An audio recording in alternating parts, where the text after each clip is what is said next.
This used to be a trade route for merchants crossing the Scars, till the Republic laid a new road wide enough to let wagons pass, and all official traffic moved there. Leaving this one for those living outside the law. Indeed. I doubt we'll be the only outlaws on the trail today.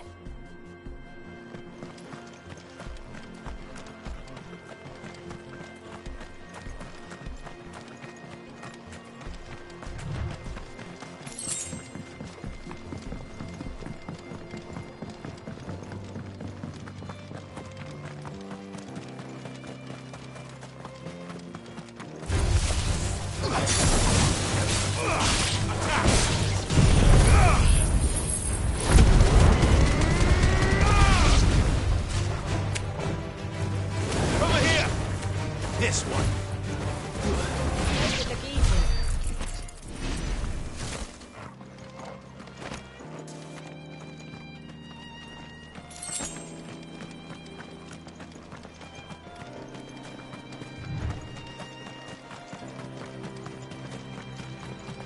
So what do you think? That we'd be lucky to make it out alive. Really? It's as bad as that? Oh, aye. There's trouble up ahead. And too much of it for us to handle. I take it there's danger on the road. Oh, what about this fearsome-looking fellow? You think he'd be equal to the task? Oh, no doubt. Assuming he's willing to hear us out. Well met, friend. My brother and I have been tasked with finding a merchant's missing cart. You seen it by any chance? How does a merchant misplace his cart? Oh, the man's a coward. When he thought goblins might come a-snarling, he ran, leaving his livelihood abandoned in the pass. He sent the two of us to fetch it, but it's gone. Now, I'm not much of a thinker, but I know the work of thieves when I see it. My brother's right on all accounts. And by my estimation, the bastards are lying in wait just down the road. We may have seen our share of action, true, but we've not got the skill in arms to boldly brave an ambush. You, however, have the look of a man who needn't fear a band of backwater ruffians. What do you say?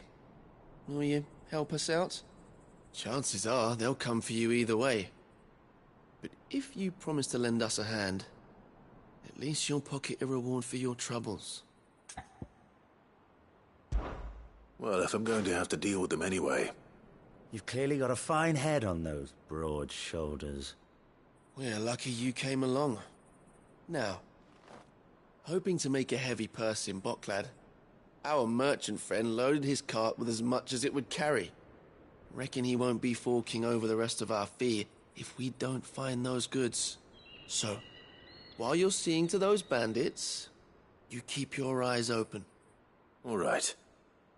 Just don't expect me to drag the cart out of there myself. No. You can leave the cart to us. You just put an end to those bandits and point us in the right direction. You do that, we'll take care of the rest.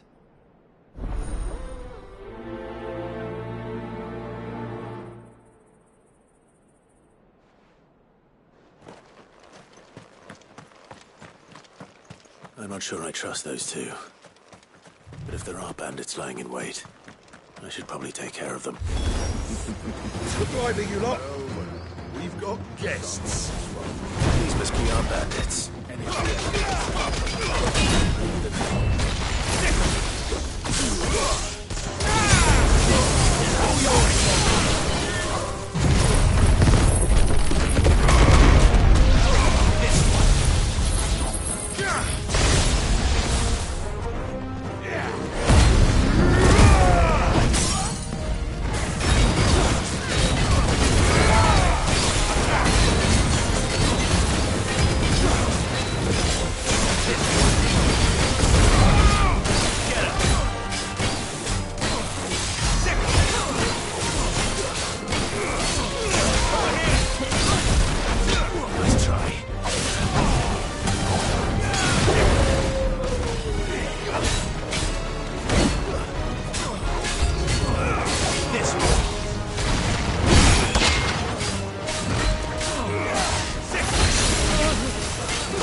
That's them dealt with.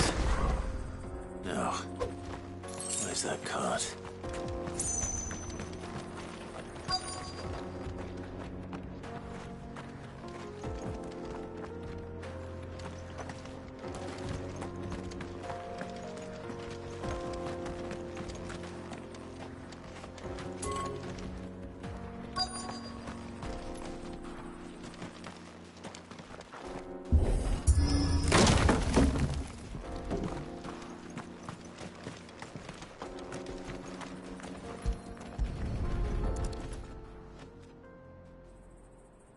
Getting all of this out of here will be a nightmare. Seems we've found ourselves the right man for the job, wouldn't you say?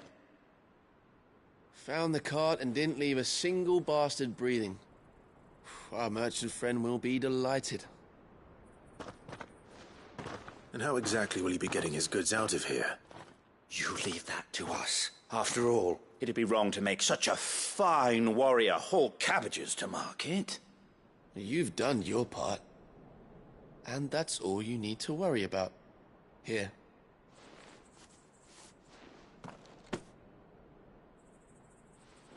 It's been a pleasure. Now piss off. There's no need to be so rude, brother. What if we want his help again next time?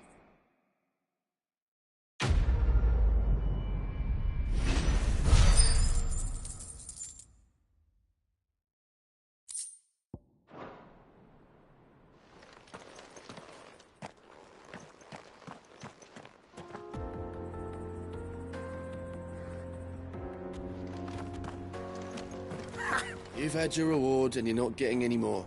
Now piss off.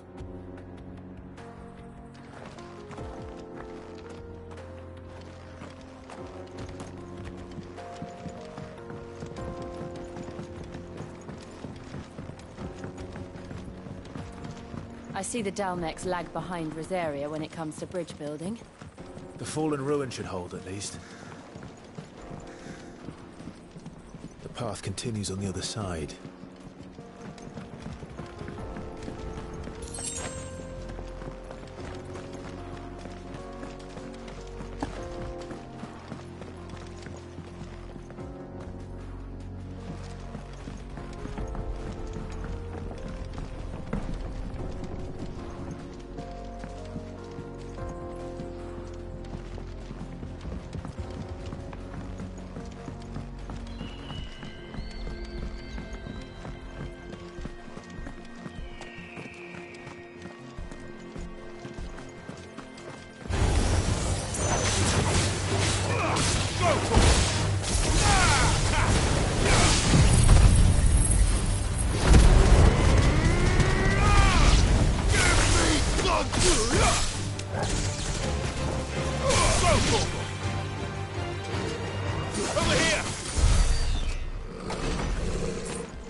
So this is Zemeckis. The land of the gods. It's even more impressive than I imagined. I remember being captivated by the story as a child. Long, long ago, man was overcome by avarice and challenged the gods in a bid to win their power. The final battle took place here, at these falls. Or so the legend goes. If anyone ever manages to plumb those depths, perhaps we'll learn if there's any truth to the tale. That the gods emerged victorious. and punished man for his defiance by visiting upon him 2 curses. Dominants and bearers. To tell the truth, I always thought it strange that the dominant and their icons were deemed a curse. Back home, the dominant inherited the throne. They were admired and exalted, not spurned. Whenever I got to that part of the story, I always assumed there must be something I'd misunderstood. You had a lot of storybooks, didn't you? In your room, I mean. When we were young. The old legends were always my favorites. Epic battles between gods and men. Father encouraged me to read as much as I could. He thought it good for my education. You really were a boy like any other, weren't you?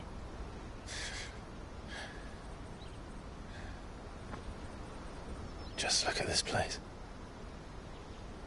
It's enough to make you believe the legends are true. I know.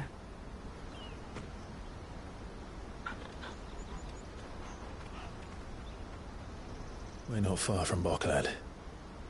The road will be busier up ahead. And we'll have to keep our wits about us.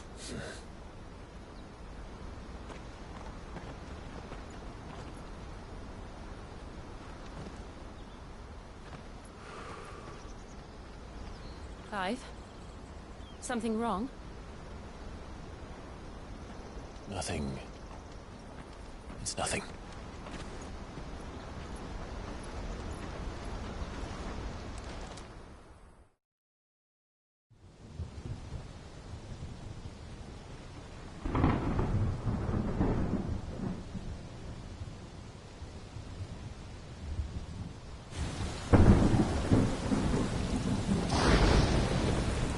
I see the reports are true, Father. You have surrendered the throne to Olivier. I have. Emperor Olivier shall rebuild the Holy Empire of Sanbreque.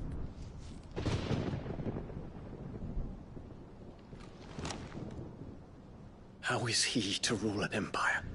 He is but a boy. I shall advise him until he comes of age, Father, please. or for as long as I am able.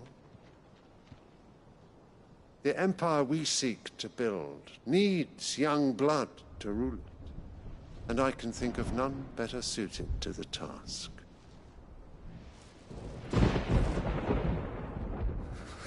There is other news, Dion. Hugo Kupka is dead, and Drake's Fang destroyed. The pillars of the Republic have fallen. Ere long, the Imperial banner shall fly over every city in Storm. And then, Valisthea. All shall bow before their Emperor. Father, these are the words of a tyrant. They are the words of a god. The Emperor whom I gladly serve. Great Greeker, made flesh.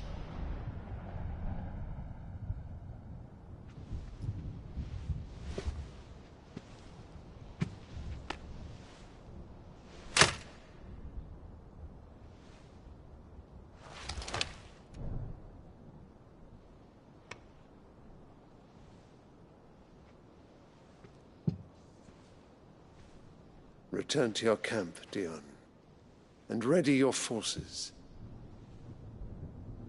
It is time to show the world the true power of Sanbreque.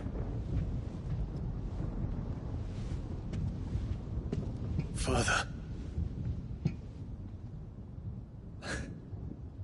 I find you much changed. Is this truly the path you wish to tread? Or are these the ambitions of another? Of Ultima, perhaps? What nonsense is this? I speak my mind, and my mind only. Though I do owe Annabella thanks for reminding me of certain truths regarding the nature of nations, of rulers, and of the divine. You would trust the words of this traitress? She betrayed her country. She slew her husband. You have ever been an invaluable servant to Sambrek, Prince Dion. I trust you will continue to serve your Emperor in the wars to come. The canker! Silence! Insolent wretch! You will bend the knee. All else is heresy. Sire, forgive me. This audience is over. Come, your Radiance. The Rowena Syndicate awaits your pleasure. Oh, not another meeting with silly old men. They're so boring. I'm hungry, Father. Can't we have luncheon instead?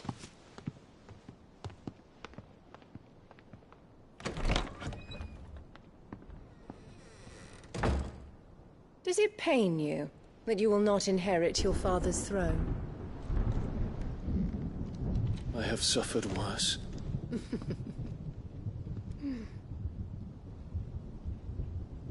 Count your blessings, Dion. For a base-born child to be chosen by Bahamut is miracle enough. You have risen high on his wings, but you shall rise no higher, lest your impure blood stain the throne. What do you know of my blood?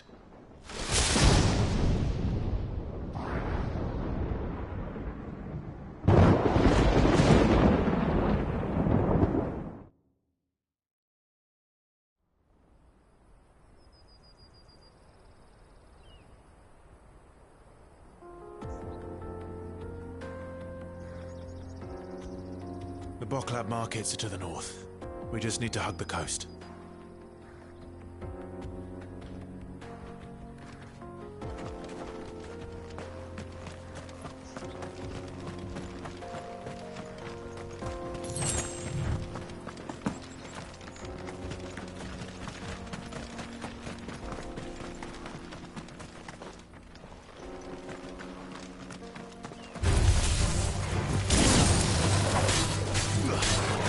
This one.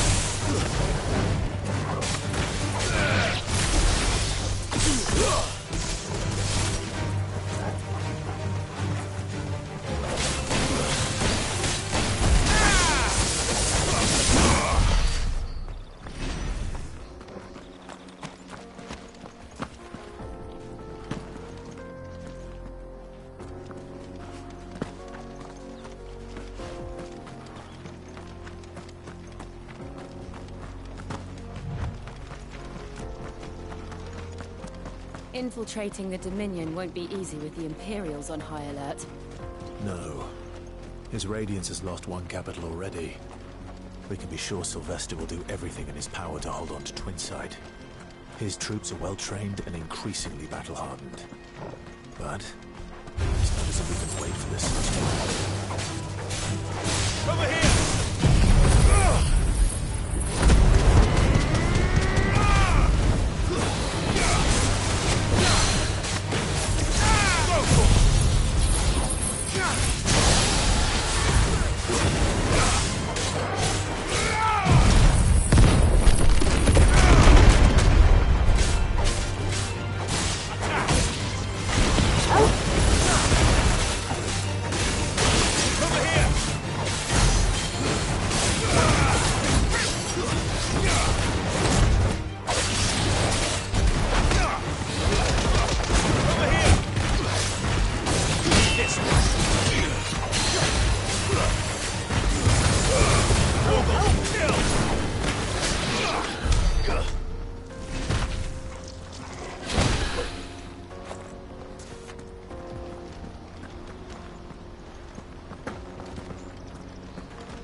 closed the road to Randalar. If the siege breaks, they'll need more than this to stop the Imperial legions marching on the capital. Oh, I'm done for. If I can't get these goods to Randalar, I'm lucky. Everyone else fleeing for warfare. If you haven't got a pass, you're not getting through. To hell! Please! I'm begging you.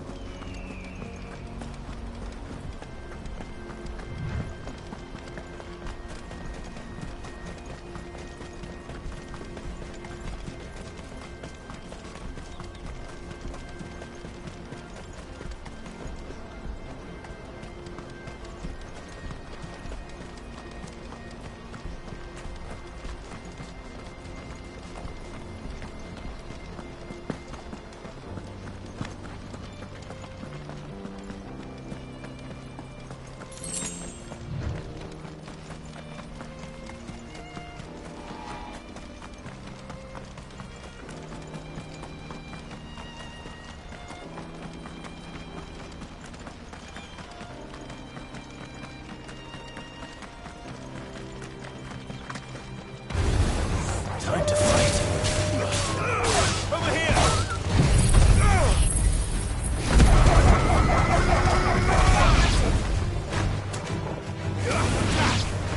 Over here! Attack! Over here!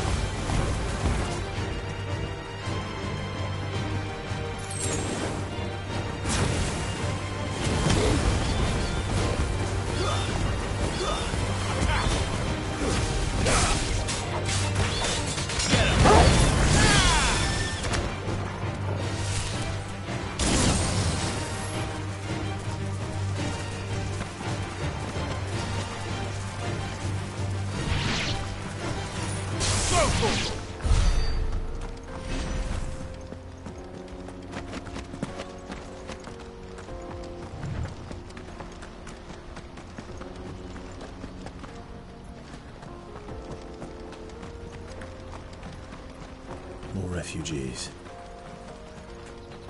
And they're all making for the crystalline dominion. Because they don't know how to live without the crystal's blessing.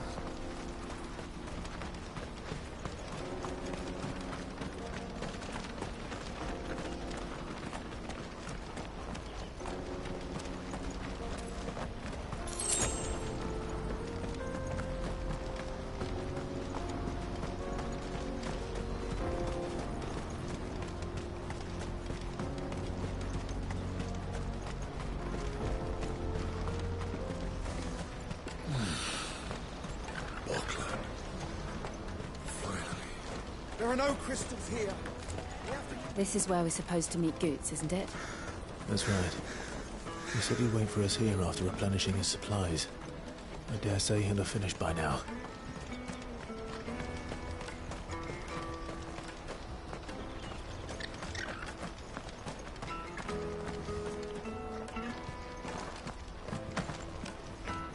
Hurry, man. I must leave for the Dominion. Bloody crews and caravans, scooping up all the best customers. Leave some for the rest of us.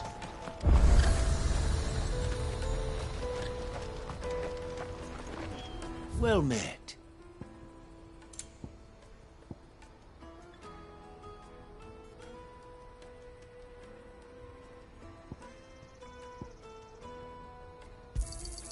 A fine choice. You've a discerning eye. Farewell. Out of my sight, wretch. I've no use for a brand.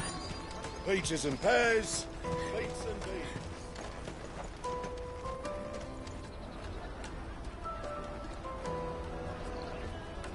Wonders from across the water. Come one, come all. Feast your eyes. Good sir, can I interest you in...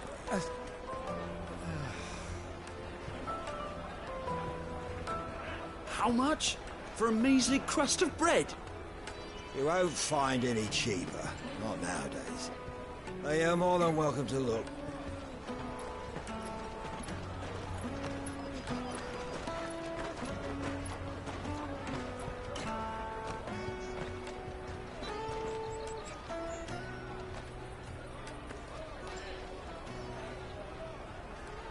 The Empire's unlawful and illegitimate occupation of the Crystalline Dominion is still in effect. Only those whose business in Twinside has been officially approved by the Republican Army will be permitted to cross the border. All who seek entry are to form a line and ready their documents for inspection. Looks like we aren't the only ones who are eager to leave. And they're checking everyone. Can't you make an exception? Not for the likes of you. We won't get through without that pass. Let's go and find Good, shall we?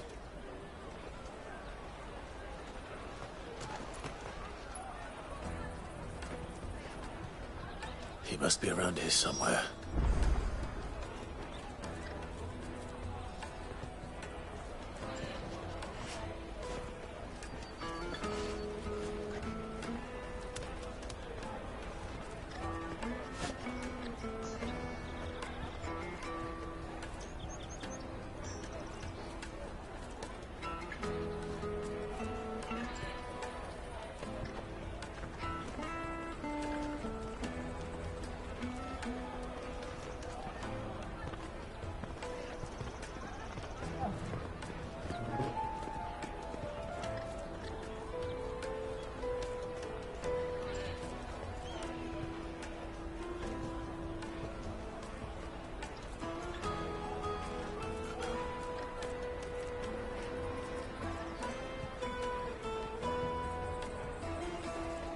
Taste my peaches! They're sweet as nectar!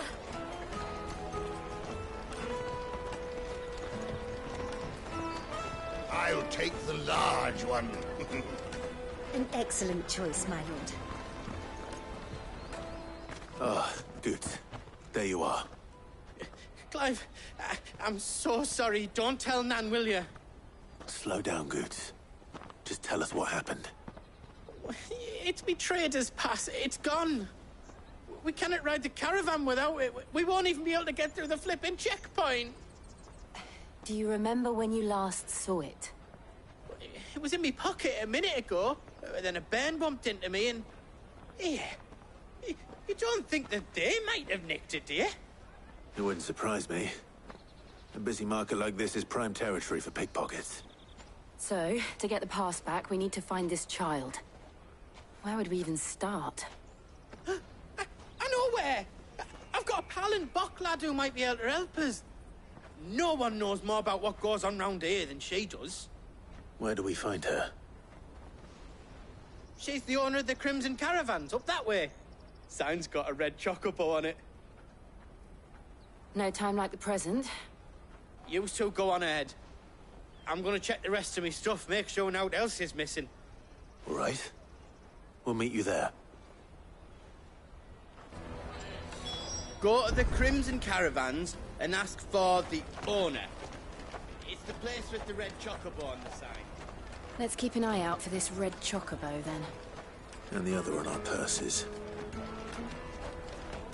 The caravan stops next to the checkpoint. Show them your trader's pass.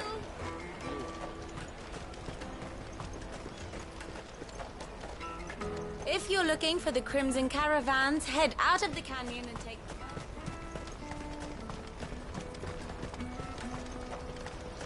Peaches and pears.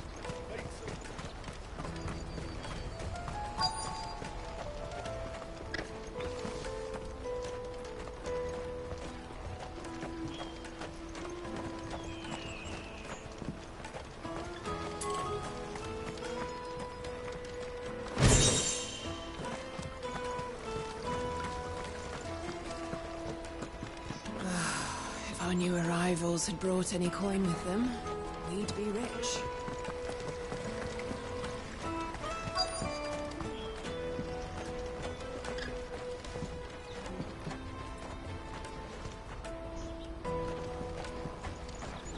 Bloody Crimson Caravans, scooping up all the best customers. Leave some for the rest of us.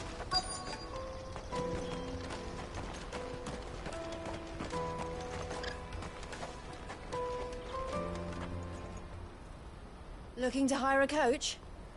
It's 10 million for a two-birder to the Crystalline Dominion. Take it or leave it. Oh, we're not here for that. Then I bid you good day. Wait! Just don't go, El. He's me mate. As I live and breathe. Goots, what are you doing back in Boklad?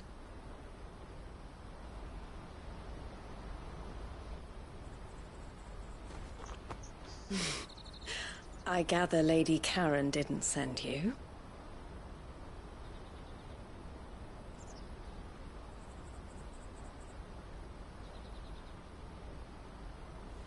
So what trouble have you got yourself into this time? It's me trader's pass. It got stolen. By a little bairn. Of all the... You're the size of a marble. Honestly. Ugh. Goots told us that you know the markets well. Might you have an idea which little bairn could have done this? We don't intend to punish them. We just need our pass back. Then, we can be on our way. I see. So neither of you has a trader's pass either. Not that anyone would take you for traders, but I suppose that's why you came to me, correct? Now, I can't say for sure who took your pass, but I suspect I know why they did it. Let me explain.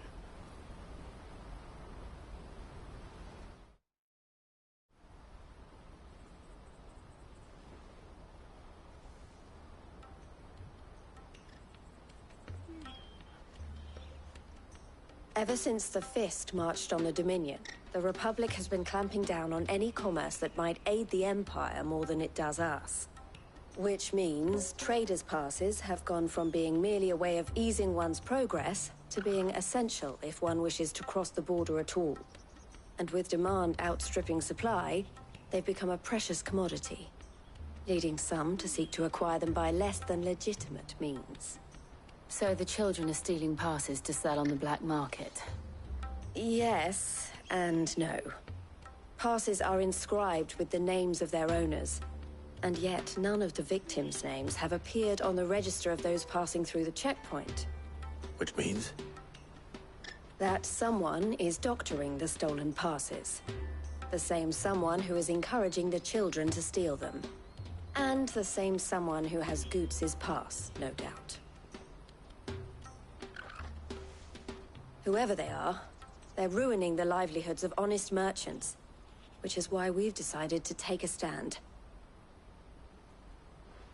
Will you stand with us? You want to get your pass back, and we want to ensure that no more are stolen. Catch whoever's behind it all, and 2 birds shall be slain with a single stone. Is there any other way of getting to the Crystalline Dominion, Goots? They won't let you in if you're not with the caravan. It's that, I don't know, try swimming across the strait. But the guards will definitely spot you if you try and do that. Like, we don't want to get spotted, right? So either we find the people who took the pass, or give up all hope of entering the Dominion. All right. We'll help. Thank you kindly. But I don't know your name. Eloise at your service. Clive. A pleasure doing business with you, Clive.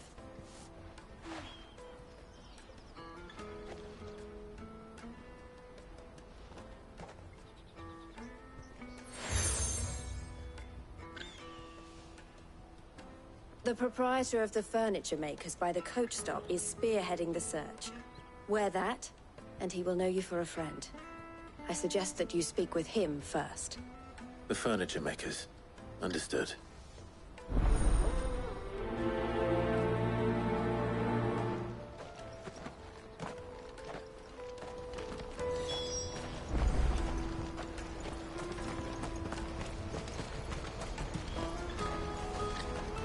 Out of my sight, wretch!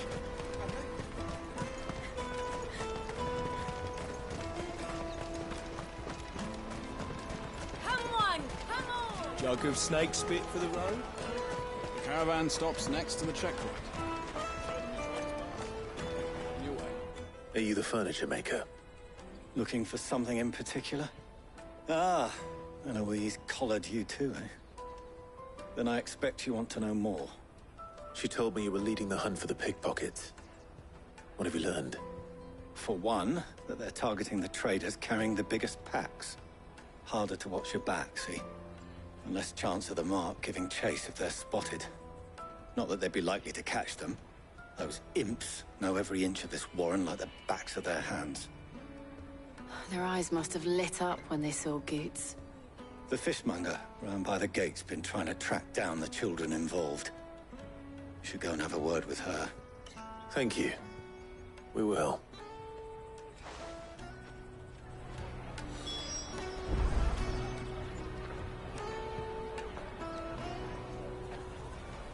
Have a word with the fishmonger back there by the gate. She's been looking into who the culprits might be.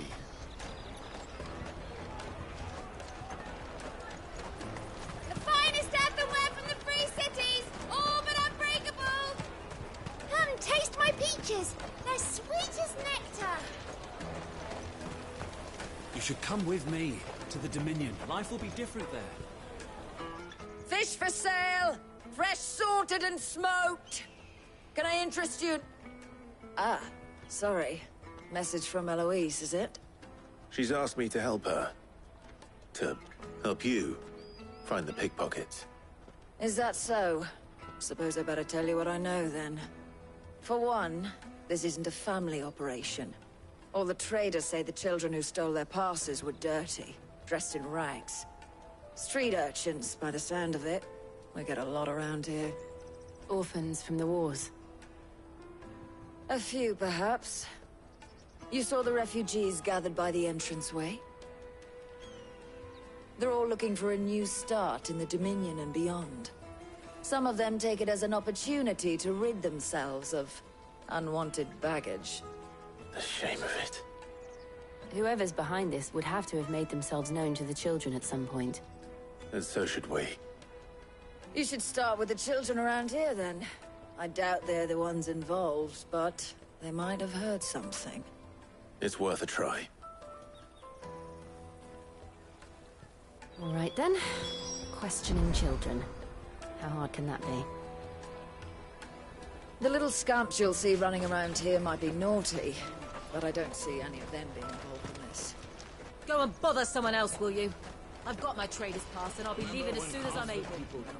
If I stay here much longer, I'll end up no better off than those poor sods by the gates. Even our own to stick around.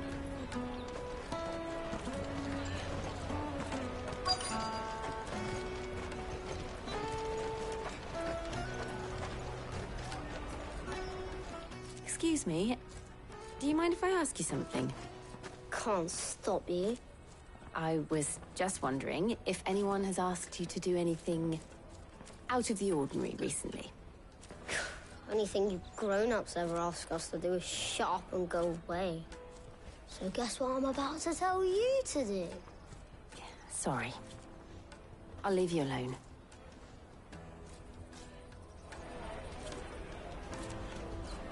Oh, just leave me alone. I'll take the large one. Earthenware from the Free Cities, all but unbreakable. Did you hear about the Empire's Black Shields? Apparently they've been going around Imperial lands stringing up bearers. What a beast! Jug of snake spit for the road? Excuse me? What do you want? I don't have any money. It's all right. We're not going to hurt you. We just want to talk. What about? We've heard that some very bad people are making children like you steal from travelers. We need to know who's behind it so we can stop them. I don't know much about it, really. But my friend, Honza, he said he got a job doing something dangerous. Sounds promising. We need to find him and ask. Do you know where your friend might be? He's usually by the tents outside town. Thank you. You've been very helpful.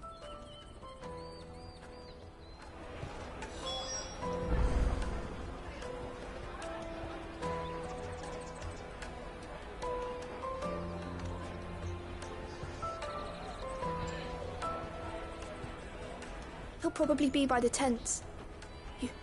You won't hurt him, will you? Come one, come all!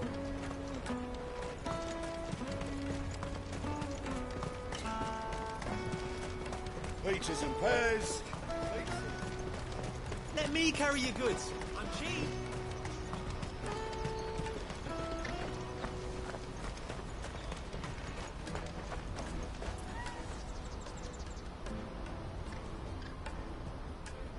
What do you think, girl?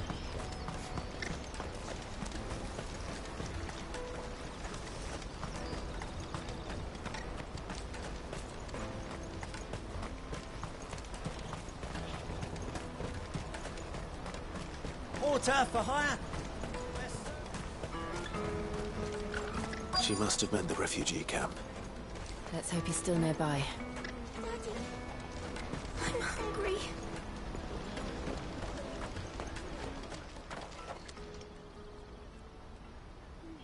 That big fat donkey was easy pickings. He wouldn't have noticed if we robbed his boots off him. Yeah. Wish we hadn't handed over the pass, though. Could use one of those things to get out of this dump. Chance would be a fine thing.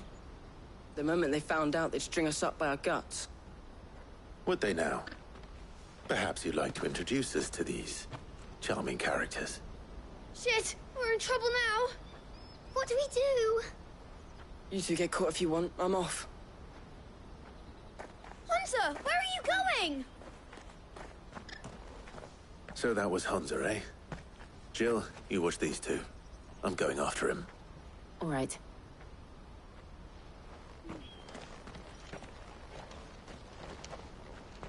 He can't have gone far. I need to find him before his employers do.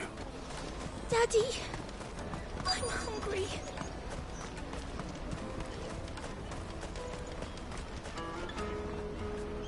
Did you see a boy run past? He stole something from a friend of mine. There was a boy ran back there towards the Chocobo pen, but... Thank you. The Chocobo pen's back there. I don't know if it's the same lad who stole from you, but that's where he was headed.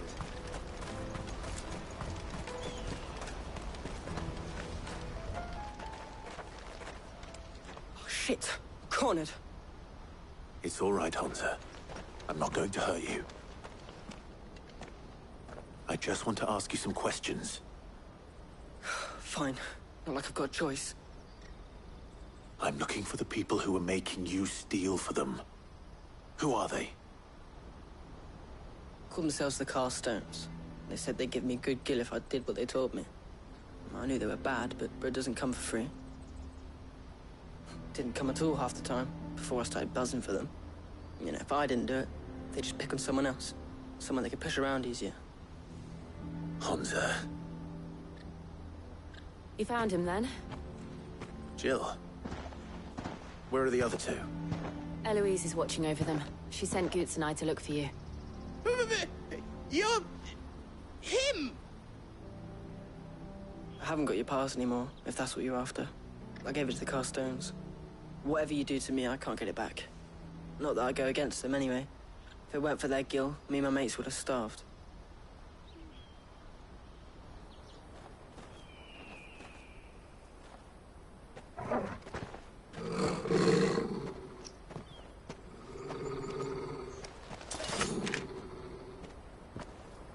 Cowards. You will not force another child to do your bidding. Wait, we're not... Don't hurt him.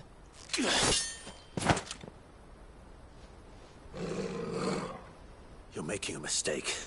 We're on the same side. Like hell we are. That brooch. Where did you get it?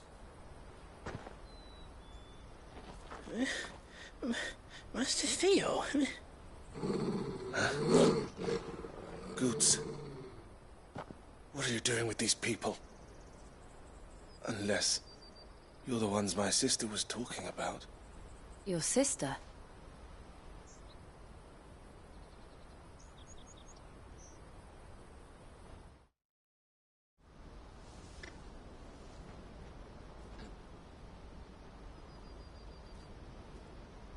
Eloise didn't tell us she had a brother. And why would she? I'm just her back and a blade. Theodore, at your service. Sorry about before. Theodore, what do you know of the cast stones? Vultures who have made Boklad their hunting ground. They prey on the desperate, stealing from those with Gil and bullying those without it into joining their flock. I'd been looking into their activities in hope of sparing the refugees any further hardship. But it seems they've already stooped even lower than I'd feared. Hansa's a good lad. Don't blame him for what they've made him do. If he and his friends hadn't agreed to work for the stones, some other poor souls would have. On pain of death, most likely. Clive, was it? And my sisters asked you to help put an end to the pickpocketing. Then we all want the same thing.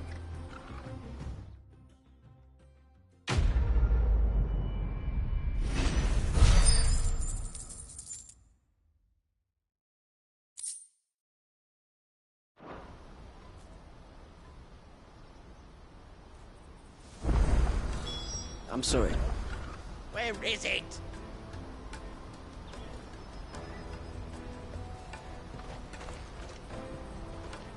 So, what's the plan? What else? We find the cast stones, and we crush them. You get your trader's pass back, and I make Boklad a safe place again. All right then. All right then. Hansa, where are they camped? Don't worry. They'll never know you told us. Couldn't if I wanted to. They always come to town to collect the passes. Meet us outside the gate. I tried following them once, but they spotted me halfway down the trail. Said they'd string me up. We'll try it this time. Which way were they going? Back down the road towards Leitney's Cleft. To Leitney's Cleft, then.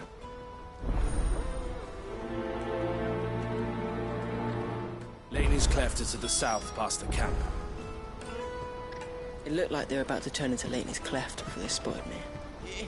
You can do it, Clive!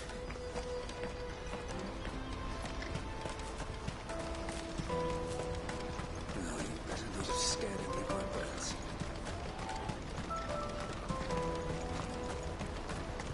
That's that then.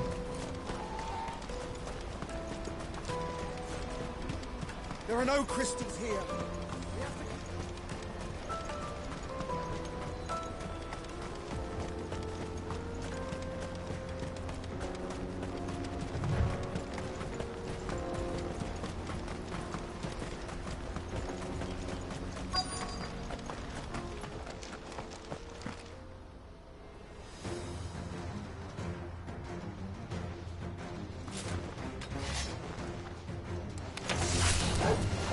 The one who's been sticking his nose in our business. You should have minded.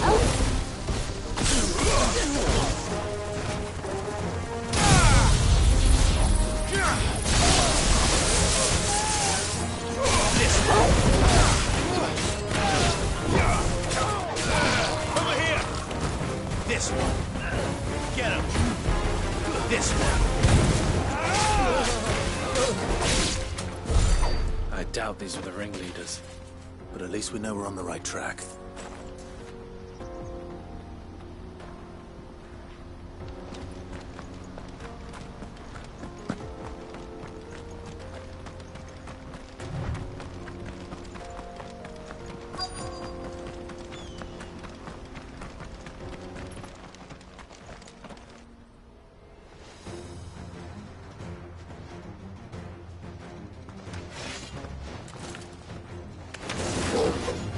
We've got company. That's the lot.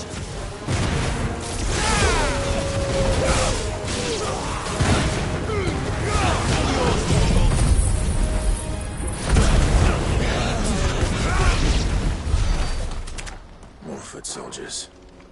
Fewer now.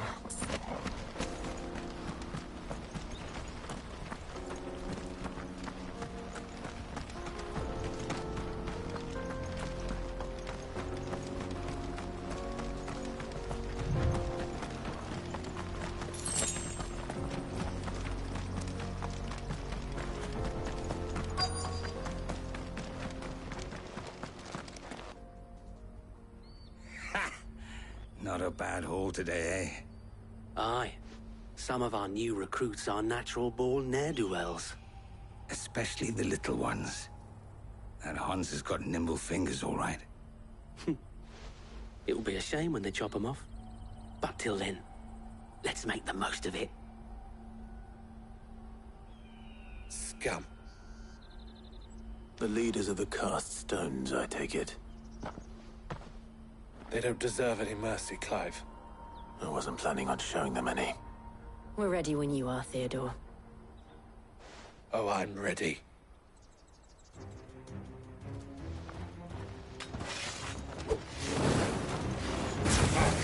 It's that guard from Watland!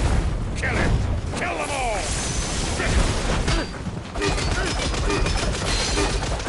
Oh, your struggle!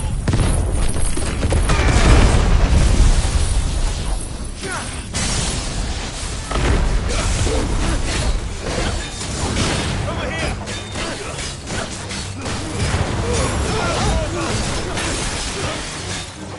Get him!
And they say crime doesn't pay.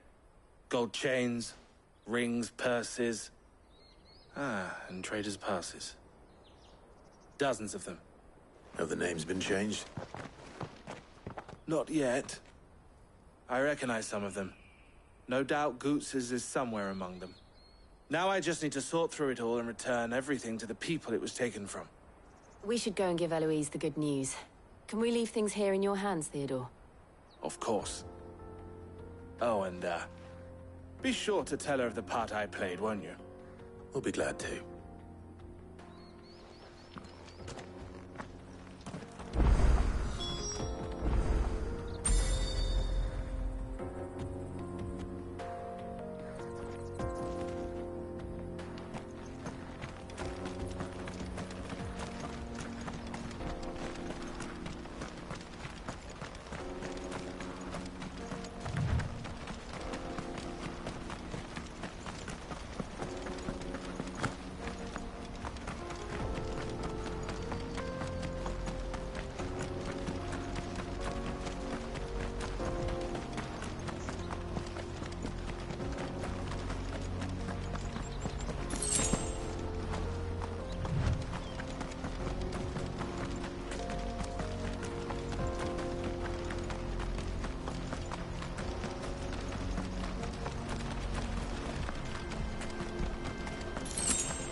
Daddy, I'm hungry.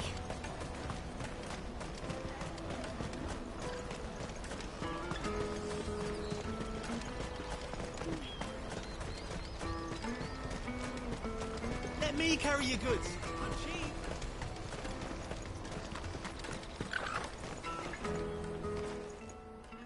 Ah, Clive. How goes the hunt? My brother isn't getting in your way, I trust? Quite the opposite.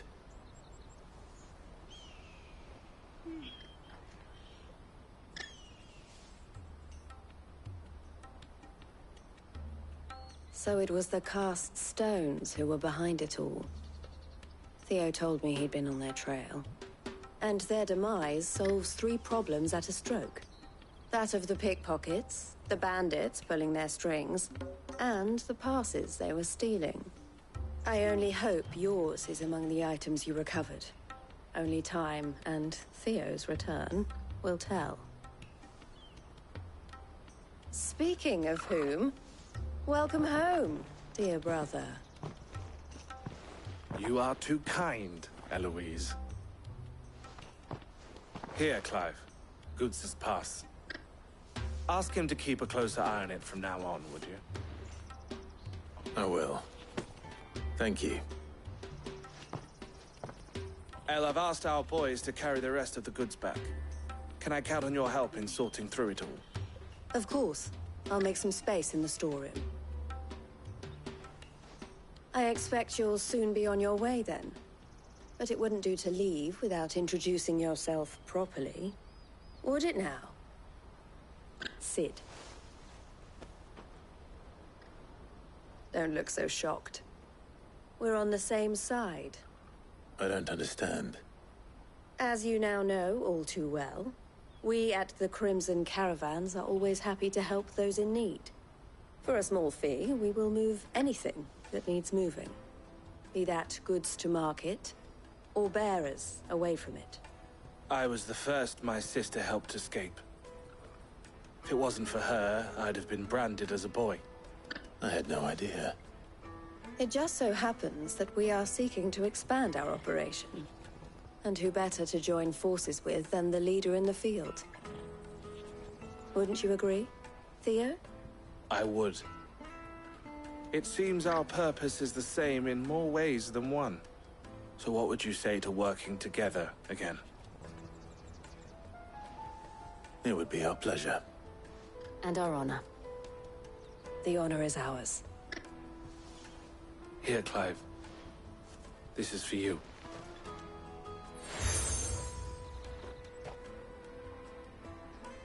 What is it?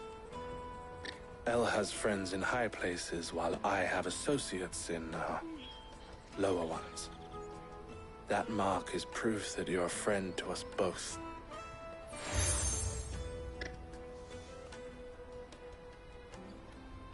I shall bear it with pride.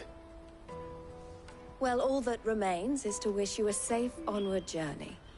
Goots' pass should secure you a place on the caravan, but if you encounter any difficulties, we would be delighted to provide you with a coach of our own. For a discounted price, of course. Say, 9 million? We'll try the caravan.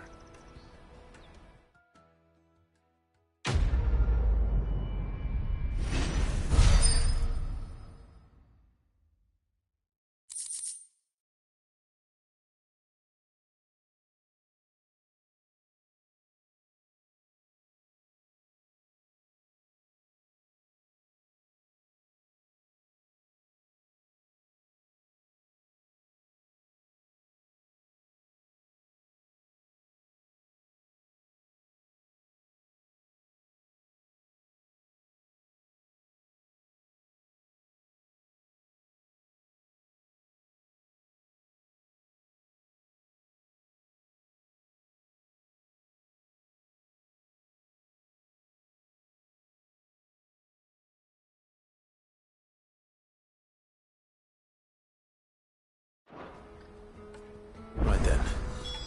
Let's get this back to Goots. And then it's on to the Dominion. Is something the matter? Why, I am what you see. It can be a risky business.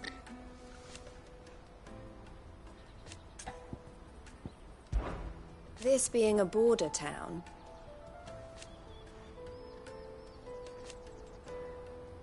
or at least, it did.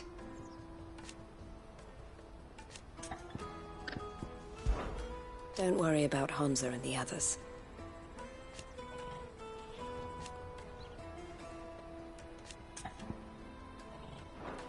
Always a pleasure.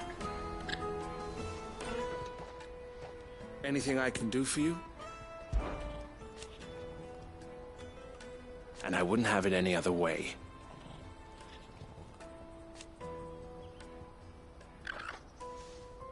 All the better.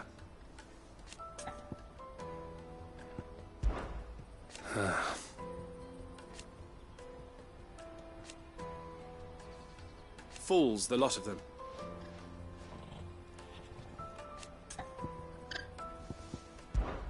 Criminals and cowards.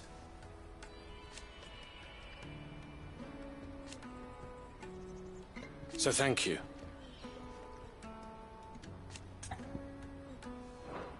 You're always welcome at the caravans.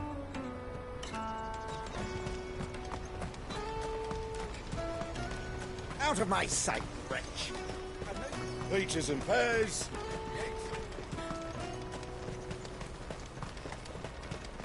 Come on! Jug of snake spit for the road? The caravan stops next. Juicy pears! Slake your thirst without a crystal. What I'd really want to be is a blacksmith. Here you are. Not to lose it again. Me pass! You found it! Oh! Killed me if I'd come back without it. I'll have to say thanks to Elle and Theo, too. So should you, Hansa. You and your friends don't have to steal anymore. If anyone threatens you again, you know who to turn to. We do. And we already have. Miss Elle's given us a job shifting the chocobo shit out the stables. It's hard work, and the pay isn't half what we got from the Stones. But if we stick at it, we'll keep ourselves fit. You stick at it, then. And Goots, I'm sorry for stealing your pass. That's all right. I've got it back now. And all's well that ends well, eh? You said you're trained to be a blacksmith, right? Well, I'm gonna be your first customer. I'm gonna save up all my gil and get you to make me a massive sword. I'll do me best. Till then, eh?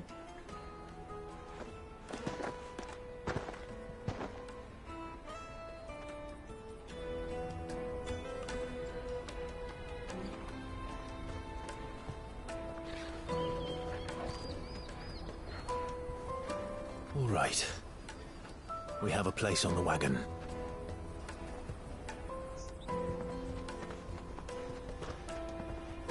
Remember, Goots, we're mercenaries. You hired us to protect you. Mercenaries. And you remember the plan?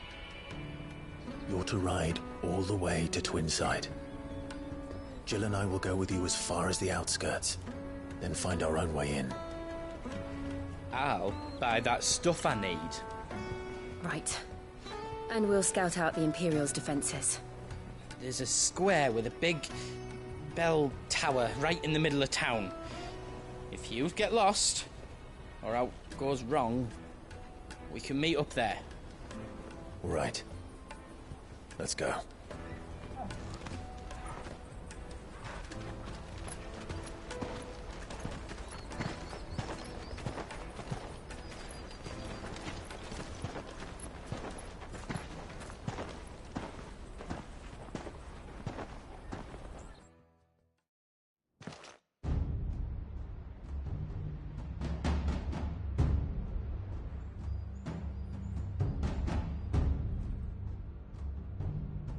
I see.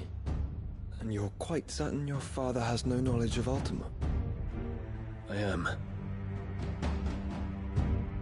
I have no difficulty believing a sinister force has come to exert an influence on Sanbreque. But be that as it may, it is yet to claim my father. For better or worse, his radiance speaks his own mind. Then the fiend works from the shadows. I confess, when first you told me of this fiend, I had my doubts. And more than a few at that. A beast that labors to plunge Valisthea into turmoil, all in pursuit of your brother. But that wound is proof enough that evil is afoot. Then I have your answer, Your Highness. You will join me in my fight. I cannot. Not yet. Your Highness, please. As you are aware, the Dhalmekian army is at our gates. They have lost their mother crystal, and with it all hope of a negotiated withdrawal. It is but a matter of time before they invade. If Bahamut is not here to meet them, my people will be slaughtered. Though not by Hugo Kupka, thanks to Ultima's machinations. I know the fate of your people weighs heavy on your conscience, but if we do not put an end to Ultima's plans, they shall face a far darker fate. The chaos he would wreak would sweep all of Valisthea into the abyss. The lives of every man, woman, and child in the Twins are at stake. I believe what you say, Phoenix. But I have duties of my own, and I must discharge them. Come what may.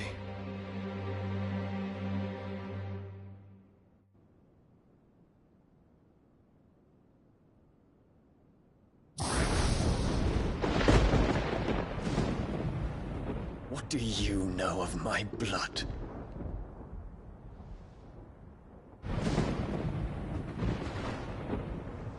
I know that it is wholly unworthy of the highest offices of state, which rightly belong to those of purer breeding. Alas. Your bloodline runs through the Oriflamme gutter, from a whore who weighed her child's worth in gil. Have you threatened my father? Of course not. I merely whispered in his ear that his mongrel son is plotting a rebellion. What? Sylvester listens to the words of his astrologers. And they have ears too. You have been feeding them your lies! Should you remain loyal to Emperor Olivier, his radiance may yet crown your head with laurel, and not with tar. Fork-tongued witch!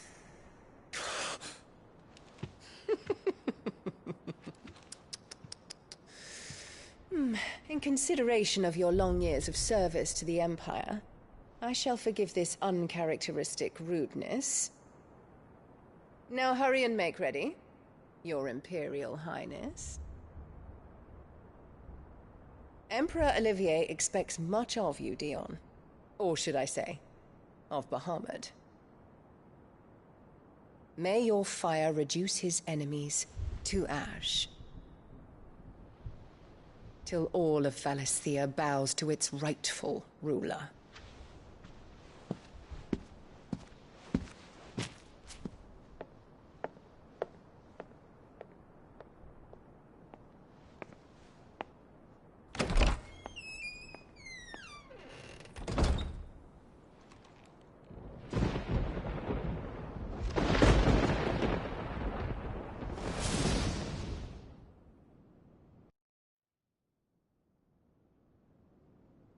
There is another darkness that has taken hold of Sanbreque. And until its grip is released, the flames of war shall spread ever wider, just as Ultima wishes. Forgive me. My family has caused you much grief. You are not her keeper, Phoenix. This is a matter for the Imperial household now, and as a member of that household, it falls to me to resolve it. At such time as that is done, what strength I have shall be yours.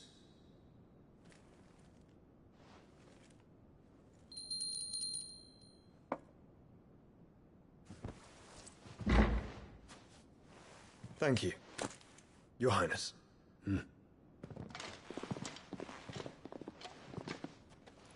Let us take to the skies together, and bring a new dawn to Valisthea. I should like nothing more.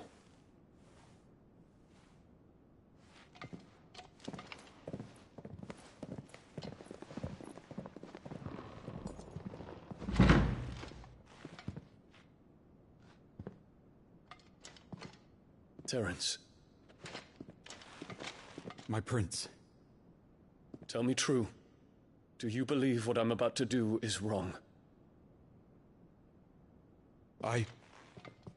We dragoons have but one leader, Your Highness. And we shall follow him unto the very end. Thank you. And this is my decree. For their crimes against the crown, the traitorous Annabella and her usurping son shall be put to death, and the Empire restored.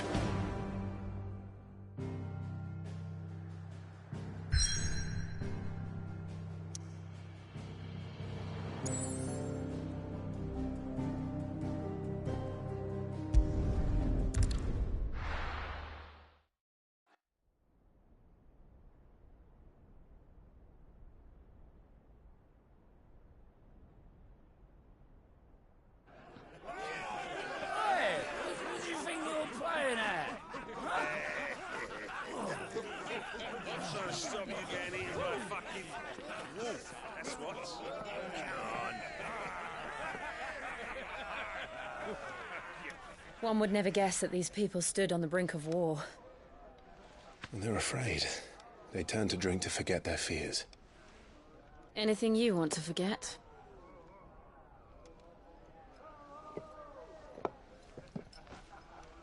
The harbor is empty, and half the market stalls too.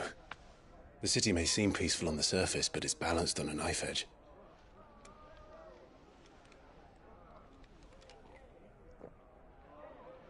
Were we to give it a nudge, it might be just the distraction we need to reach the Mother Crystal. I thought you might say that. We should send for Gav. We'll need someone to keep the fires we start from going out. And we can busy ourselves scheming until he gets here. I'll send a Stolas then.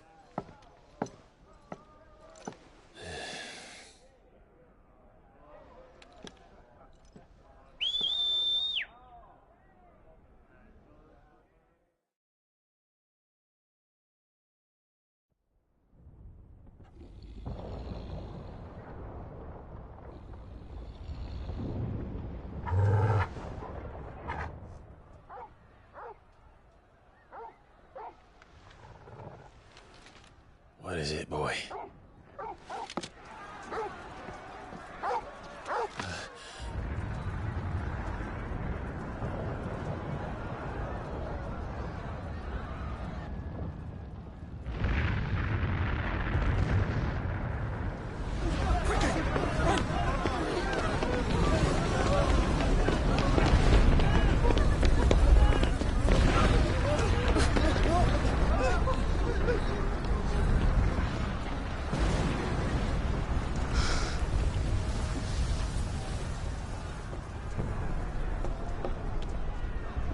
What's happening?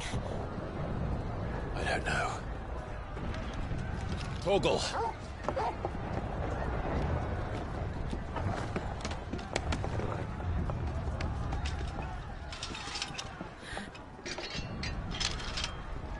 This way.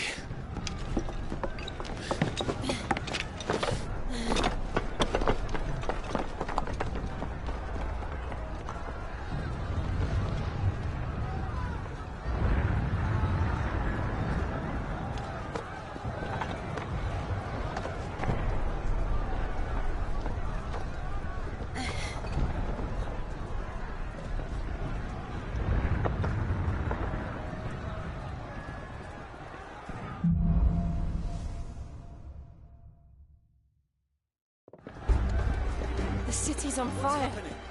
I'm sure Goots is fine. He'll be making for the square. The one with the bell tower. In the middle of town, right?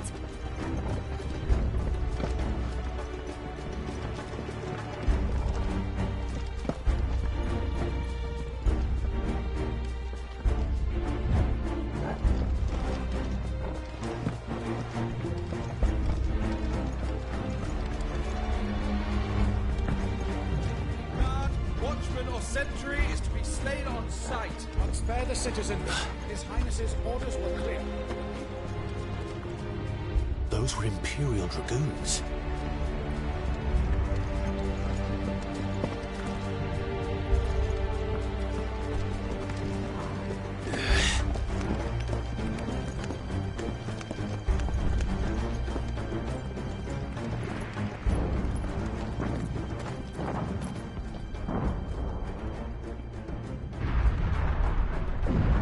What in the hell is going on?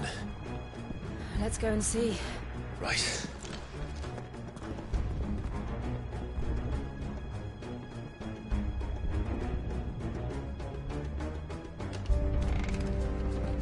But first we find Goots.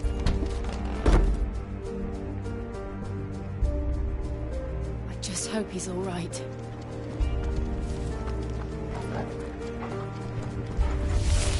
You there! Identify yourself! We have to.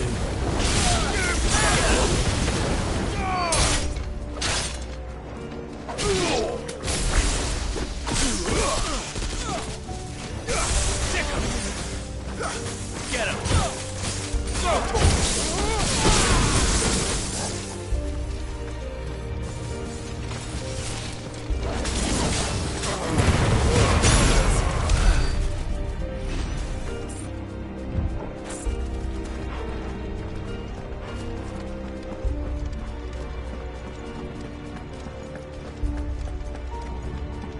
Around!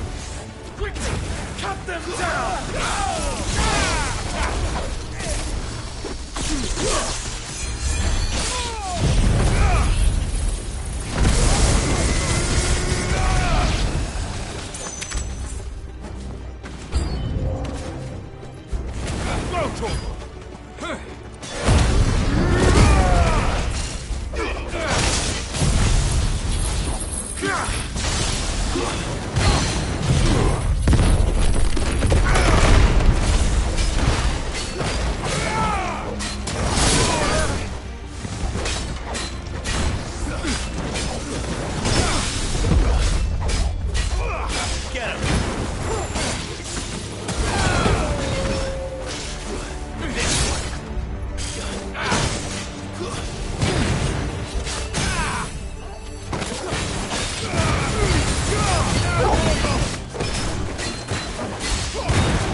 There's no doubt about it.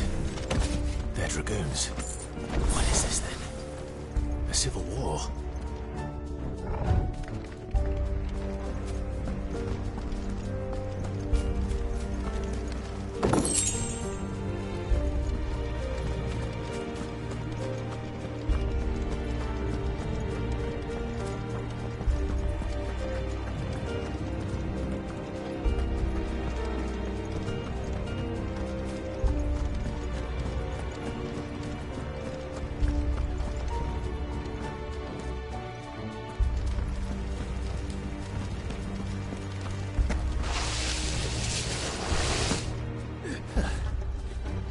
Never thought I'd be glad to fall into a sewer.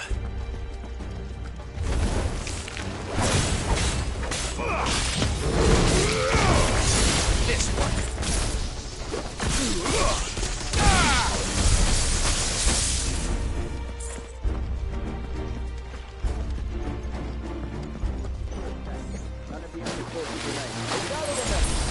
Press on to the council chambers. Yes, Captain.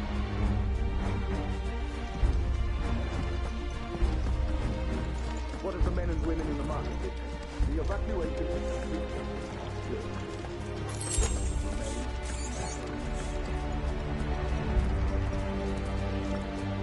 There it is. The bell tower. Right. Let's go.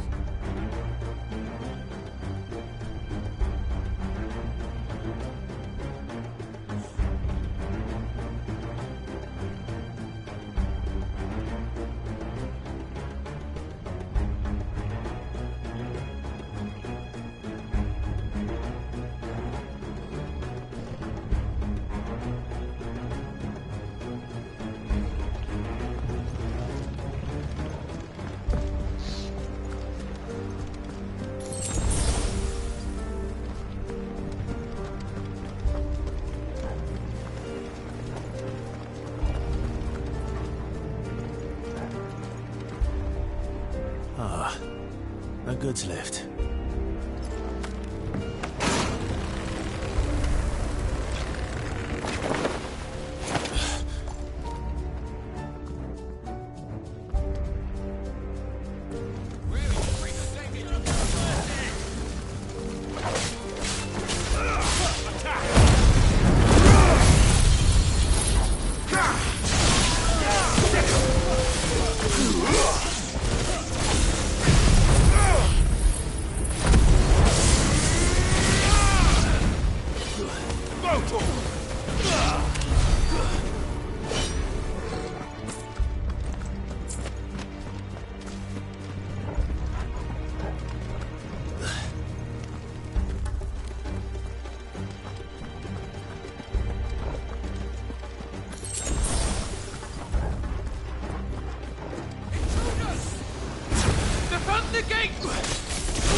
Raise on the rampart! Kill them!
Can you see him anywhere?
Are yous alright? Goods, there you are. I didn't know there'd be a dragon. All right, let's get out of here. Oh! What now? Is that Mother Crystal's heart? What the hell is it doing up there?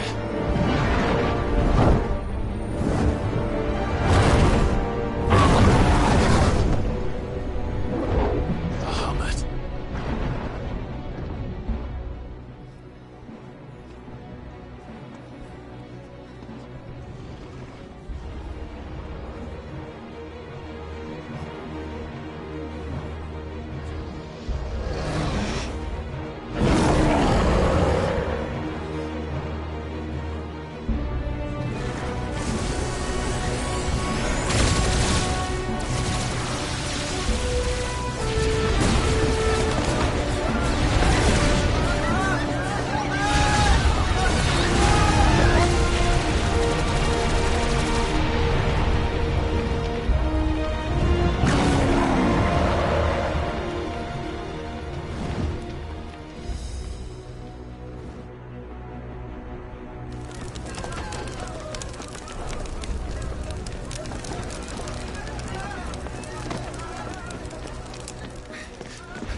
Your Highness, don't do this.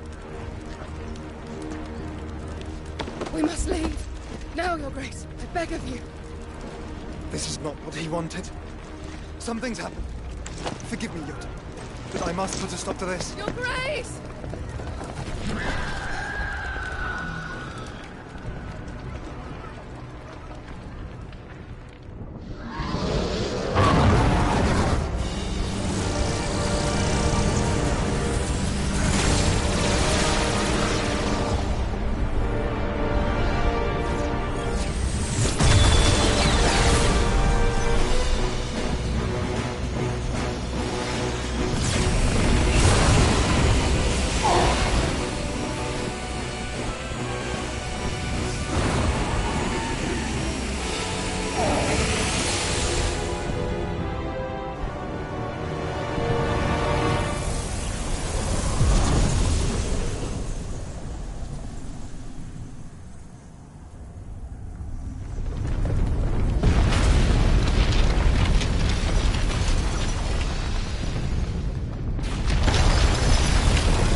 So, what do we do now, then? We destroy the heart. But he might come back! As soon as the flames die down, the Imperials and the Dalmex will move in. This may be our only chance. And Bahamut has gone for now. You should get as far away as you can, Goots.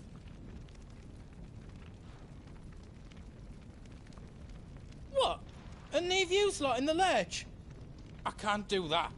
If you're staying, then so am I. I packed everything up before I made a run for it, so if there's out yous need, just ask. But I won't be giving it away for free. Nana'd never forgive us if I did. Thank you, Goots.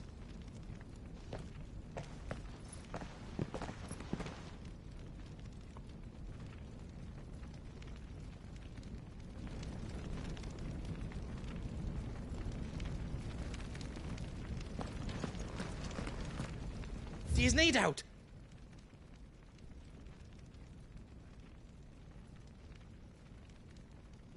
I've got some good stuff for yous.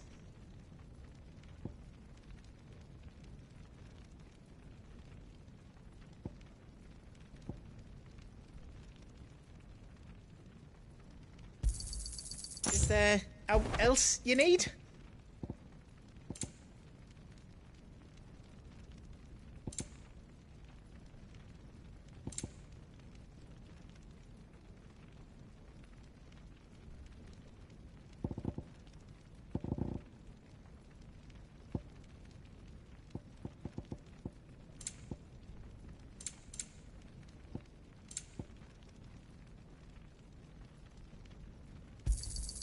Thank you. All done then. You want us to make you something?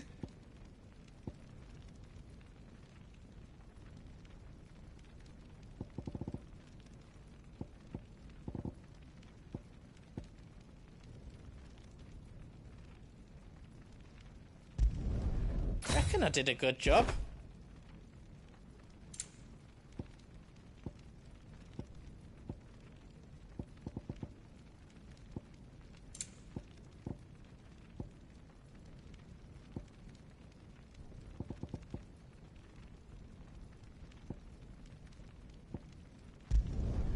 Did I do it right?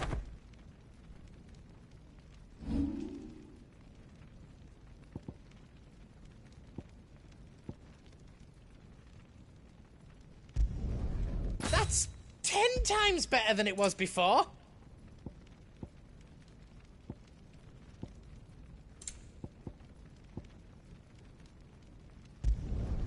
I hope you like it. You don't want me to make yours out else?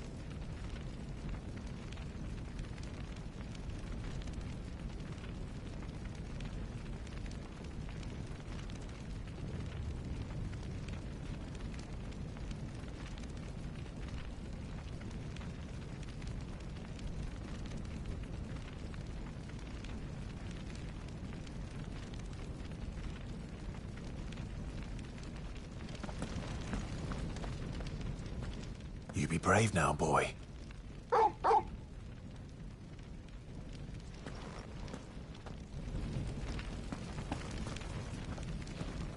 Drake's tail is right there, Clive. It's time to free Storm from the Crystal's curse.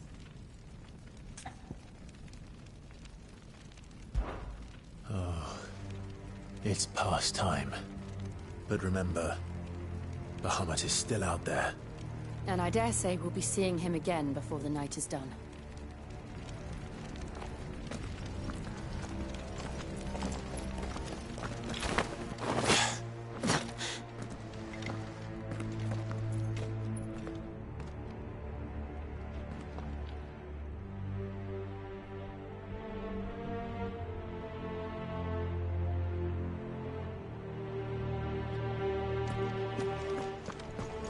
No more roads. We'll have to find our own path. Do you feel that, Clive? Ether.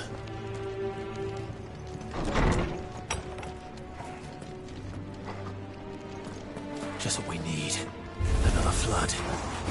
Already turned them. There's no reason to hold back.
Is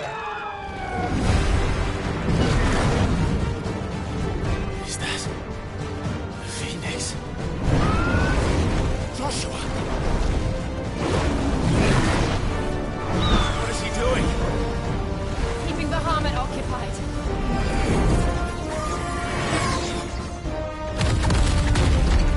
Joshua! Joshua!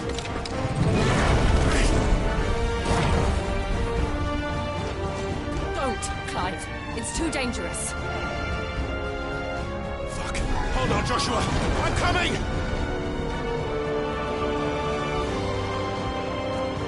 We have to save him. And we will. We just need to keep moving.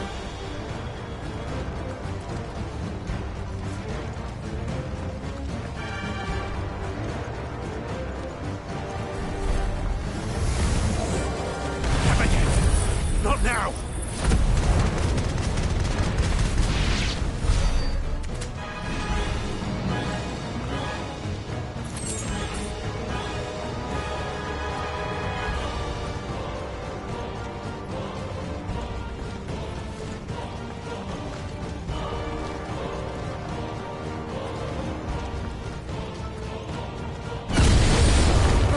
What was that?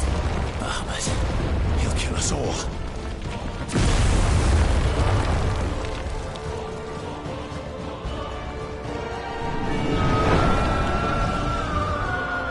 There he is.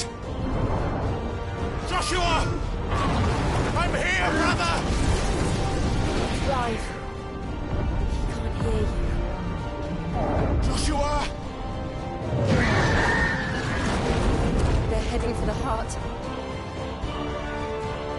Then so should we.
those the council chambers? How are they still standing? I don't know.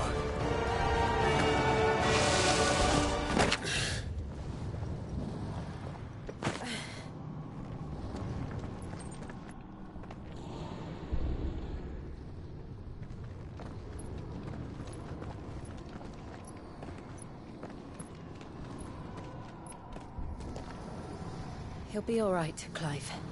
He's a survivor.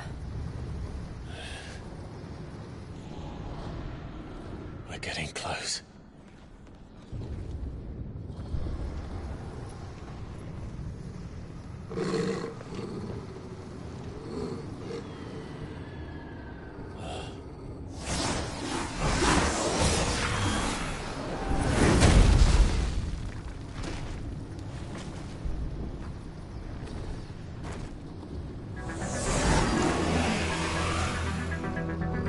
Looks like somebody doesn't want us getting any closer. I don't care what it wants.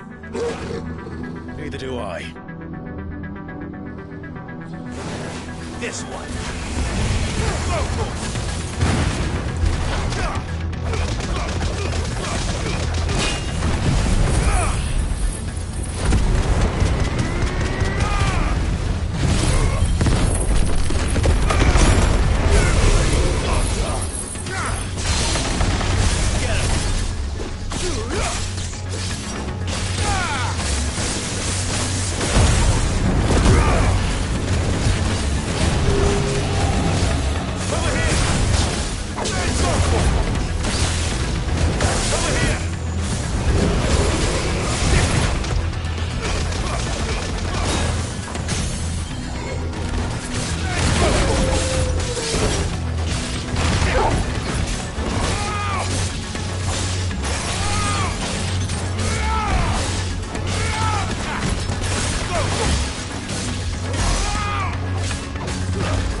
These beasts...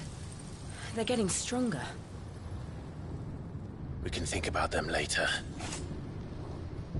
Right now, there's only one thing we need to focus on.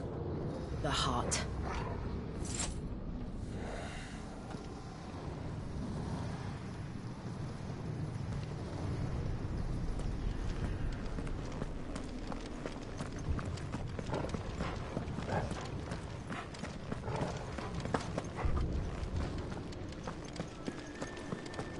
We might be able to get up through the building. It's worth a try.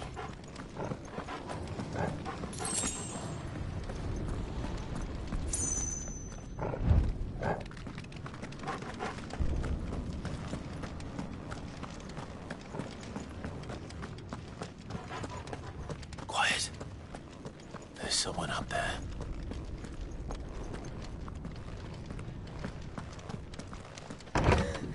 Is someone there? Mother. It's you.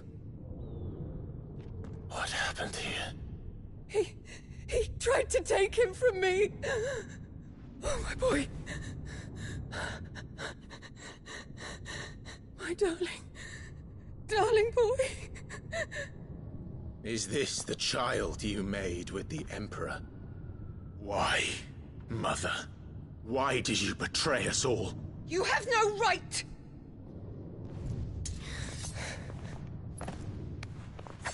Answer him. We took you in, savage. Show some respect for those who raised you.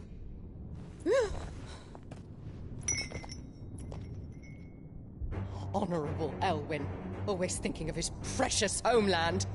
But what worth is a homeland in a world beset by the Blight? Father did not seek to protect his country. He sought to protect his people. A leader's duty is not to protect his people. It is to protect the source of his sovereignty. The noble blood that runs in his family's veins. So long as this bloodline remains unbroken, what does it matter if a nation falls? One can always found another. Unlike him, I did my duty. I preserved my line. I bore a son of the noblest blood, to whom the whole world might kneel. That is why I gave Rosaria to Sambrek, that I might join my line with the Lesages and birth a savior of this benighted land, blessed by both Bahamut and the Phoenix! You sold your country for a child. Why did he need another? You had Joshua. I had nothing. You were always your father's son, so very strong and bold and daring, and yet you failed to awaken. Would that Joshua had been granted 1/10 of your strength? Oh! How the nobles laughed that Elwyn's firstborn was surely the son of a concubine, and my own, not long for this world. The shame of it! The shame of being slandered by one's inferiors! How could you ever know how that feels? It should have been you! Why didn't the Phoenix choose you? Joshua's every waking moment was spent trying to shoulder the burden that you and the Phoenix and the Duchy foisted on him. That's why I became his shield.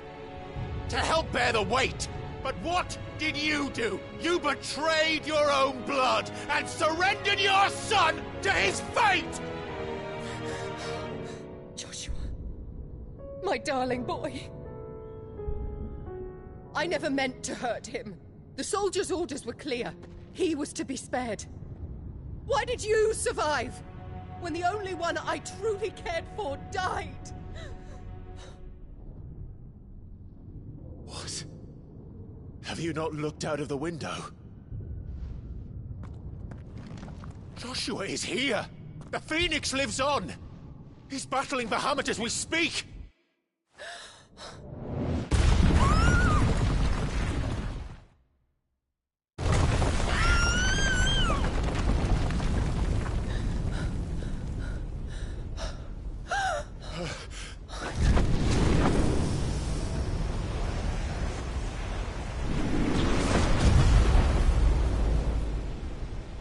Joshua!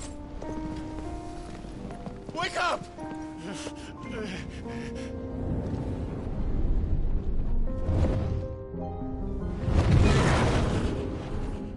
I am a shield of Rosaria.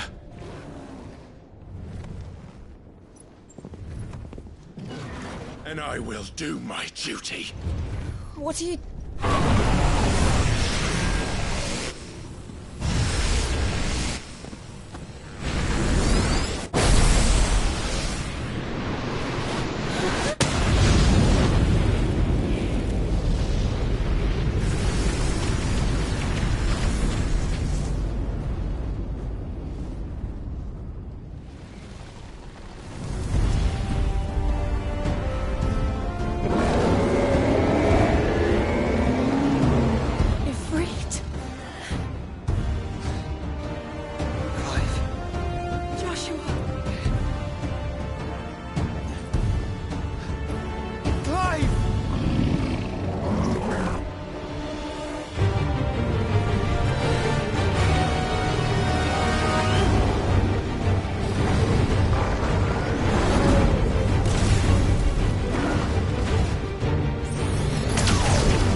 fight for you.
your shore.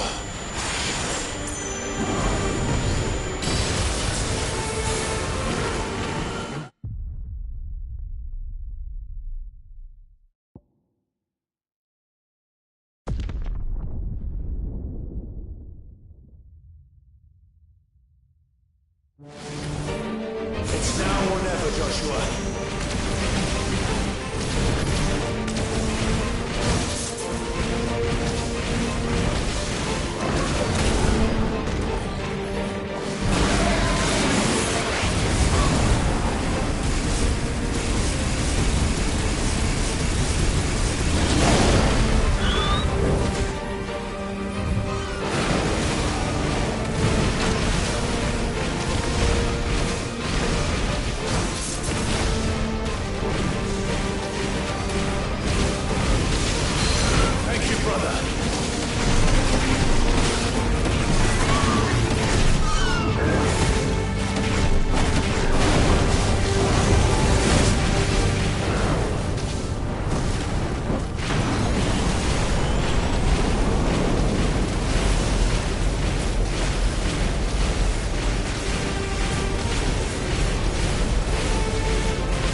This is drinking the ether.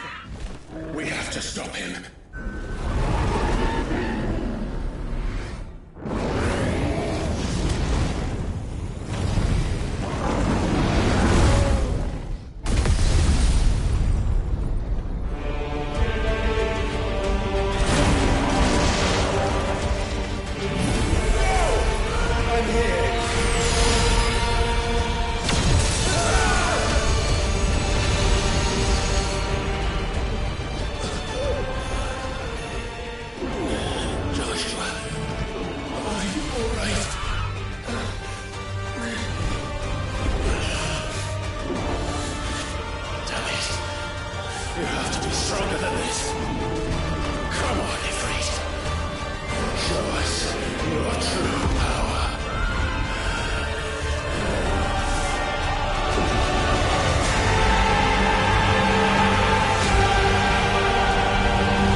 To match such power by trusting in our own.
Clive!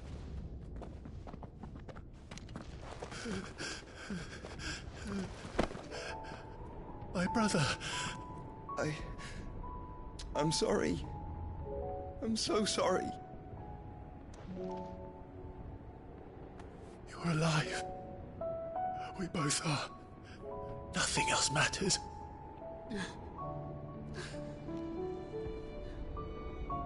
I never dared hope that I would see this day.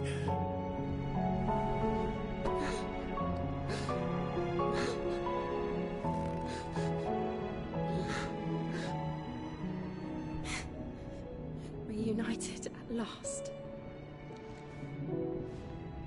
Jill.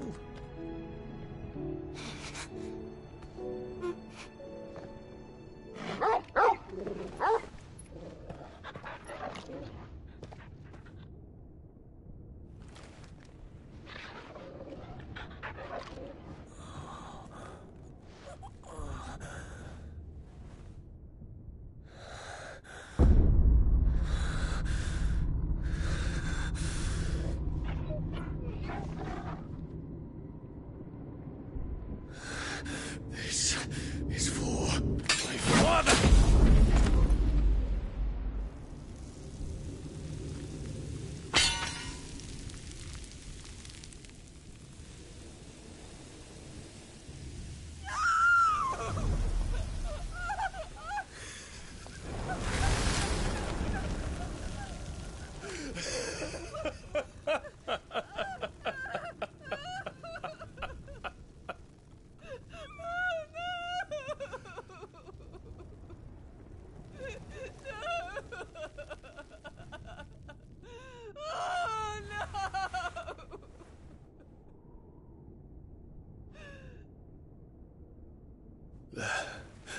It is done. The demon that would tear our house apart is no more. Father.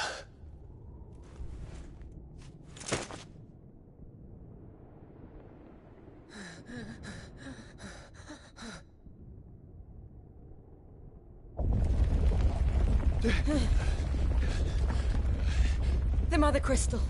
It's collapsing. Right. We need to leave. No. Wait.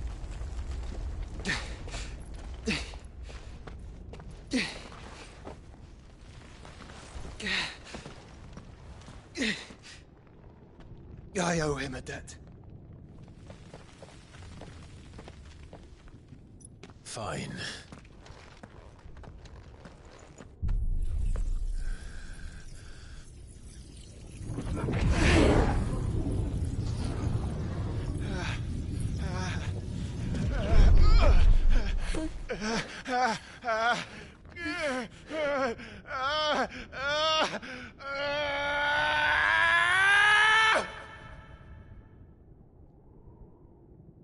You there.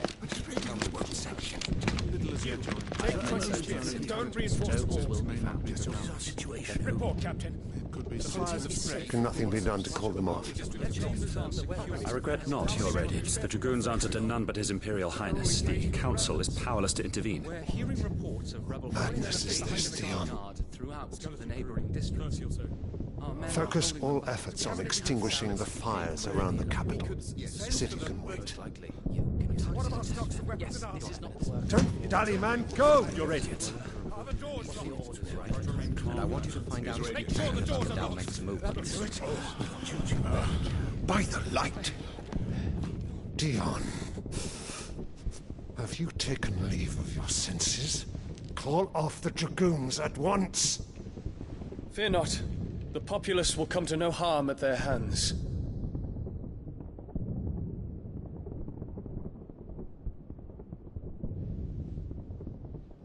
I am here to save you, Father. Save me? A creeping darkness hides in the heart of Sanbrek. It stems from your wife, the traitorous Annabella.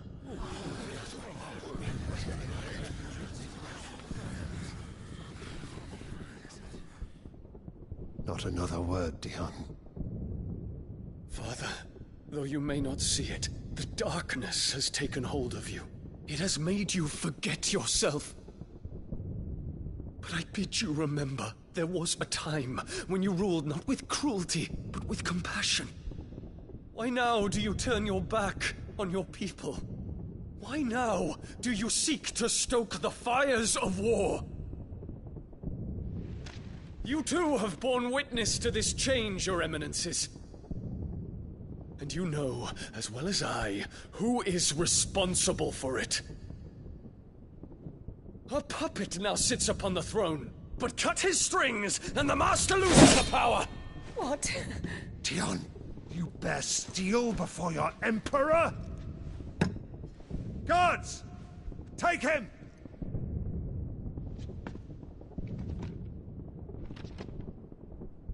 For every citizen who falls, another can be bred. For every home that burns, another can be built. Those were your words. But when the last of your citizens has fallen, and all of their homes have been reduced to ash, what will become of your empire, of its rulers, of your god?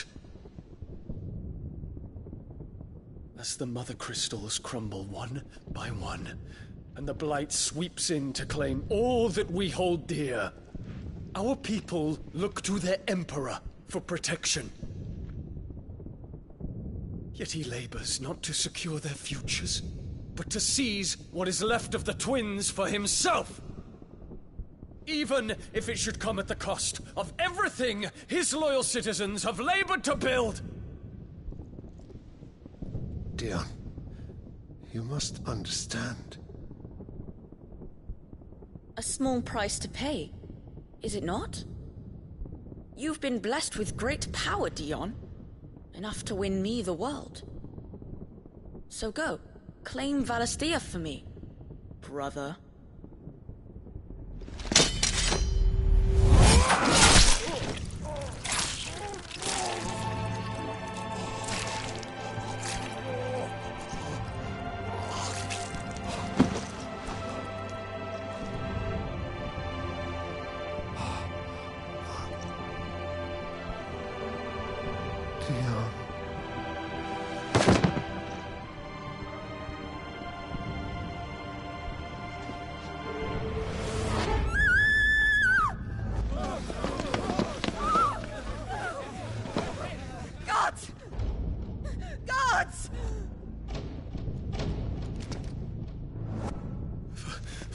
Poor father. How he doted on his children. That he would die to protect me was plain. It was but a matter of when. You planned this? You did well to endure so long. But you broke in the end, as I knew you would. And now Muthos approaches. Put him to the proof. I would see if he breaks. Go, Bahamut. Kinslayer.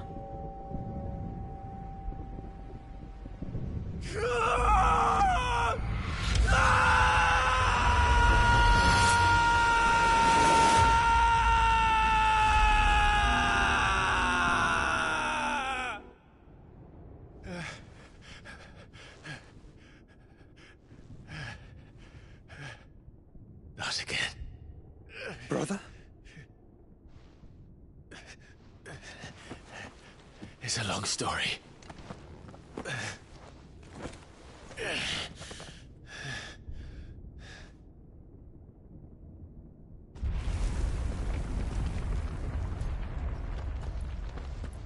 You cannot stay here, Mother. Come. Take my hand.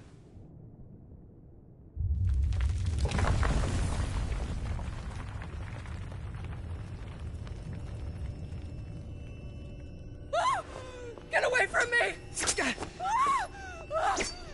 This is all just a dream, just a bad dream! You will not take me, Shadow! You will not take me!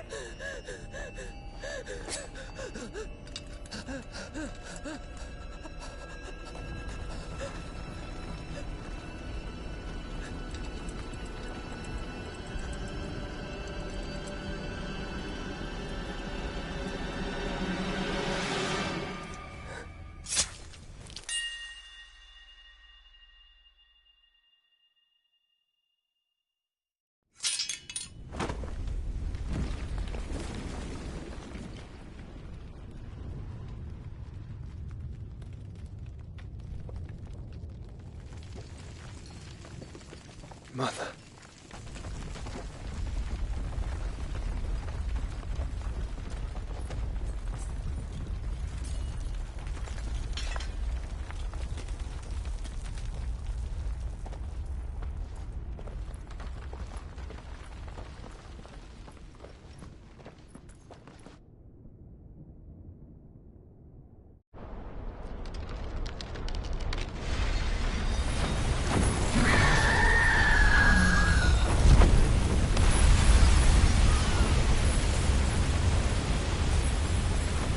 If it is consciousness that weaves your wills together,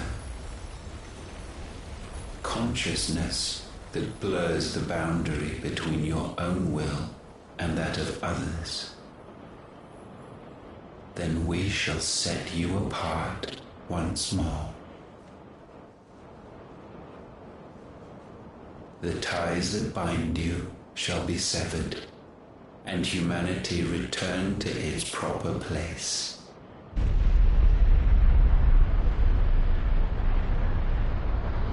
By primogenesis shall a new age of reason begin.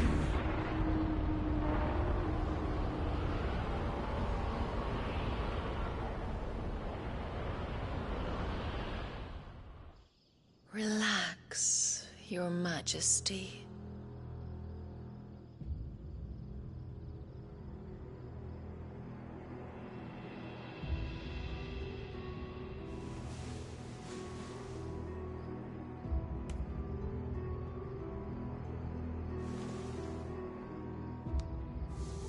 Don't you want to play? It's been a long time. If that is your wish. Men, you are as meek as all the others.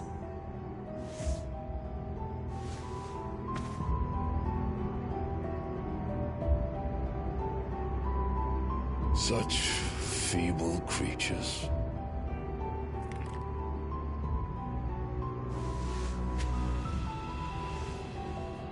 Gifted the power of icons, yet slaves to fickle emotions which usher you to your doom. And so you bind your fragile wills with strands of consciousness. The wretched handiwork of a wretched people. The sons of fire were united at last, and for but a moment their flame burned bright. Soon Mythos shall become our perfect vessel. And then shall the world be remade. Not before the bonds are severed, of trust, of respect, of love.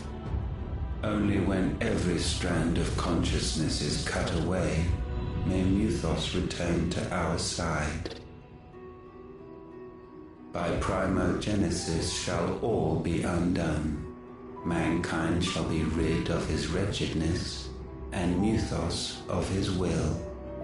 But while he yet clings to it, he has the power to forge bonds anew, and so we bid you. Find Mythos, and sever every one. To destroy that which has no physical form, you ask the impossible. There is nothing your black blade cannot cut, Odin. We shall unite with Mythos, and bring forth a new world. So long as our vessel remains unclaimed by humanity. It shall be done, Master. My will is yours.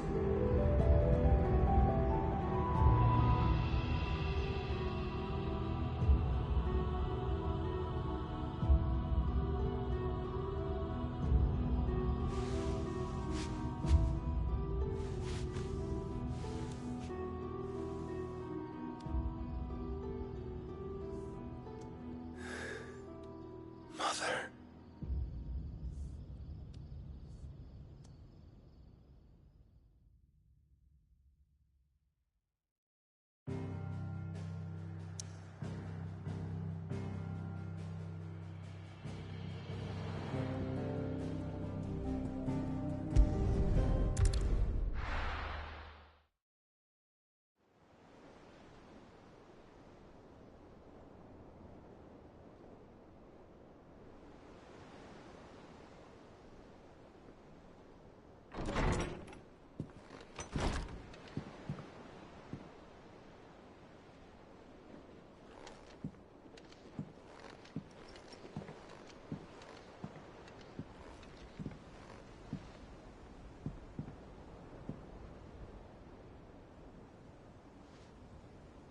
How is your brother?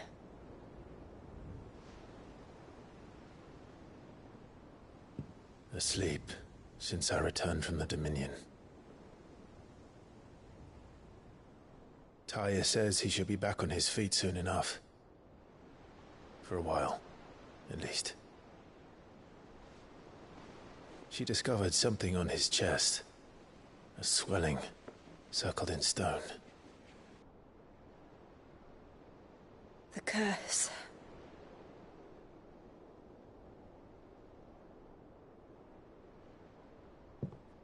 For every mountain we climb, another rises up to greet us, doesn't it? It's never ending.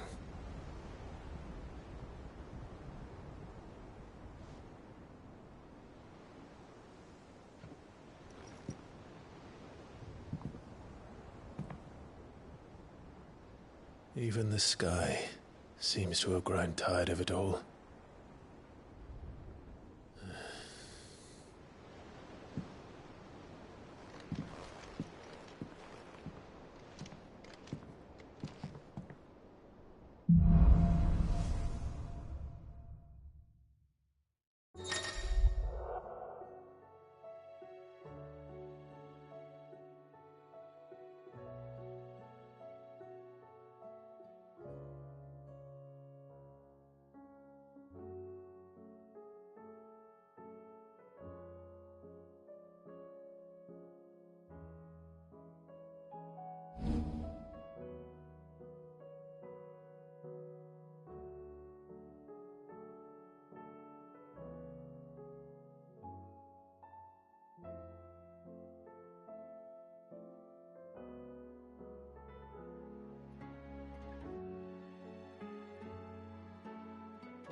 Tony won't be happy if I disturb Joshua. While he rests, I might as well see what Otter has to say.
Trouble with the ledgers. Shouldn't he be asking Otto for help?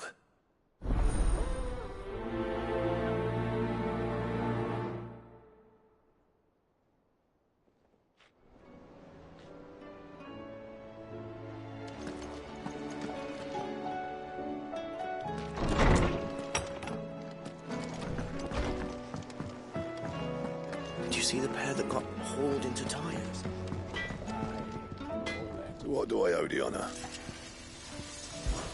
Fretting about us, guys. Unless that is... What do you want?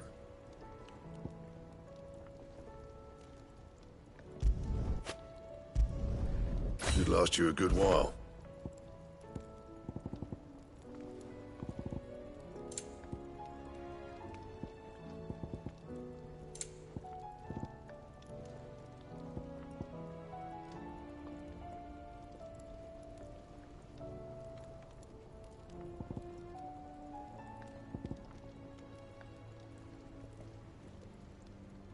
That it? Fine.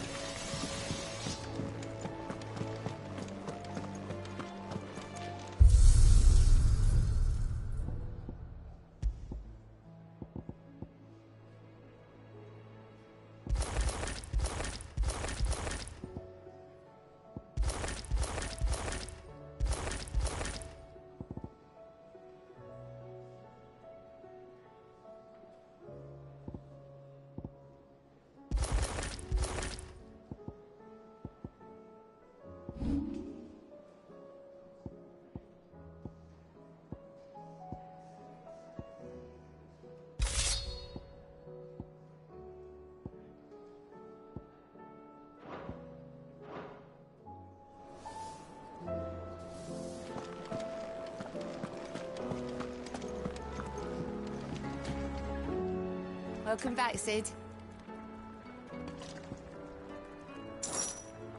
As if setting our people free wasn't enough. Good news, everyone. The casks have been liberated. Here's to Sid.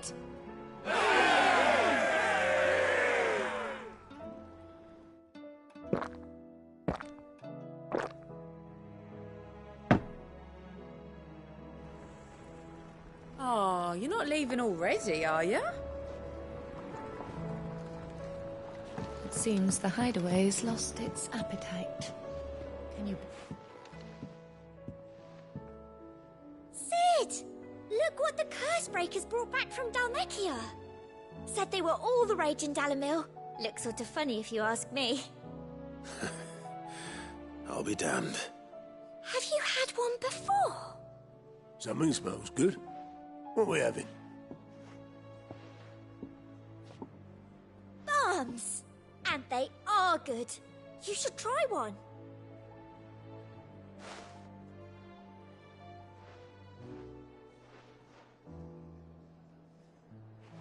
Eh? A bloody great hole in it.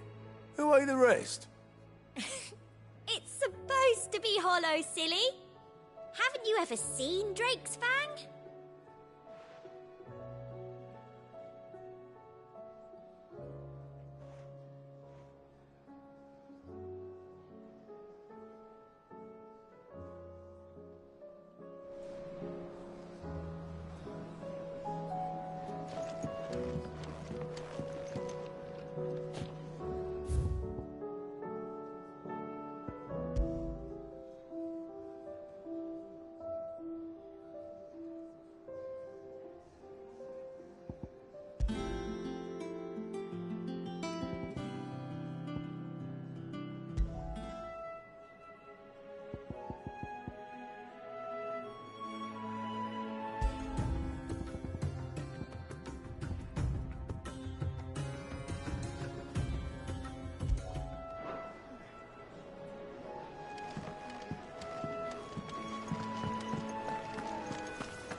Aye, it's a dangerous world out there. Best stock up while you can. The whole realm's in chaos. But as the old saying goes... If you're gonna buy something, be quick about it.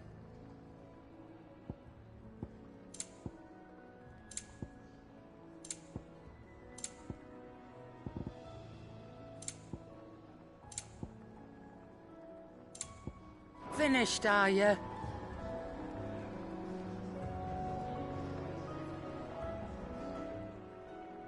Still alive, are you? Go on, then.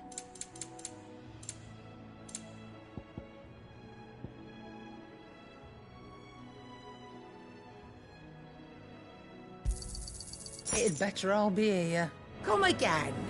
Or don't. I'm not much bothered either way. Thanks for not leaving me in the Dominion. If you hadn't come back, I might still be stuck there. I told Nan we flew back on the Phoenix. She walloped me for telling me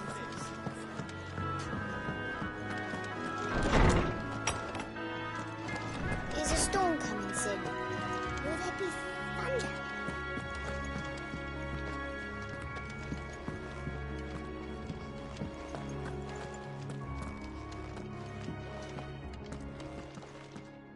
Knowledge hoarded is knowledge lost.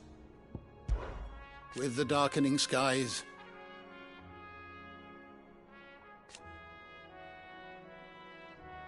but be that as it may,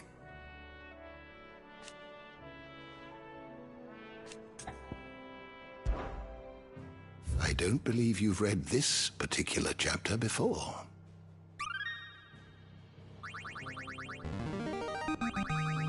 I have quite the find for you today.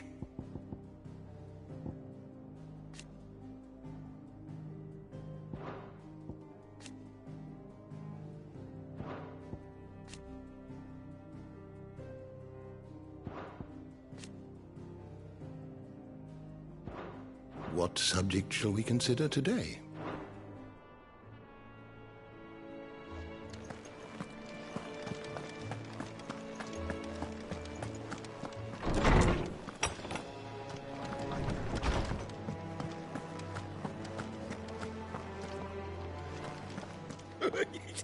Ivan's newest dish is a masterpiece. Once you get over the urge to gag, that is. The battle cries of dread one died.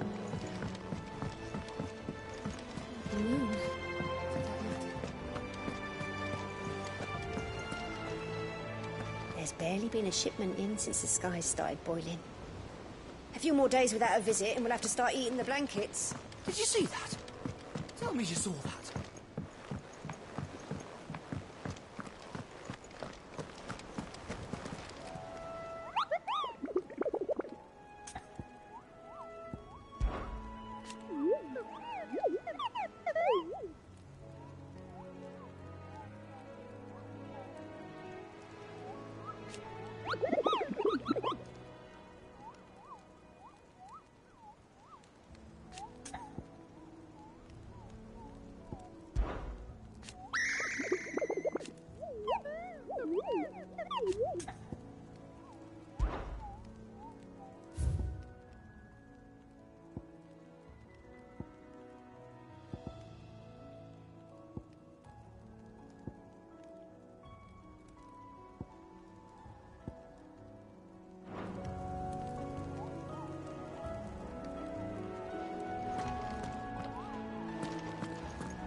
I wasn't expecting you back so soon. It's not true.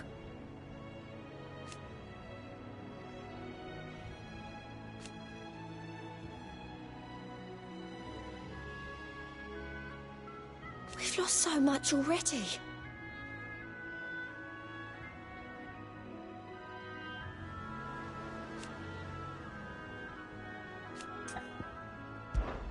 Your benefactors are a generous lot. All yours.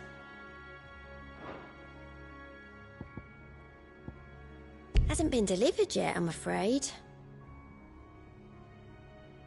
All done?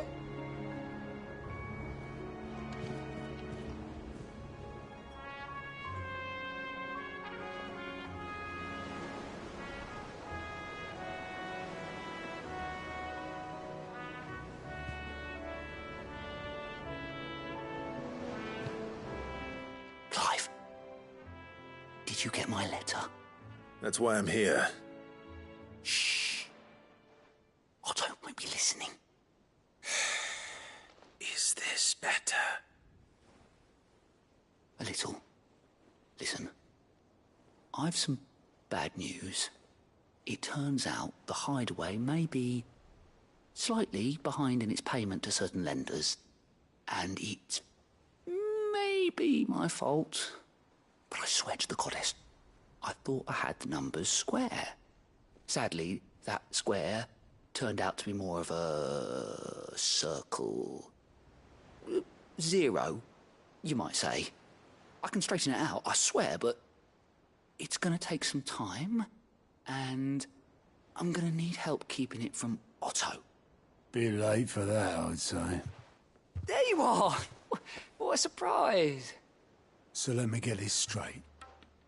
You forget to pay our lenders what they're due, and instead of coming straight to me, you get Clive to come to you. And I will dig you out of the hole you've dug for yourself. Clive, the man in charge of the place you've been cheerfully trying to bankrupt. And you thought this was a cunning plan. Why? Well, who needs paying? Oh, just Martha. And the dame. And, well, Lady Karen. But only 500 talents. We owe 3 of our most trusted friends 5 million gil. Each. 5 million each. They lent us the bulk of the money we used to rebuild the Hideaway, you see, and, well, I must have made some sort of oversight. Those ledgers were my responsibility, and it was my decision to entrust them to you. This is my fault. Do we have that much to hand? I can always ask my uncle. No, we don't. And no, you won't. We've lightened Lord Rosfield's purse enough. After the king's ransom we had off him, he deserves better than to see our begging bowl. Besides, we'll need to learn to stand on our own if we're gonna make this work. All right. But that doesn't mean you have to shoulder the burden yourself. Is there anything I can do to help? There might be. How'd you fancy taking these to Martha and the dame? Rocks. Rocks, he says. Worth 1,000 talents apiece, these are. A little something Sid and I set aside for when times got lean. And I reckon 15 million in overdue debt probably qualifies. I just hope our associates' eyes are a bit more discerning than yours. I'm sure there will be. Should be me making the rounds, really. But you know how it is with this place. Orders to bark, arses to wipe, and all that. I know. Which is why I don't mind going in your place. Go. Do you know why I only gave Master Clive here 2 star rubies? Because you'd rather Lady Karen killed me. Because I'd rather Lady Karen killed you. Yes. Well, I suppose this is goodbye then. Don't worry. I'm sure Karen will understand. Really? Do you think so? No, I don't.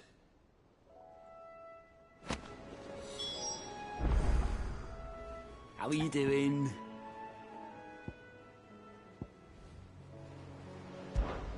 I don't mean to be gloomy. They need all the help they can get. I'm sorry to drag you into this, Master Clive. It's just I couldn't think who else to ask, and you're always so willing to help everyone. Quick look.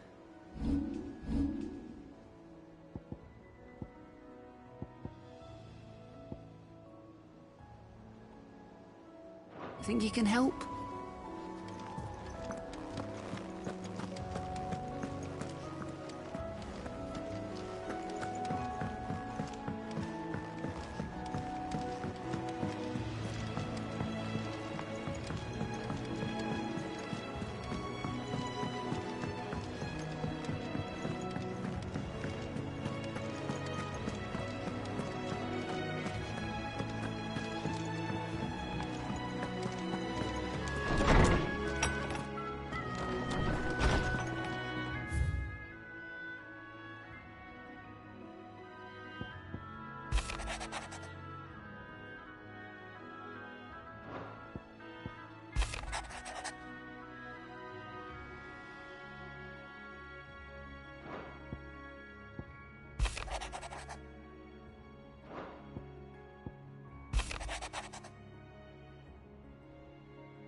Hopefully it's nothing.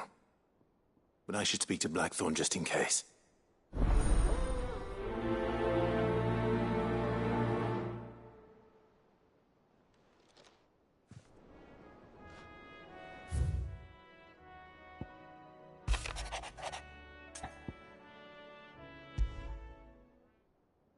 What could be wrong with Torgor? He seemed well enough when I last saw him.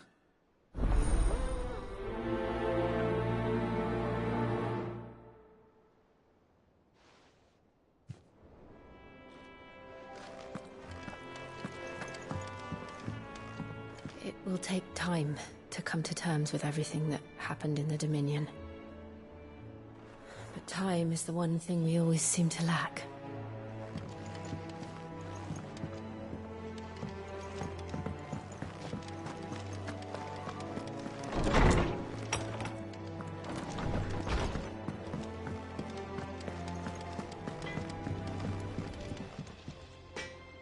Blackthorn, do you have a moment? Not really, no. This won't take long. I just wanted to ask how you're getting on. August was worried about you, and you might still be doubting your craft, even after learning the trick of that cuirass. Is there something else weighing on your mind? Perhaps sharing your thoughts might help. That bastard's like a dog with a bone. Still, he's got a keen eye, I'll give him that. He's just, well, Karen showed me something. Something I've never seen before. And that was? A sword. An odd-looking thing with a single-edged blade. The metal itself wasn't anything to write home about, but fuck me, the edge on it. You could slice a man clean in two with a weapon like that, and he'd be halfway home before he even realised he'd been cut. So that's what's troubling you? Nah, no. Not troubling me exactly. More distracting. Can't stop thinking, how do you get an edge that sharp? It's driving me mad. And if you knew how to do it, we could arm the curse breakers with even better blades. That's about the size of it, yeah. I'll see what I can find out. Sharper swords are always welcome. And we can't have our master blacksmith being distracted. You're a soft touch, you know that. But I can't say I'm not grateful for it. Good luck, eh? Thank you. Let's see what Karen knows about this sword.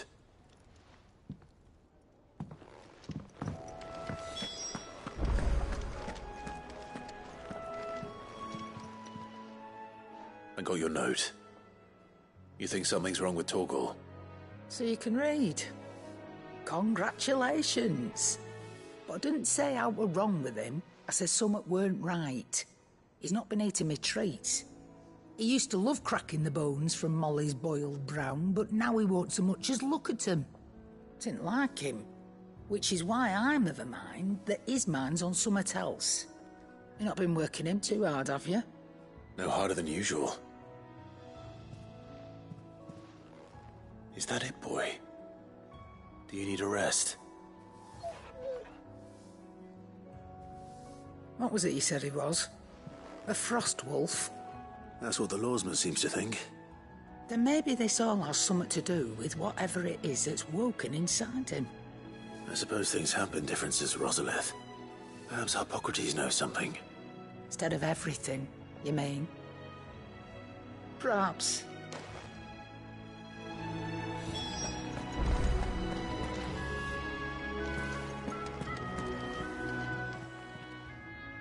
You're looking well, Karen. What do you want? Out with it. I want to know about the sword you showed Blackthorn. Single-edged and extremely sharp. Running around after him again, are you? I suppose I am, yes. But I need to help him find out how to work an edge like that. It's driving him to distraction. Little wonder, I suppose. There's not many like that make it as far as the twins, and those that do go straight into private collections. Which made it nice and easy finding a buyer. Can you tell me who bought it? Where is it now? You think I tell people who my clients are? Suppose you're not likely to go nicking him off me, are you now? Fine. If you stop mooning at me like that. Lord Ignac's the man you want. Dalmekian bloke. Collects weapons and the like. And he's got more money than sense, which is why he's one of my favourite clients. Reckon he'll still be at the inn in Dalamil, where I left him. Thank you, Karen. Oh, and he's a touch eccentric, if you take my meaning. I appreciate the warning.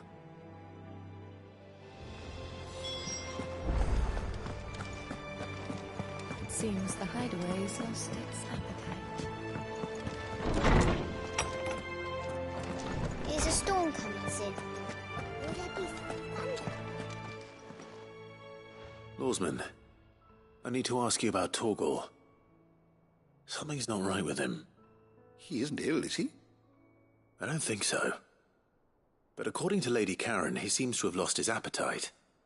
Which is certainly a new development. She says he's hardly been touching his bones of late, and she believes it may have something to do with what happened at Rosalith Castle. I rather think she might be right, though not about his appetite. All canids are instinctively inclined to crack open bones for the rich marrow that resides within, and I see no reason why a frostwolf should be any different. Accordingly, I suspect it is not a lack of appetite that afflicts Torgal, but a surfeit of it. If we assume that his newfound magics require additional nourishment to sustain, it may well be that the bones Lady Karen is accustomed to providing are no longer sufficient. Frostwolves, after all, habitually prey upon far larger animals, whose bones may yield altogether different nutrients. As to where one might find a suitable substitute, some antelopes that graze the meadows of eastern Rosaria have been known to grow to a size more than double that of their lesser cousins. I don't recall ever seeing any that large. And little wonder. The oldest and largest such creatures rarely leave the safety of the highlands for fear of predators. The last elder antelope sighting I recall hearing about took place near Cressida, and that was long before the village was abandoned. Even so, it seems like a good place to start. Good hunting, Clive.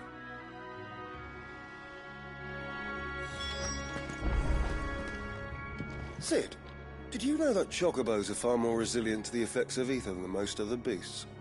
Some say that's one of the reasons they were tamed for use as mounts and sumpters, so that an ether flood wouldn't mean instant death for their riders or drivers. Me, I reckon they built it up over generations. Too many foolish traders driving their birds into floods, and only the toughest surviving.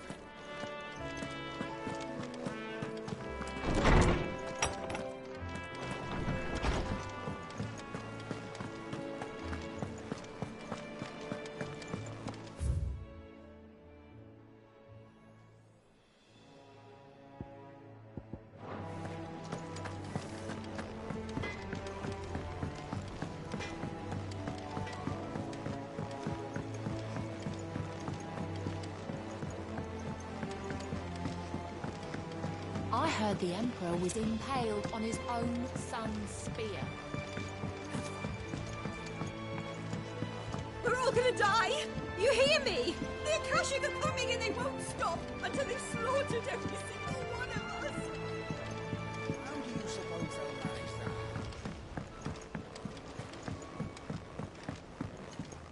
We've received word that the displacement stacks have arrived safely in Canva.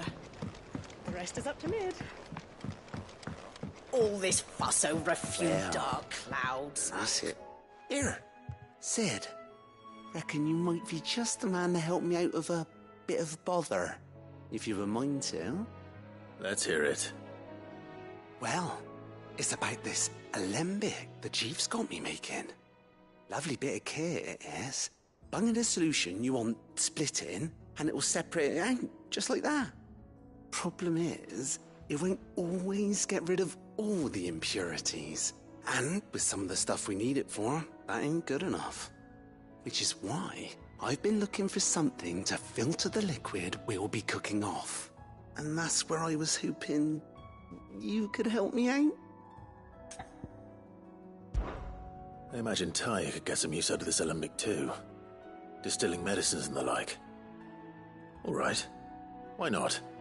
Proper job! So what exactly do you need for this filter? Nothing but bomb ash'll do, says the chief. Gave me a sample she'd obtained from the university stores. Couldn't believe my eyes. You pour the blackest blight water through it, and it comes out clear as a mountain stream. So, I did a bit of reading about where I might be able to get hold of some. And do you know what I found out? It's only the blimmin' bones of a bomb king. They leave them behind when they die, see? I take it that's where I come in. If you wouldn't mind. I saw a billet on the hunt board for one just the other day. Would have gone myself, but, well, fighting dirty great balls of flame ain't exactly my forte. You, on the other hand... All right. I'll see what I can do.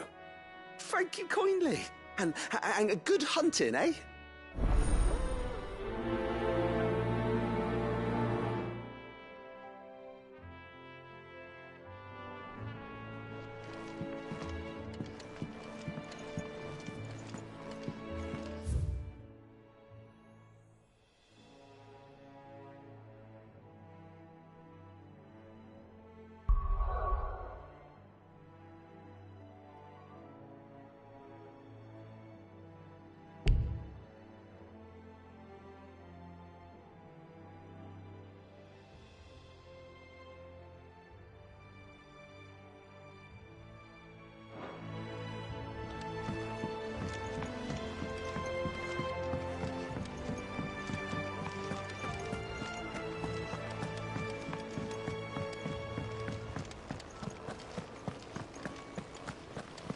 The girls here can have Otto and Gav.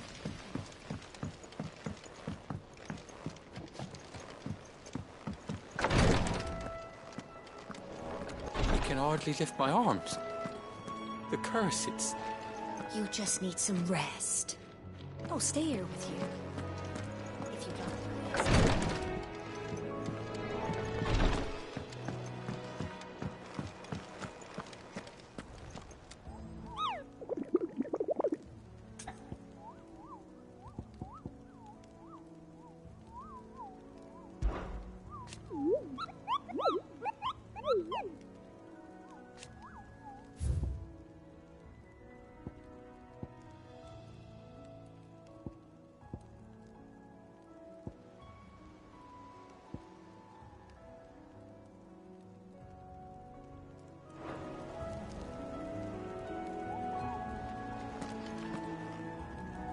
Otto, how fares the realm?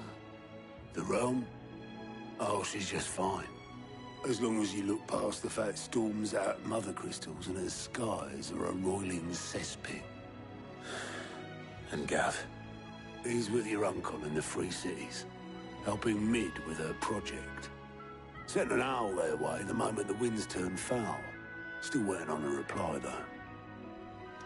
Do you have any good news? Well, that depends on your definition of good. All right, fine. What do you suggest we do? Oh, no, I'm just the messenger. I leave the scheming to those more suited to the task. Could be that Lady Vivian and Old Tomes have their own thoughts on the current state of things. Could be that they don't. It certainly can't hurt to ask. I suppose not.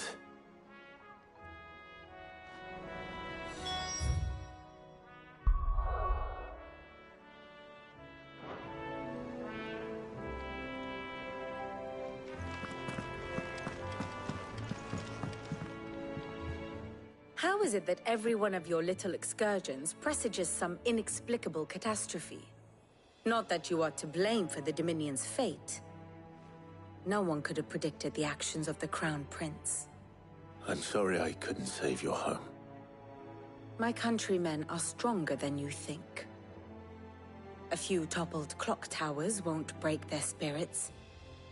They'll be back on their feet in no time. I hope so. Look at us. Bluer than a pair of bog crabs. Tempting though it may be, sulking will not help us find a solution to this mess. You believe there's one to be found? I don't know. But I am certain we're more likely to find it if we first examine the facts.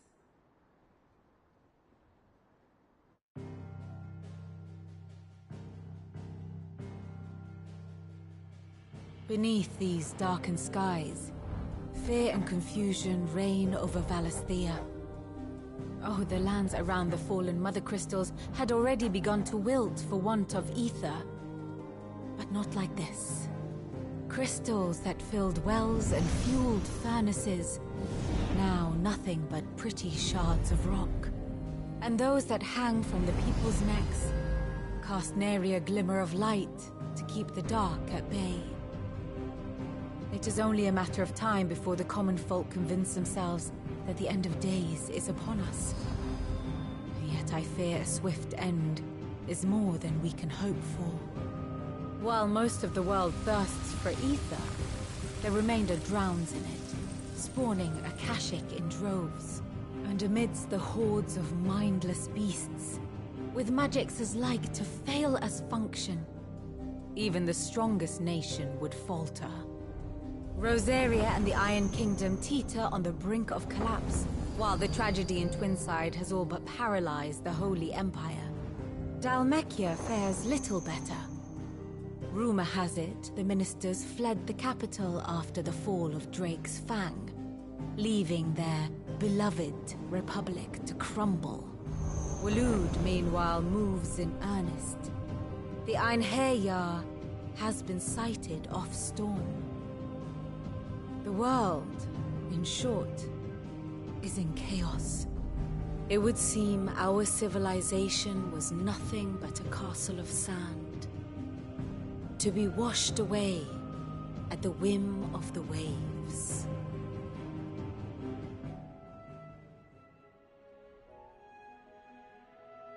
A castle of sand. Not my best flourish, but it seemed fitting. The reports I've received are considerably more blunt in their appraisal. Without the protection of their nations, it will fall to the people to defend themselves against those who would take what is theirs. Which is only ever going to end one way. Defending a farmhouse against a band of chocobo thieves is one thing, but pitchforks and palisades will do little to stall an army's advance. Should the King of Waloed deign to invade, there would be none to stop him. None but us.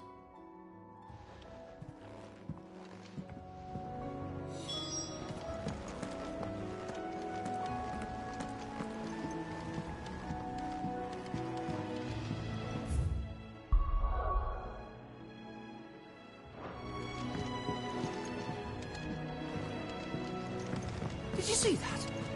Tell me you saw that.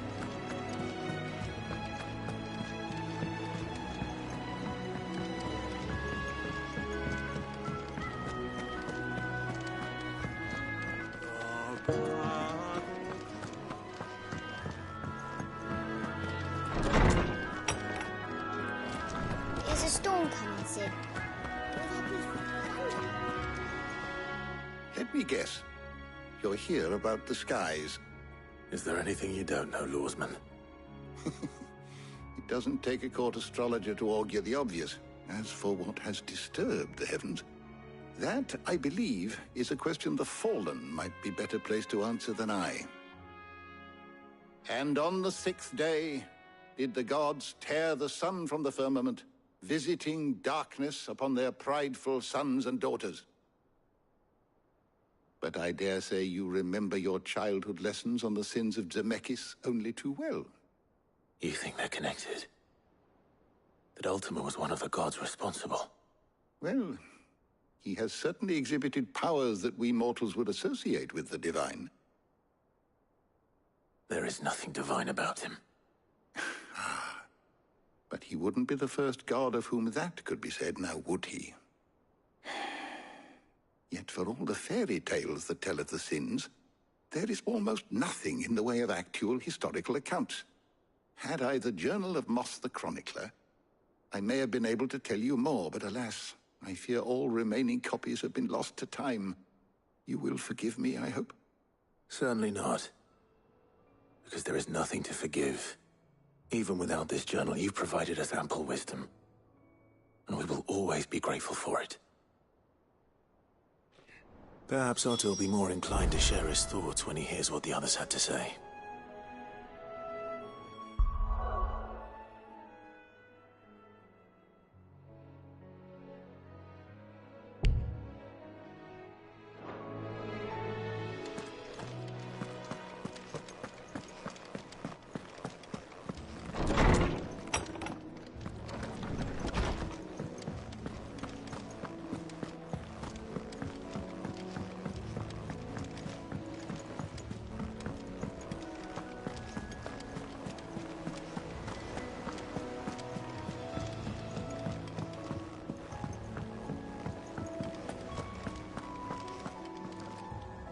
Clive, we have a problem. Only one. That would be a first. It would. Actually, there are 3. We had as many owls arrive while you were at the shelves. Martha's got a Akashic out her gates, and talk of monsters roaming the hills outside of Northreach has put the wind up Isabel and her lot. And don't forget Dalimil. Lubor says the village was raided by bandits. When it rains... It fucking pours. The Cursebreakers are spread thin, taking stock of the damage in the Dominion. And even if I could get word to all of them, I doubt they'd get here in time to make any real difference. Which means... there's only 2 people who can. Jill and I. Let them know we're on our way. The messages from Martha, Isabel and Lubor weren't long. But what they lacked in detail, they more than made up for in urgency. Our friends need your help. I'm ready when you are, Clive.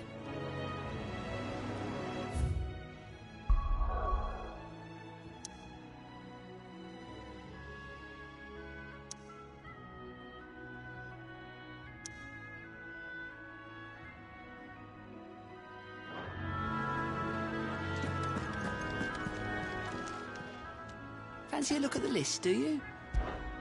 Anything catch your eye?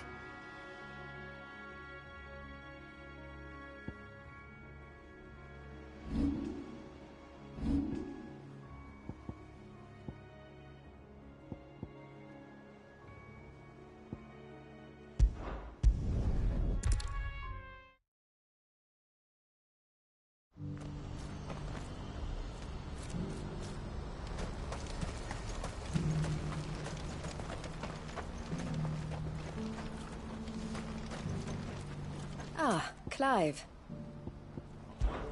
Ugh. Speaking of which...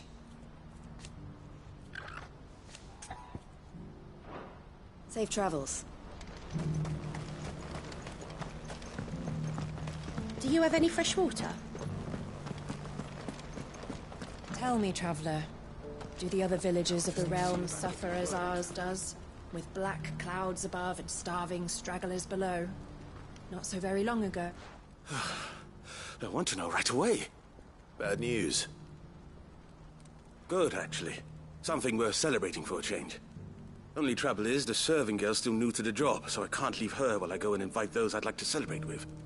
What exactly are you celebrating, if you don't mind me asking? I've come by a particularly fine bottle of red. A Gotan 66, no less. Gotan Rouge is the only good thing to have ever come out of the Empire. And most wouldn't part with a 66 if you held a knife to their throats. So I've heard. Oh, so you know of it then? Clearly you're a gentleman of taste. A gentleman who might sympathize with my predicament, perhaps? Would you pass the good news to a few friends of mine? I'll give you a little something for your time, of course. Sounds simple enough. So you'll do it? Marvelous. Thank you. You won't need to go far. All three of them should be right here in the market. There's Aldrich the porter, Milan the butcher, and Bolek, a guard over at the north gate. Three of the finest fellows in Boklad, if you ask me. Tell them to come to the tavern when they finish for the day. Stop by again when you let them know, and I'll give you your little something. I'll be right back.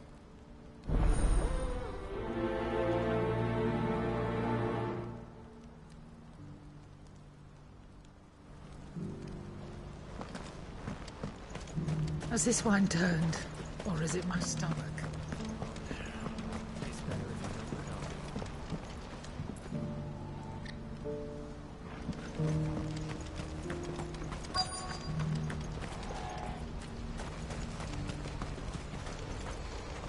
What's happened? Pardon me, but would you happen to be a fighting man, perchance? That well-notched steel and impressive physique. I have need of a sword for hire, and yours looks to be a weapon well worth the coin. Might you be convinced to offer me the use of those formidable arms? How exactly do you intend to use them? Well, being something of a scholar of Zemeckis history, I wish to investigate the ruins near the city. And I require a rugged companion, lest I find myself waylaid by ne'er-do-wells or the beasts said to roam the area. Should you accept, you will not only earn yourself material wealth, but partake of the true treasure that awaits us there. The rich and storied history of Zemeckis. Well, were you ever party to a finer proposition? My arms are yours. Wonderful! Then come. We must away. But where are we going? Along the old Zemeckis Road, and from there, onward to discovery. Quickly! There is not a moment to lose. Wait. Good luck with your ne'er-do-wells.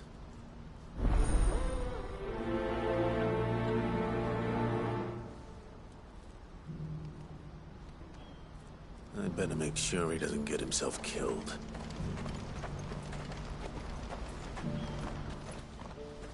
Clive.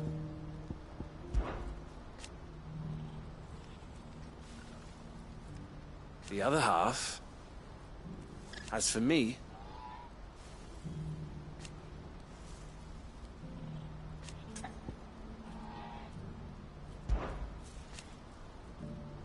and I wouldn't have it any other way. All the better. May luck go with you. I see you've been of some assistance to Eloise. Perhaps you can extend me the same kindness? Perhaps. What would I be doing? Finding someone. You see, I've been having trouble with thieves, and despite the many pains I've taken, I can't stop them from rummaging through my packs. I was griping about my lot to a friend of mine a few days back, and he offered to track the culprits down. Now, Joseph's a sellsword, and a good one at that. But he's been gone days, and I'm beginning to fear the worst. Any idea where his search for the thieves might have taken him? The old Zemeckis Road, perhaps? He doubted they would be fool enough to linger here in Boklad. Joseph's lived a hard life. Made him grey long before his time. I just pray he hasn't been killed over a few sacks of grain. I can't imagine there are too many grey-haired sellswords around. Hopefully someone will have seen him.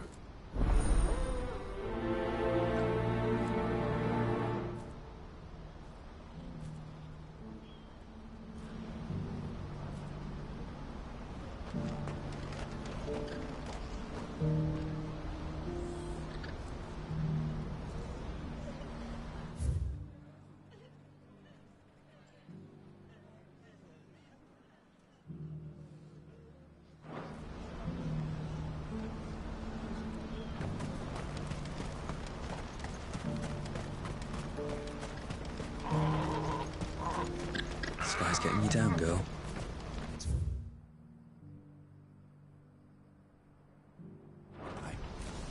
We've survived this long, haven't we?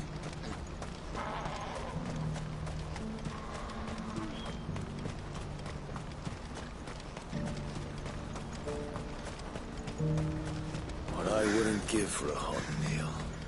Looks like this is the end of the road for us. When are they gonna let us through? What do you want? I've no coin on me. Just information. Has a sellsword passed through here? Grey hair. Now you mention it, there was a young man with salt in his mane sneaking around out there a while back. Which way did he go? How am I supposed to know? Buggered off down the road, I expect. Now why don't you do the same and leave me be?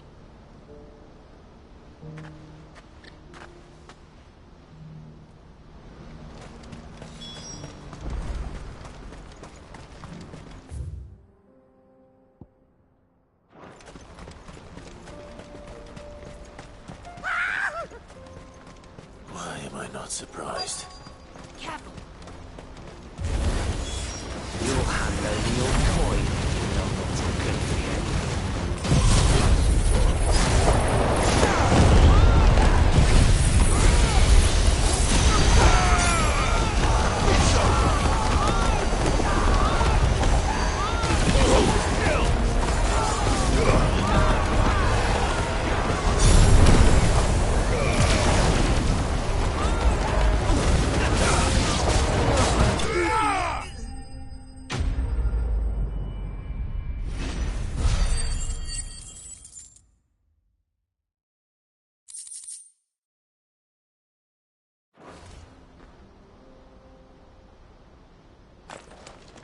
Are you hurt? Happily not, good sir. Thanks to your timely intervention. More importantly, we have arrived. Now, feast your eyes upon the marvel before us. Ruins, a relic of the fallen civilization. A sight so common that man is oft blinded to its wonder. Colossal vessels, dashed from the very heavens. Airships, we call them, with very little thought to what wonders such a word might describe. Oblige me if you would. Does anything strike you as peculiar about this particular specimen? Though we ourselves find fallen ruins to be nigh indestructible, whatever gouged the final sin from the rock cleaved clean through the structure you see before you. A tantalizing mystery, no doubt, but merely one of countless enigmas in which Zemeckyan history is steeped. Come, good sir. Our expedition continues, and we still have much to learn.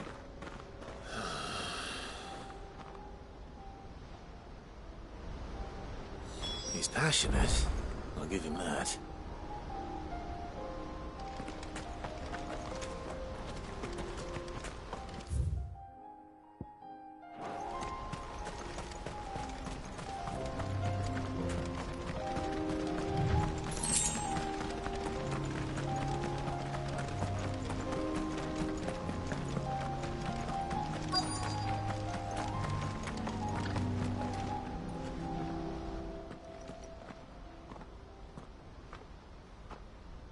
We don't want any trouble.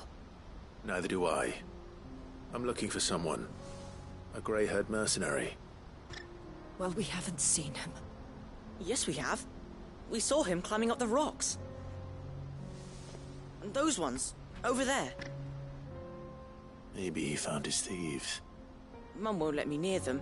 She said there's goblins up there, and that they eat little boys for dinner. Shush, now. You've said quite enough already. I only told him what you said. I'd listen to your mother if I were you.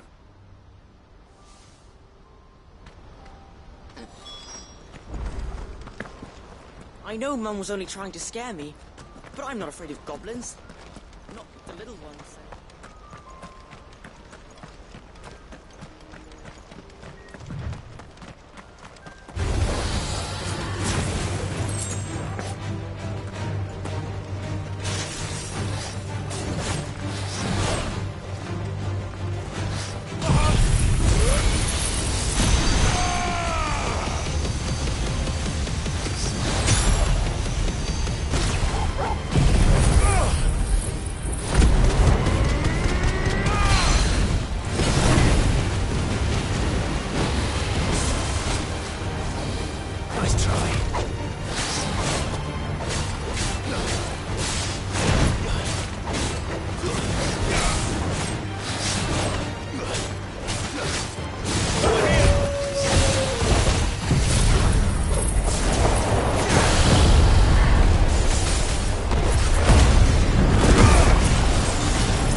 Joseph's thieves really lug their stolen wares all the way out here.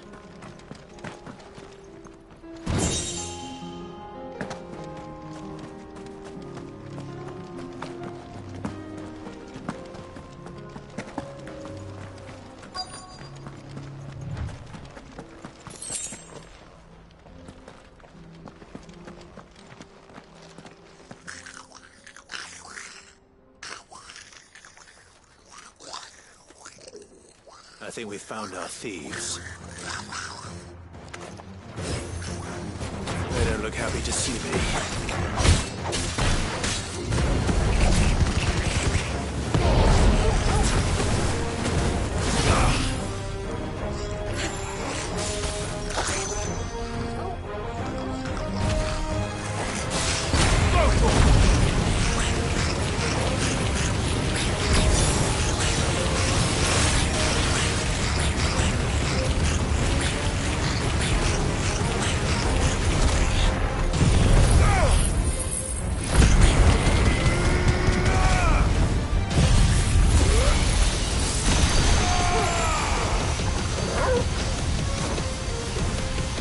It's over.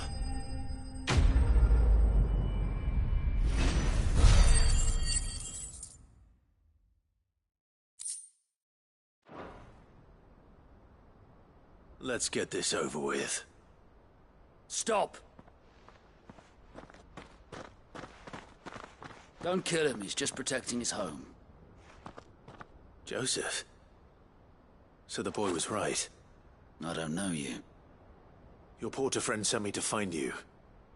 She was worried you might have got yourself killed. Have I been gone that long? Wasn't hard finding the thieves. The problem was knowing what to do with them when I did. I take it things are more complicated than they appear.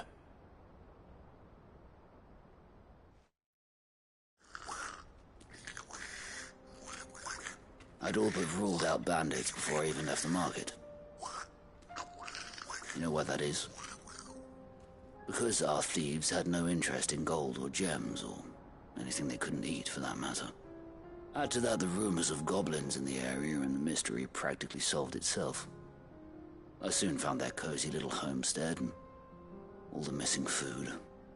I launched myself at them, full of righteous fury, but their leader was the only one who moved to meet me. The others, they huddled around that food, ready to die protecting it. They stole because it was that or starvation. I've been there myself, back when times were hard. So you spared them, and earned their trust into the bargain by the look of it. These goblins aren't native to the area. They don't know how to survive such barren lands, so I've been teaching them. And once they've learned to hunt and forage, they won't be fool enough to risk their necks in Bocklad. I'm impressed. I didn't know goblins could be reasoned with. Do me a favor. Let the porter know I'm safe. I'll head back to the market once my work here is done. Oh, and don't mention the goblins. I don't want people coming here brandishing pitchforks. Not now this lot have sworn off thieving. Your secret's safe with me. I appreciate it. Thank you.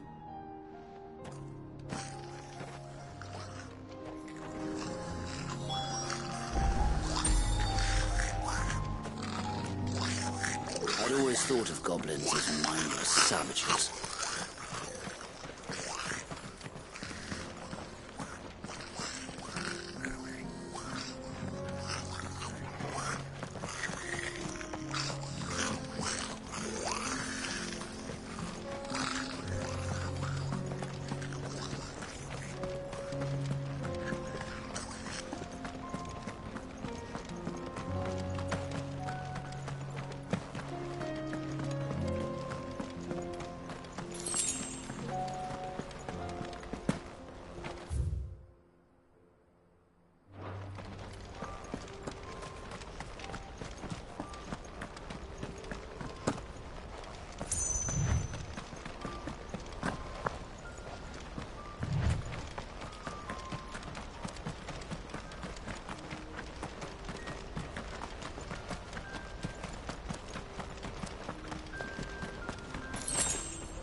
Not again. Company. All right then. Who's first?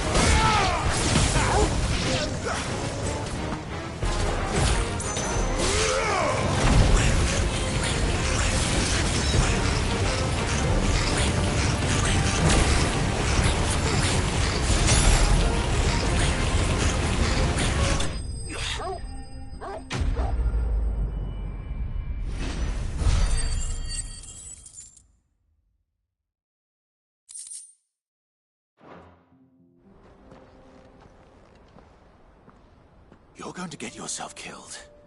Oh, that would not do. That would not do at all. Not when such majesty stretches out before us. Behold, the final sin in all its glory. As Moss tells us, a battle was fought here in ancient times. A battle of such ferocity that it tore a great crater in the very land upon which it was waged. In reaching for their holy sanctum, did man enrage the gods, and great was the vengeance that was rained down upon him. Alas, the full truth of the matter is lost to time, though I live in hope that I might see it discovered. But we must not dwell upon such things. There is more yet to see. Onward! History awaits!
still in one piece?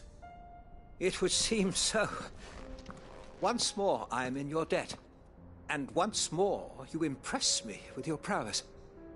These were no ordinary foes, but ones we in the field call echoes. Though Moss the Chronicler concurs with the legends in attributing the fall of Zemeckis to a wrath wrought upon mankind by the gods, he offers little in the way of explanation. Could the ruins we see before us here, in all their elaborate beauty, perhaps suggest an answer? Could the construction of such miraculous edifices have been considered an encroachment upon the province of the divine? Alas, all is mere speculation. But one day, perhaps, I will learn the truth. Not if you keep running headfirst into trouble. You are right, of course. And not only have you plucked me repeatedly from the jaws of death, you have proven yourself a willing audience to my ramblings. Glad to help, but didn't you say you came here to investigate something? I fear I may have rather overstated the case on that front. In truth, a captive ear was all I really desired. You see, even my fellow scholars have grown somewhat weary of my musings of late. And so I came upon the idea of purchasing a companion. A captive audience, if you will. That's what this was all about. I am afraid so. And now, my good man, it is high time we returned whence we came. Fine. Just don't go running off this time.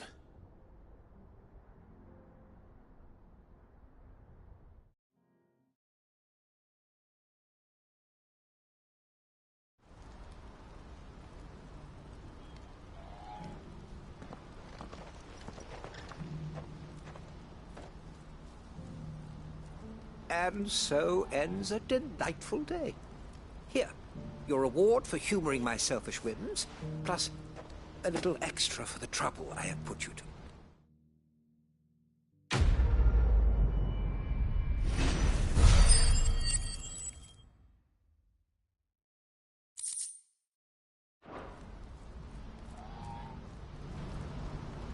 Truly, knowledge is a gift all the greater when shared. Guards at the gate.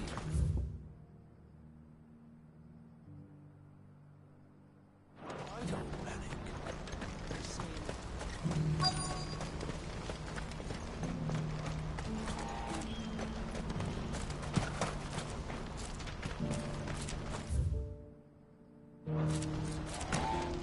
Who needs a porter when there's nowhere to go?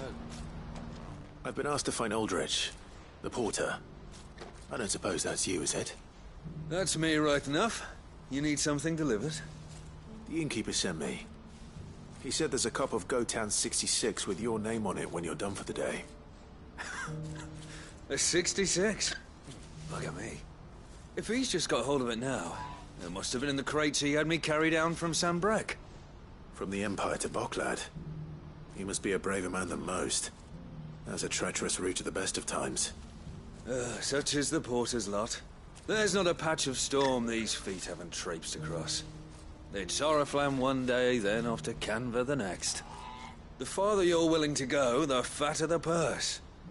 Which is why there's no shortage of competition for some of the longer routes. I'd say I've done enough for today to earn myself a cup of something tasty. Thanks for letting me know.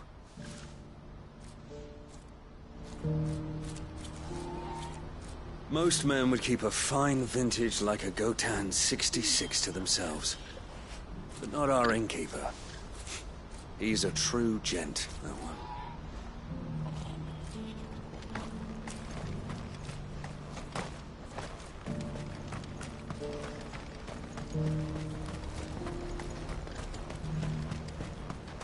Please, I'll pace it through.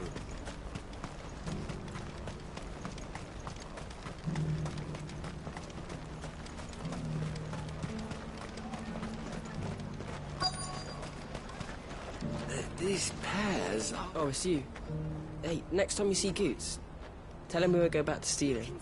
Marcel's keeping us too busy to even think about it. The crystals we used to keep them cool on the journey from the orchards barely do anything. Good to see you again, friend. All these rumors I've been hearing about the Dominion, I half thought you'd be lost to us forever.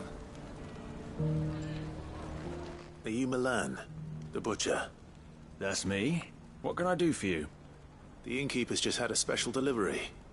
He thought you might like to join him for a cup of wine after you pack up for the day. He knows me only too well. And I've got a ham here that will go handsomely with a nice drop. Wine and ham to spare. Bocklad clearly isn't suffering then. Comes with being the place everyone has to pass through to get to everywhere else. Those who travel the Crystal Road bring all manner of goods with them. We get meat from San Brec, herbs from Rosaria. Why, sometimes we even see curiosities from across the Narrow. Or rather we did, till not so long ago. These are lean times, and even Bocklad isn't the bustling trading post it once was. Still, there's no point dwelling on it. Better to live life while you can, eh? And on that note, it sounds like there's a cup of wine needing my attention. I've been keeping a cut of something special by for just such an occasion. You, please. Before the flies get.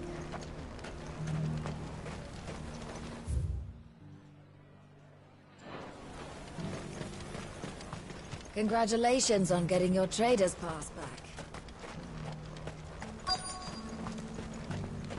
I swear to you, it was right there on the captain's... I'm looking for Bolek. I was told he'd be guarding the gate. Well, you found him. You're not here to enlist, I take it? The innkeeper sent me. He's just taken delivery of a rare vintage, a Gotan 66. He thought you might like a cup. I've never said no to a goat hand. I'm not about to start now. Thanks for letting me know. You must be a busy man. No one's making for the refugee camps anymore. Not after what happened in the Dominion. Meaning, they linger here instead. I spend more of my days moving beggars along than I do manning these gates. What gets to me are the gangs that prey on the poor sods. As if they haven't suffered enough. Some days you can't help but wonder what the world's coming to. You know what? That wine's sounding better by the moment. Well done. I wonder if the innkeeper might spare a cup of that wine.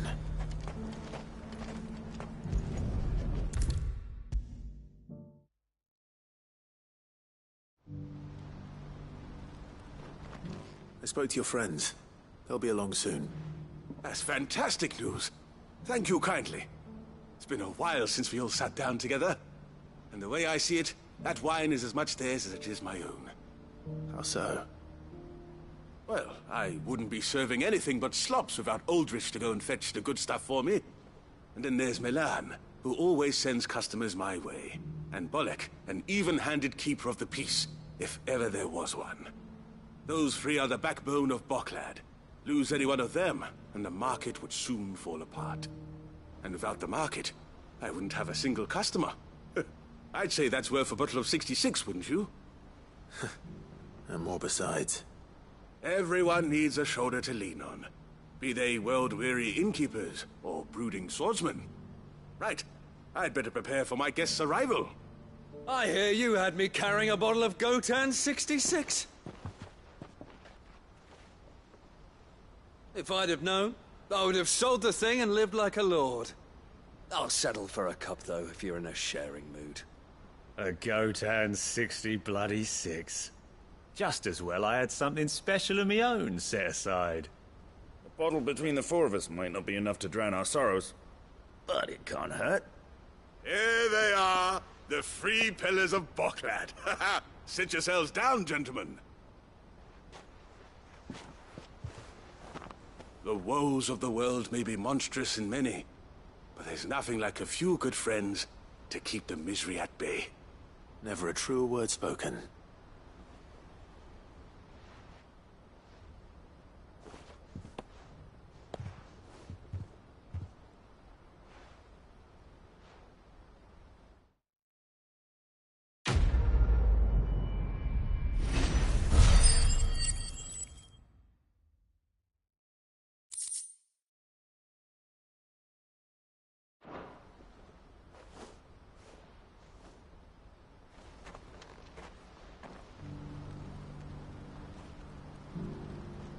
Kill the poor sod. For a handful of... I owe these remarkable gentlemen more than a few paltry cups of wine. Even if it is the finest wine in all of Valisthea. Oh, there's nothing like a cup or 5 of good wine to wash away the aches of the road.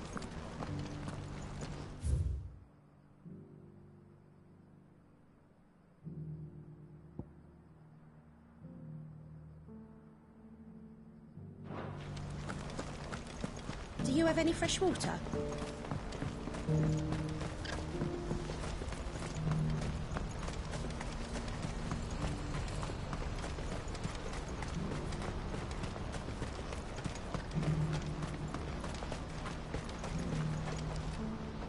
Joseph's fine. He'll be back once he's tied up a few loose ends. That's a weight off my shoulders. He certainly knows his business. You found your thieves all right. And I dare say they won't be coming back. A good man to have around, that Joseph. And if he says there'll be no more thieving, that's good enough for me. Thank you for putting my mind at ease. Here, for your troubles.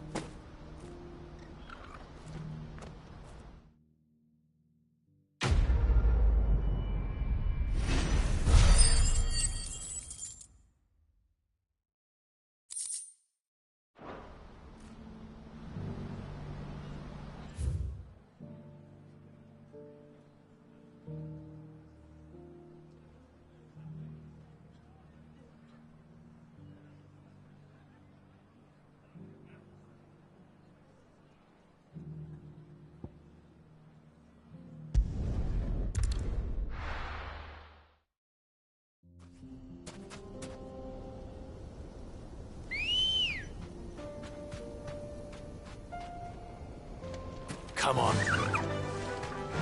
Fly, Ambrosia.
No need to ride from here.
Ready, go?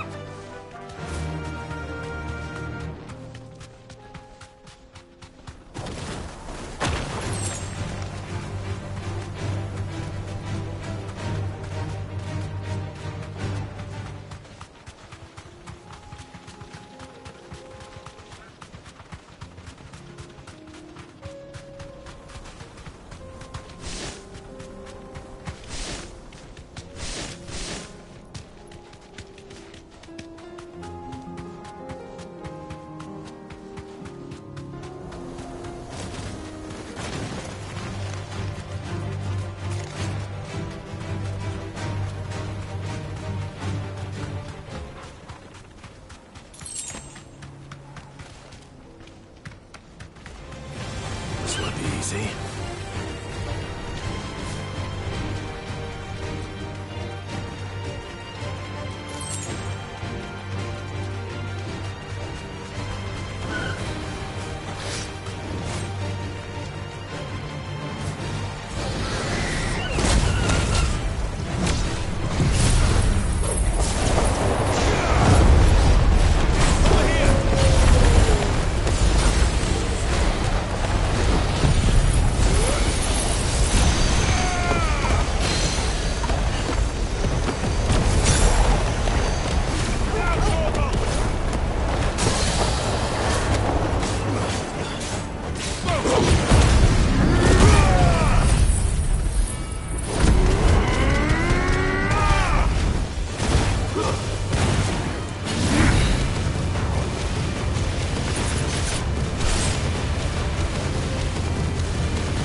Come on.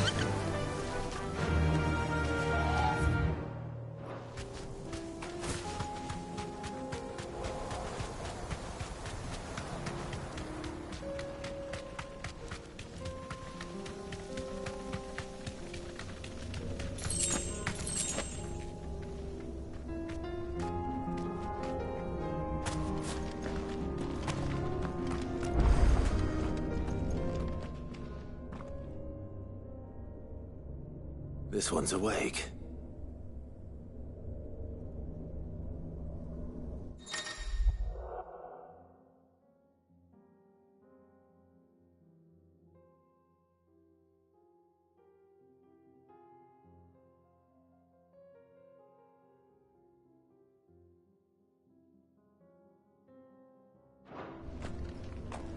Let's see what's inside.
Sid!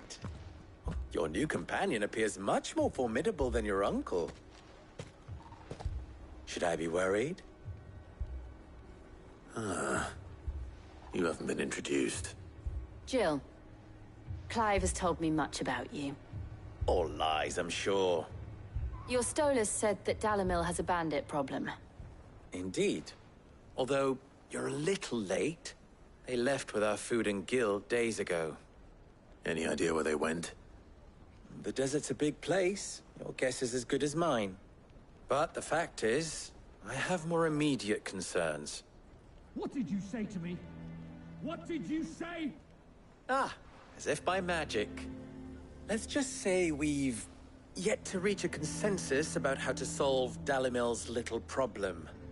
And at this rate, it won't be the actions of the bandits which prove to be our undoing. It will be our own. Now, I've tried reasoning with the dissenting parties, but even the Desert Hare has limits. Perhaps we could talk to them. What makes you think they'll listen to us? What makes you think they won't? She makes a fair point, Sid. And you won't have wasted much of your precious time if you fail. They're just across the courtyard.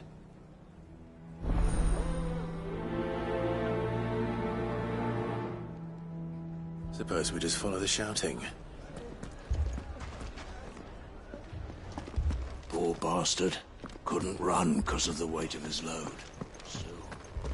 If you're wondering why Dalamil's in such a sorry state, you can blame the bandits. If I had my...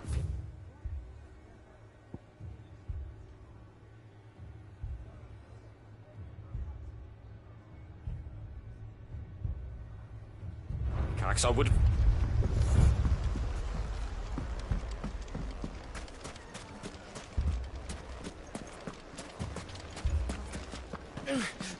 Fucking thieving bastard!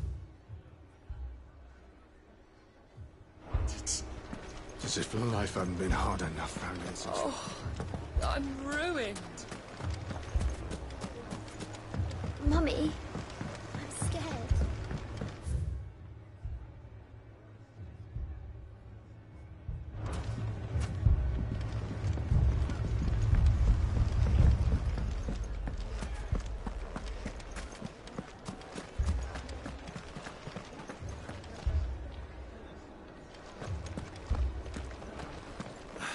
They're both as stubborn as the lover's pot, and every bit as irritating.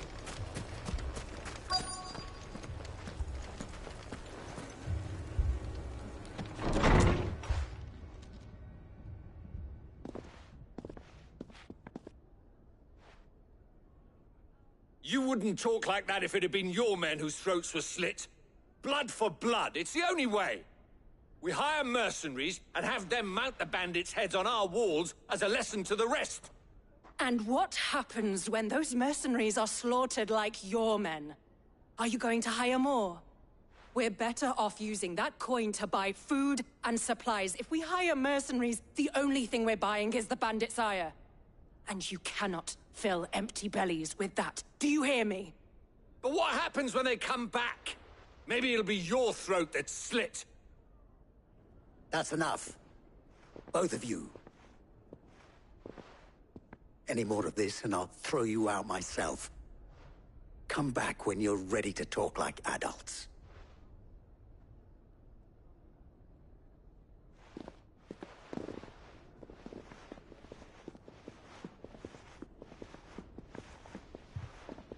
Victor. What's he doing here?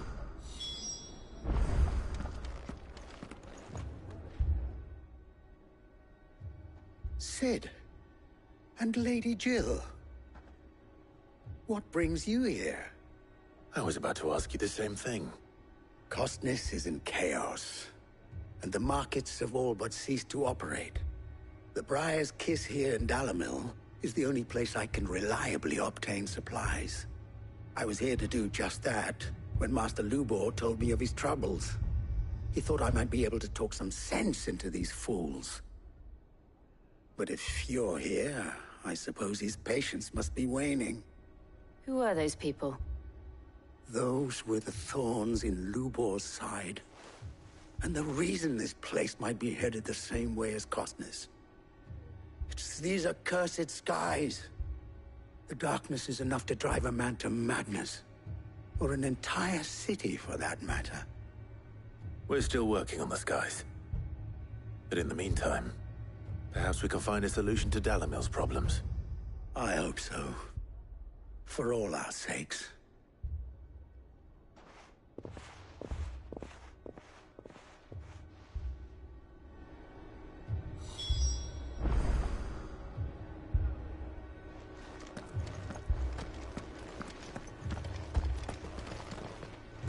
Haven't we had enough fighting?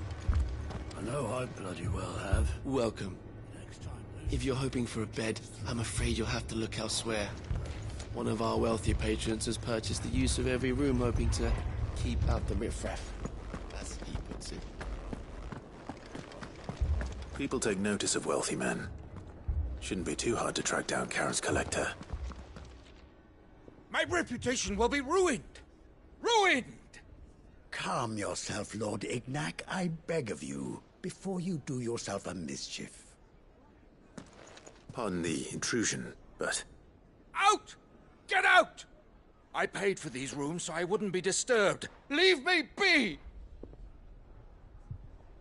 Please, allow me to apologize. His lordship is going through a difficult time, and he's never been fond of guests arriving unannounced. Radim! Get rid of the filthy oaf this instant! Very good, Lord Ignac. Would you mind stepping outside for a moment?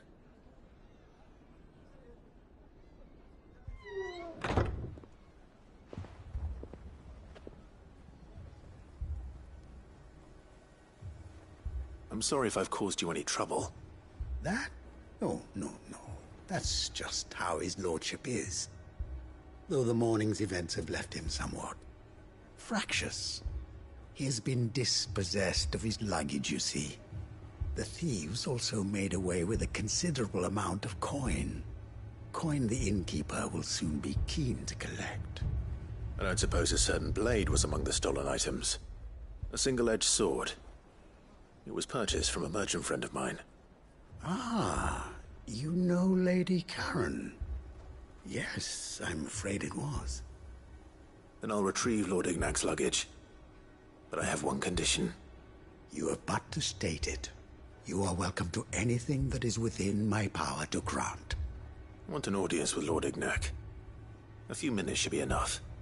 Then I'll be on my way. A condition I would be a fool to refuse.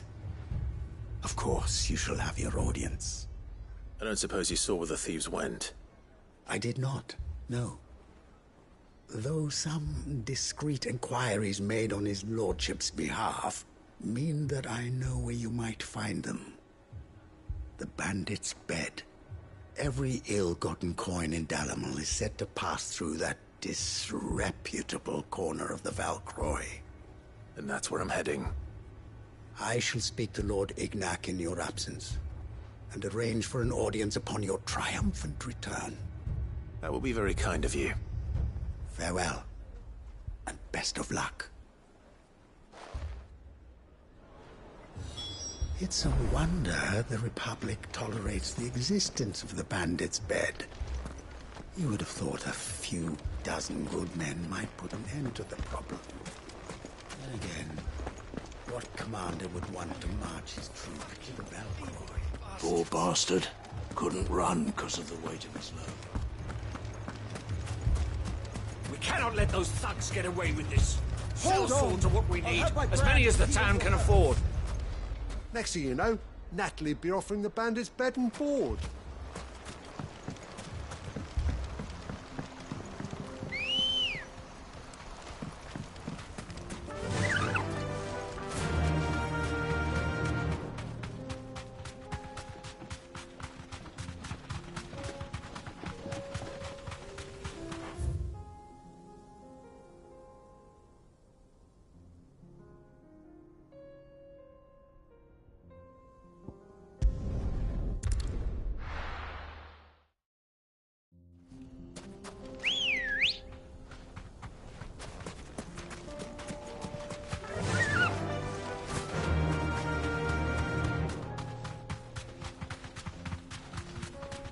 company.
Time to fight.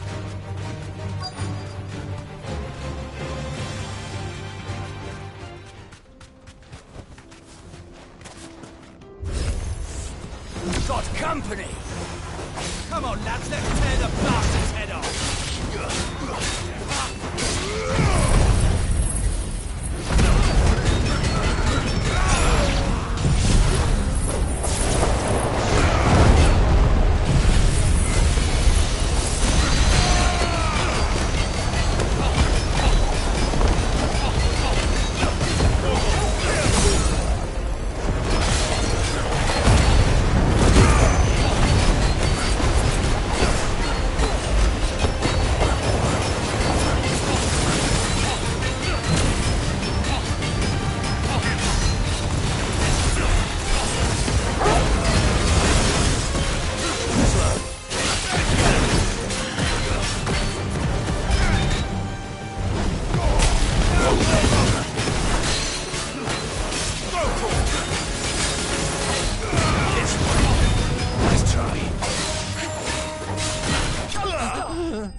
This must be Ignac's luggage.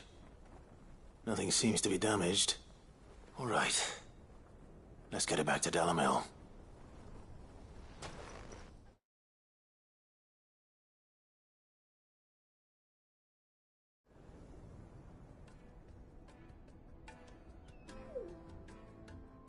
I hear I have you to thank for the return of my effects. What shall I call you, my good man? Wyvern. Glad to make your acquaintance.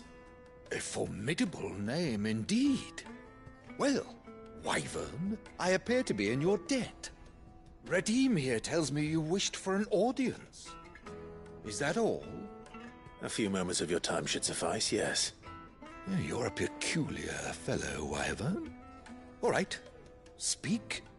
Master Wyvern was wondering if you could tell him about a certain single-edged sword you recently acquired. Oh, a true work of art, that one. Karen drove me hard on the price, but I would have sold her Radim here to get my hands on that sword. It was made in the Outer Isles, far beyond the Twins, and is used exclusively by the practitioners of a unique school of swordsmanship. They believe no combat should ever exceed a single strike and hone their blades to such perfection that none ever does. Each sword is made for that one perfect stroke, and for that stroke only. They crack upon a second blow. There's a brutal sort of beauty to it, really. But how do they hone such an edge? Fine question. Why, they use a whetstone, of course. Whetstones, rather. A whole array of them, ranging from the coarse to the fine. 10,000 licks with the sharpening stone, then 10,000 more. But it is the final stone which lends the blade its legendary sharpness. A mineral quite foreign to this great realm of ours. And that is the key. The secret ingredient. Wyvern, it occurs to me that my little lecture is hardly equal to services rendered. Take this, together with my regards. The very stone of which I spoke, far rarer among collectors than even the blade itself, and a far more fitting payment. Thank you. Pardon the intrusion, my lordship. However, it is long past time we prepared ourselves to depart. So it is. I am locked in bitter competition with a rival collector of curiosities. I am one step ahead of the unscrupulous scoundrel, but he is hard at my heels. Are there many other collectors out there? Too many to count, but only one do I consider my nemesis. Lord Byron Rosfield. And is a perennial thorn in my side. I can imagine.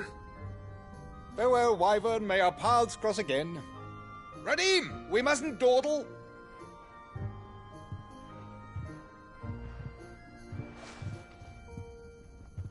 I think his lordship is rather taken with you, Master Wyvern. Thank you again for your assistance. Coming, my lordship. I'll be right there.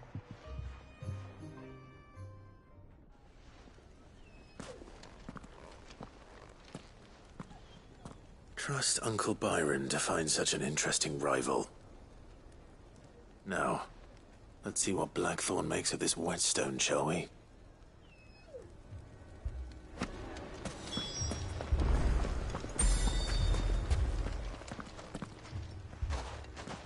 So, you see my predicament? What I saw was a room full of people who were angry and afraid. And with good reason by the sound of it. But if left to smolder, that anger and fear could set the entire town alight. My thoughts exactly. What to do? Both sides wish to protect their homes and livelihoods, if only they could agree on how. But as long as they are divided, we are vulnerable. And if there's one thing bandits like, it's an easy target. What would Sid the Outlaw suggest? Well, if it were my namesake, he'd let them choose for themselves, and be on hand to pick up the pieces when it all went wrong. That sounds like a recipe for disaster. A recipe for disaster is precisely what it is. But perhaps that realization would be enough to make them question the ingredients. While it's plain neither Conrad nor Natalie will countenance the other's proposal, it may still be possible to make them doubt their own. Before presenting them with a third option. And that would be? To pool our resources and save the city ourselves. Why fight each other? When all that fear and anger can be directed at the bandits. It appears we have a plan of action. Victor, pay Conrad a visit. See if you can't convince him of his folly. I'll speak with Natalie. As you wish. Your faces are not well known in this town. That may prove useful. Don't worry, Victor and I will do most of the talking. You need only play along. Play along? What he means to say is yes.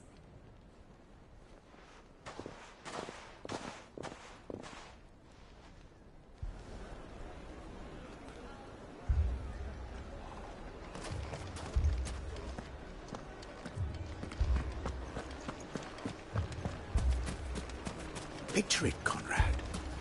Your own city guard.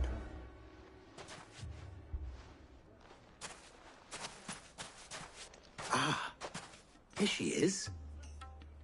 The Lady of the Spear herself.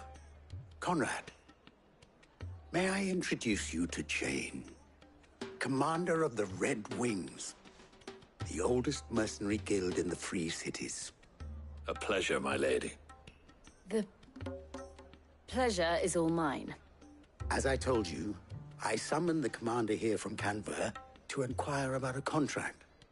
Victor says you told him no. That there aren't any men left to hire. Is that true? True as the crystals cracked. Nobles came and claimed every last one worth his salt. And not just from us Red Wings. You know of the 7 high houses. There must be 2 swords assigned each one. Granted, we have a few boys left. If it's boys you're looking for. Well, Conrad, are you saying that Dalamel's finest cannot defend this town better than a gaggle of unblooded striplings? That a band of beardless youths could better avenge the deaths of your brave men than you yourselves? Absolutely not. We'll show those bastards who they're dealing with.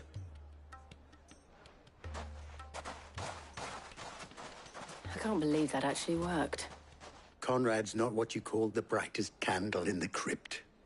And there's a reason why I had you do the talking and not Sid. Well played, my lady.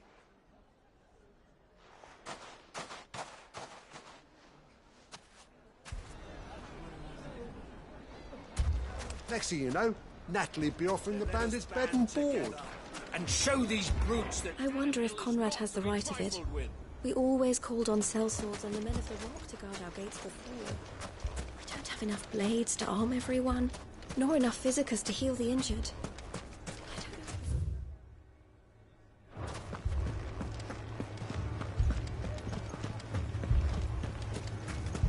My shop. If I had my pickaxe, I would...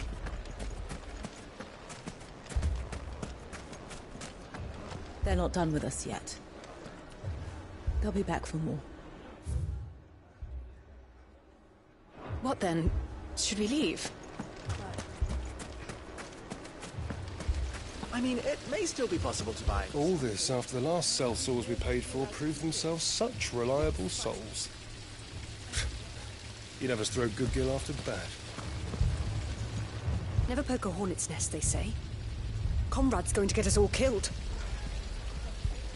I agree with Natalie. Ah, here he is now. Natalie, allow me to introduce Lord Underhill of Randalar's prestigious League of Merchants. Lord Underhill. At your service. Underhill? I was just telling the good lady of our conversation, my lord, and how you were lamenting the state of the capital's stores. Lubor says that not only are the granaries almost empty, but that war and the Blight mean this season's harvest won't be enough to fill them for winter. Indeed, certainly that is the case. The nobles in the capital are buying up the city's stocks of barley and wine, driving the prices higher than most commoners can afford. It is only a matter of time before the peasants revolt. It is worse than I thought. If what Lord Underhill says is true, I fear we have little hope of supplementing our stores, meager though they regrettably are. And while I applaud your endeavors to dissuade our more bellicose citizens from seeking vengeance, I sense Conrad is not wrong in his assessment of the bandits' likely return. Which means that now, more than ever, we will need to secure what little we still have. Food, weapons, herbs, everything. If our humble town is to endure not only this hardship, but those that are certain to follow, we must stand united. All right. If it will help to protect my home, I'll do it. But you needn't have gone through this charade.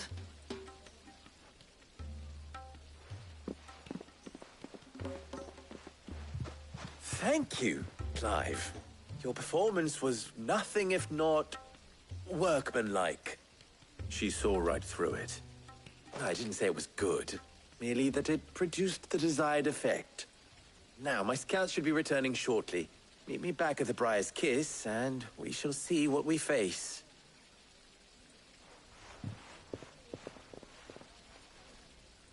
I'm not convinced our roles in this ruse were entirely necessary. I don't know. Conrad seemed quite taken with you.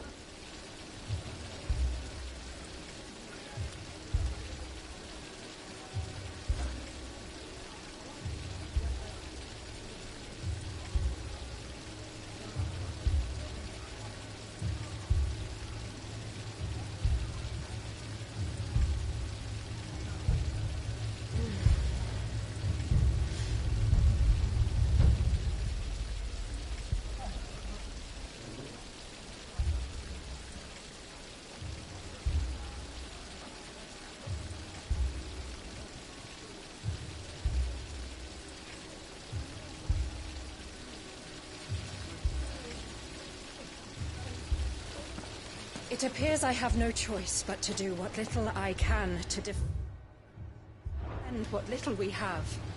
But I would not see any unnecessary blood spilt. There's truly no chance for us to restock our supplies. Mummy, I'm scared. Oh, I'm ruined. Good news, Sid.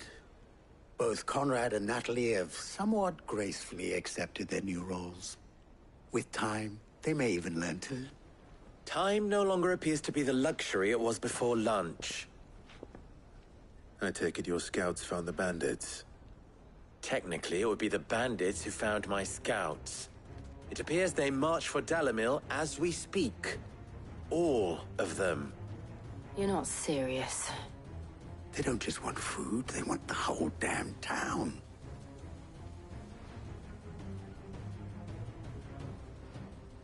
I have a favor to ask. I'm told the bandits march in two groups, one from the south and one from the desert, in a move doubtless intended to stretch our already gossamer-thin defenses. Very well. Jill and I will meet those from the desert. But what of the rest? The rest, my friend, the city shall fight. Together. The stakes, I concede, are high. But if this does not unite Dalimil, nothing will. That is a lot of faith to put into those who had their hands around each other's throats but a moment ago. Then it will be for us to see that their hands are kept occupied. And I do mean us. I thought you might say that. We'll hold them off for as long as we can. And we will do the same.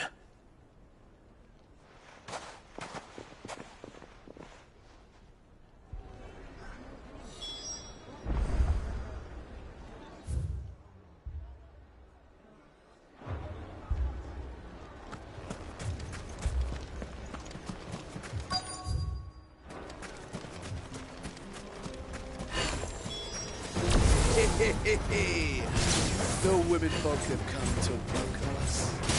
I'll take that one. He's all yours.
The townspeople.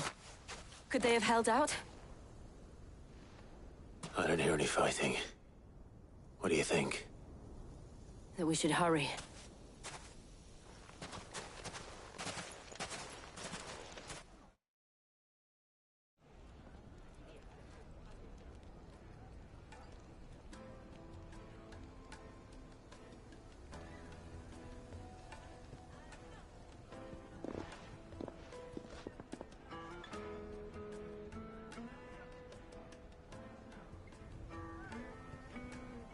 Natalie, I owe you an apology.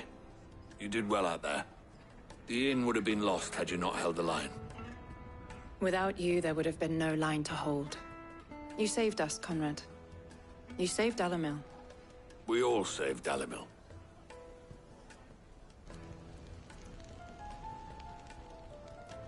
Conrad seems to have had a change of heart. I'd say they both have. I take it from your presence that our visitors from the desert won't be joining us either. Pity. The plan worked, Sid. Granted, it only took an army of bloodthirsty bandits at our gate. Calm now, Victor. Why quibble over the details? We are united, and that is all that matters. As for you, Sid, you fight considerably better than you act. I'll take that as a compliment.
Sorry for the wait, but hopefully you'll agree it was worth it.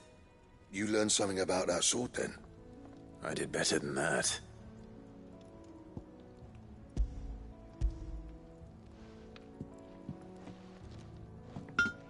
A whetstone?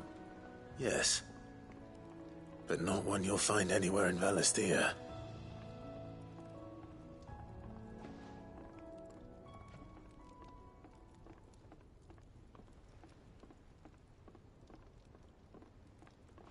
No wonder I couldn't get the same finish on the grinding wheel. One hit and all done, eh? Might not be so bad if all you ever fought were duels. Good luck on the battlefield. Your second opponent would be your last, no matter how good you were. Even so, is there some way it could be used to give the curse breakers an edge? I think so, yeah. With this whetstone and the right kind of steel, I could probably even make a twin of the blade that rattled me. But there'd be no replacing this little rock once I worn it down to a sliver. I reckon we get a dozen swords from it, if that. Swords that the curse breakers wouldn't know how to wield properly, and that would see them through a single fire piece. Nah, No point trying to copy that thing. Be about as much use as a wax anvil. But finishing our blades with a whetstone this fine, now that's something to consider. And what's finer than fallen masonry, eh? Or more hard-wearing, for that matter. Just imagine it. Good Valisthian steel with an edge as sharp as any found in the Outer Isles. I won't make a copy, nah. I'll make something much better. I'm sure the curse breakers will be delighted. Just don't push yourself too hard. Don't you worry about me, Sunshine. I've been working day and night since I was half your age, and I'll still be here when you're long gone. Hey, thanks, Clive. I mean it. I owe you one, August too. It's good to know someone's looking out for me. He'll be happy to hear you said that. And I'll see that my debt to you's paid. First new blade I make's got your name on it. You come and find me when you've got the materials. All right. I will.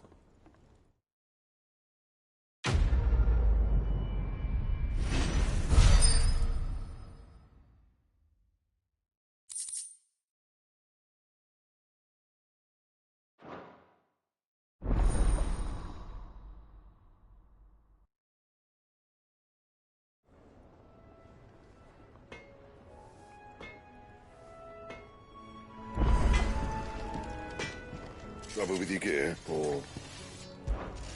What do you want?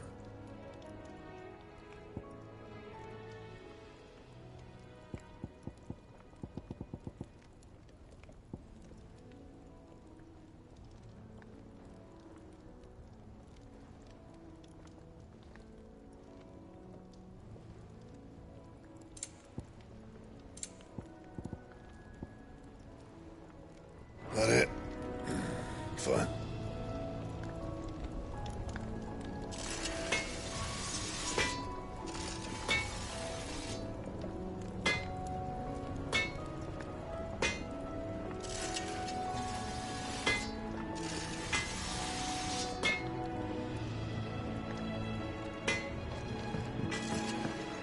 Did you see the pair that got hauled into tires?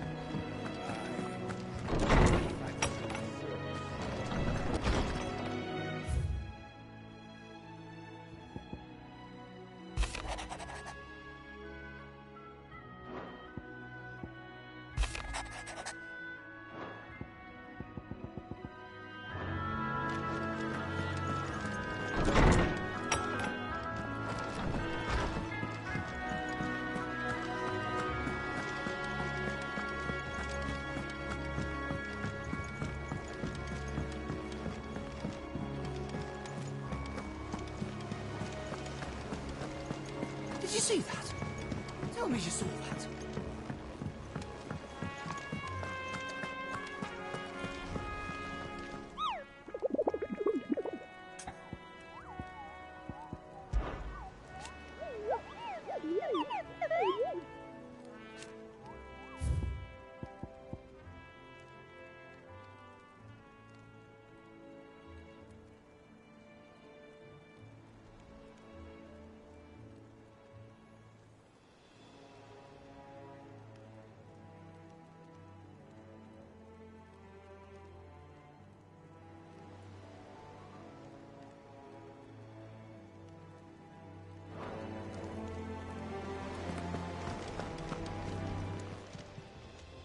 Oh, I wasn't expecting you back so...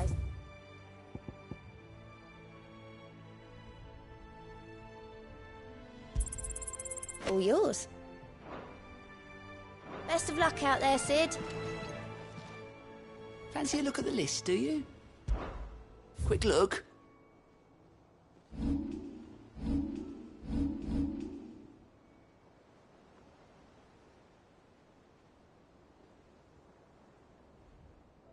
Always something in there.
Fly, Ambrosia.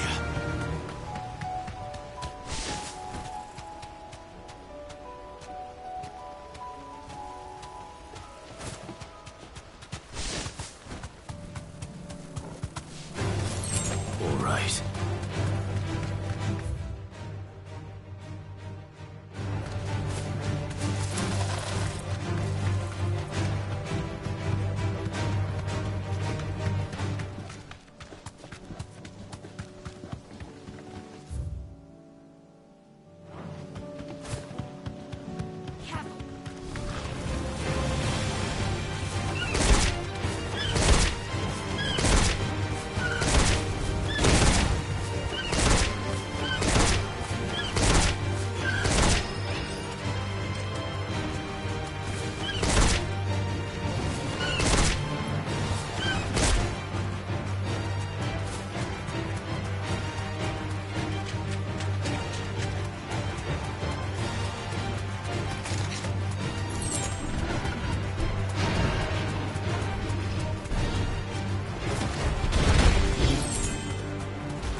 Ready, go? Run like the wind. Well, it's certainly quiet. If I were a giant antelope, it would seem like just the place.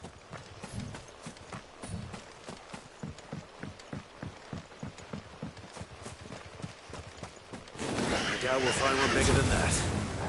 You hungry, Torgal?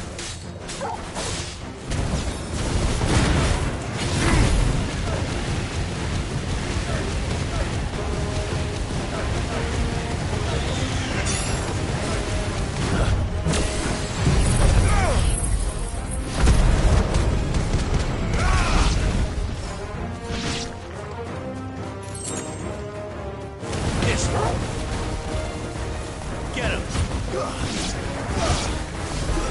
Over here!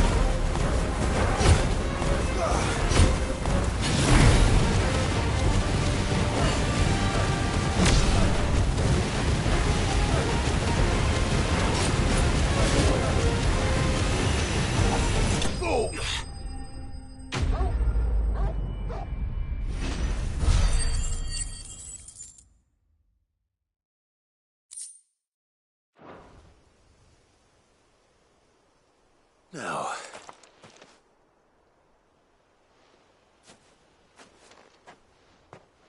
will it be enough, I wonder? I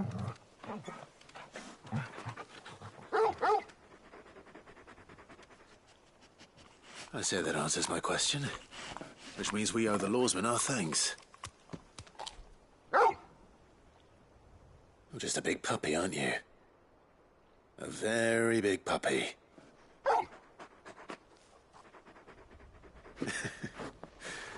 You do know you can take that with you, Torgal. Lady Karen will be relieved to hear you've got your appetite back. Come on, boy.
This one has a little more life left in it.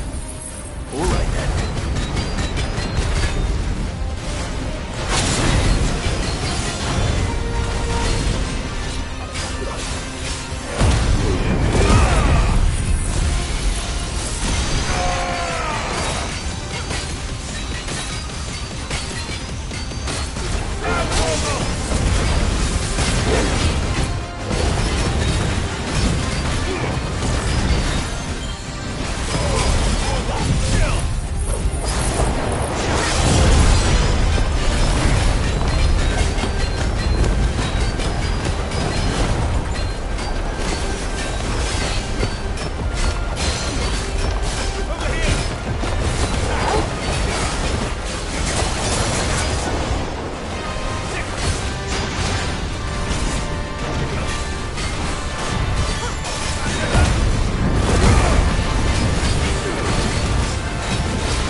back to sleep with you.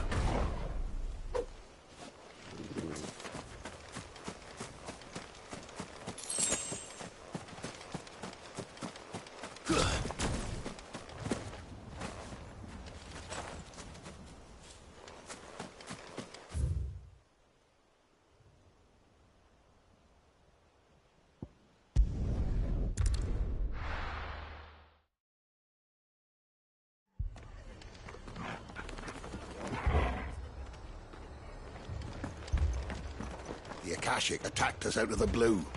This man's good as No telling when they might be back. Best keep that sword handy, Sid. Martha, it's good to see you. And you, Clive. Jill? Otto said you'd been attacked by Akashic. What exactly happened here? Those skies are what happened. Not long after they fell dark, we had our first visit. There were hundreds of them.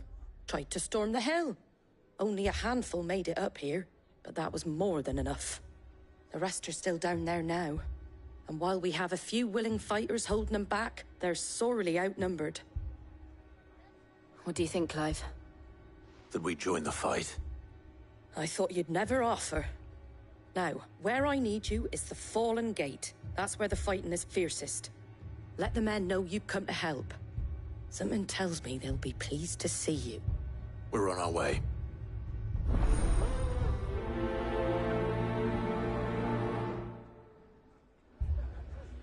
Do you think there are as many as Martha says?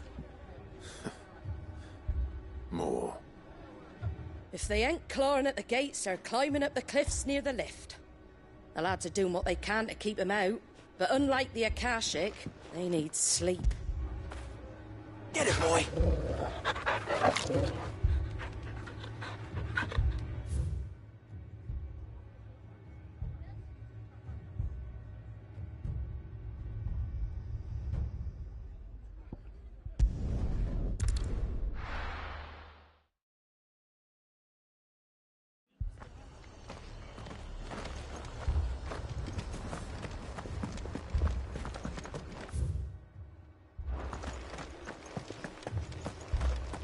You don't think they've abandoned us, do you?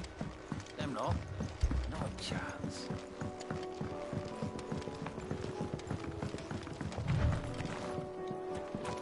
The barricades we've set up around the town won't hold the Akashic back for long.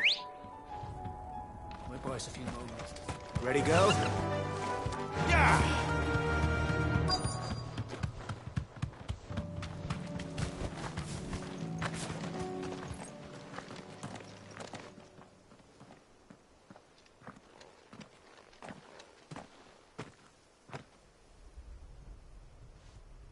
Clive, wounded.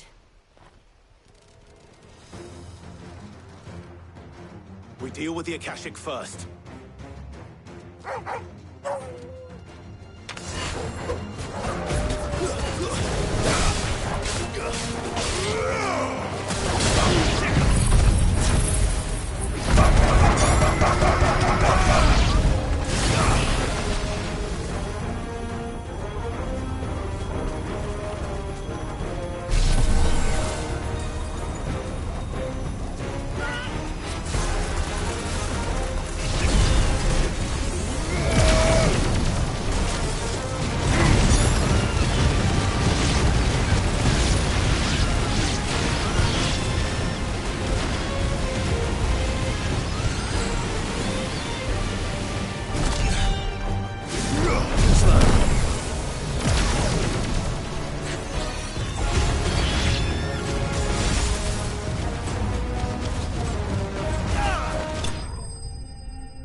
These men don't have the look of hired swords.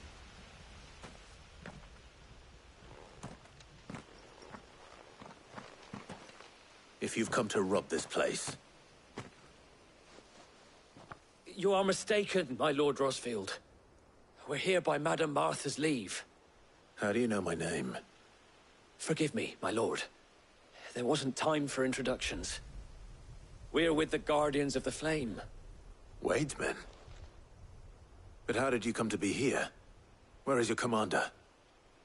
Sir Wade left earlier with a scouting party to find out where the Akashic were coming from. Did he?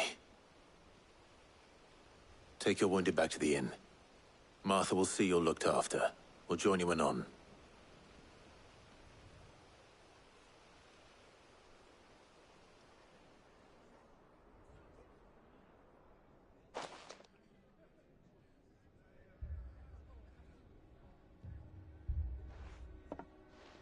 And to think you took them for thieves. A fine reward for holding off the horde, that is. When did Wade and his men arrive? Not long after Rosalith fell. The Guardians asked me to shelter some of them that had lost their homes. They were making ready to leave just as the skies turned, and we agreed it was best we stuck together. Martha! Trouble! The scouting party's almost at the lift, but they got a pack of Akashic snapping at their heels! And they've got wounded with them! They're not gonna make it! Damn it all. We'll worry about them, Martha. You look after everyone here. If any can still fight, send them to the lift. I will. You two be safe now. The lift can only carry a few at a time. It looked like the Guardians were going as quick as they could, but without any injury.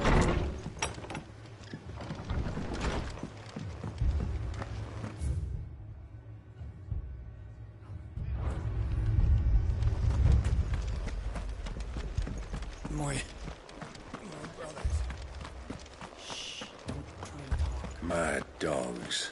The lot of them.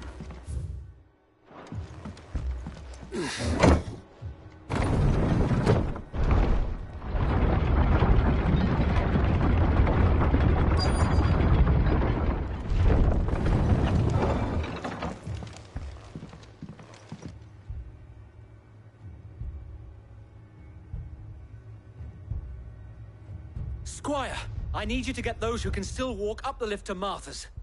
But what about... I didn't ask, Oscar. Sir. Sir Wade. Lord Rosfield. If you aren't a sight for sore eyes. Martha seemed to think you might need some help. And by the looks of it... We thought we could sneak by them. But we didn't know there would be so many. How could we have?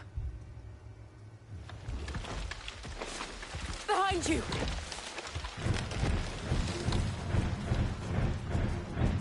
Damn it! We need to get the injured to safety. Do you think we can hold them off? We can certainly try.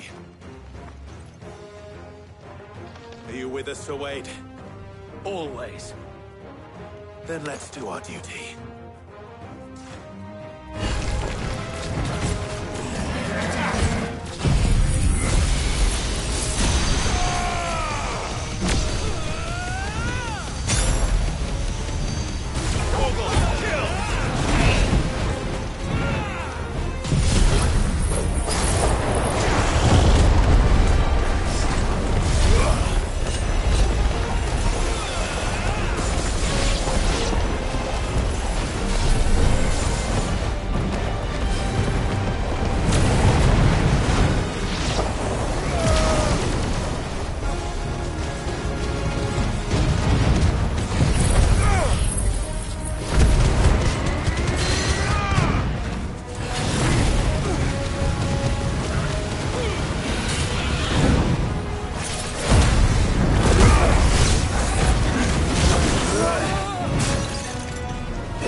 Is anyone hurt? I don't think so. And yet again, you've pulled me from the flames. It's just a pity I keep walking into them. You've never been one to shy away from danger, Sir Wade. Like any shield worthy of the name. I see you're all in one piece. Martha! Is something wrong? The lookout saw smoke coming from down Eastpool way. Too thick to be a hearth. A second horde. Feel like finishing the job? Always. Jill and I will make for Eastpool. You'll need to move the injured without us. Don't you worry about them. The moment my men are safe, I'll follow. Good luck.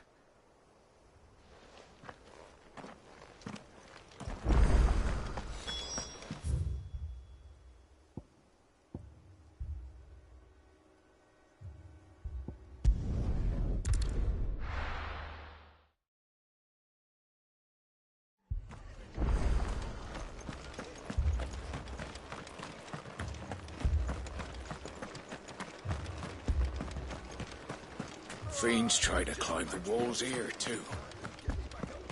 Founder knows where they're gonna show them.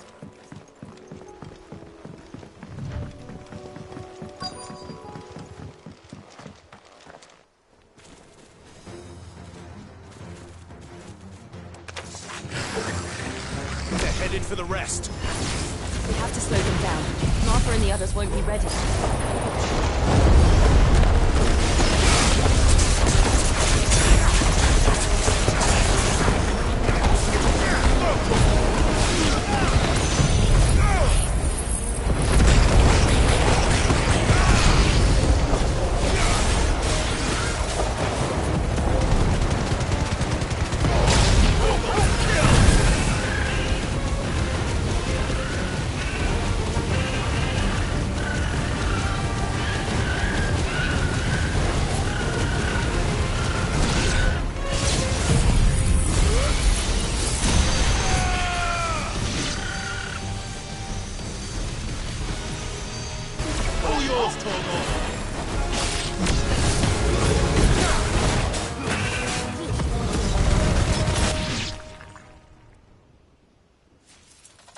Something's coming.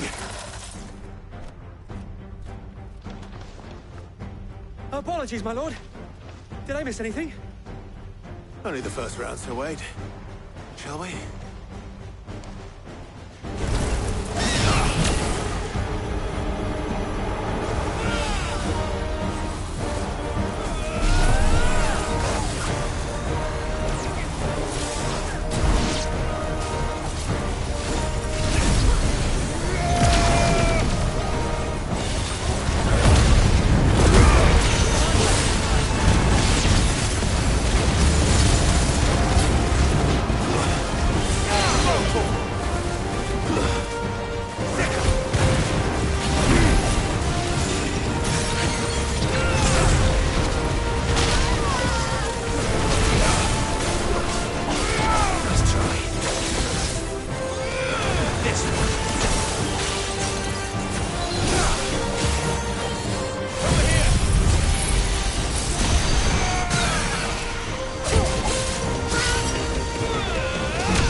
Do you see any more? No. I think that was the last of them. But it won't be long before the next lot arrive. Then we make for Martha's while we can.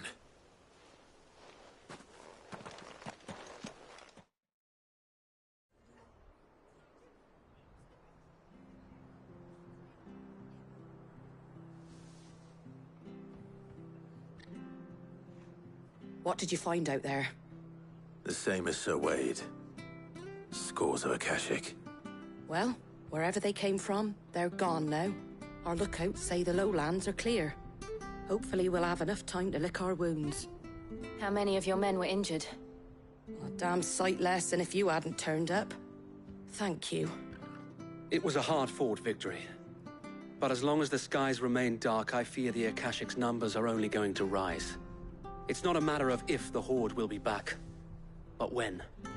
And whether that's sooner or later, we'll need to be ready. The inn here affords a good view of the land, and is easily defendable. I'd like to make this one of our outposts. What do you say, Martha? You'd have more men to guard the rest. Well, when you put it like that, of course they can stay.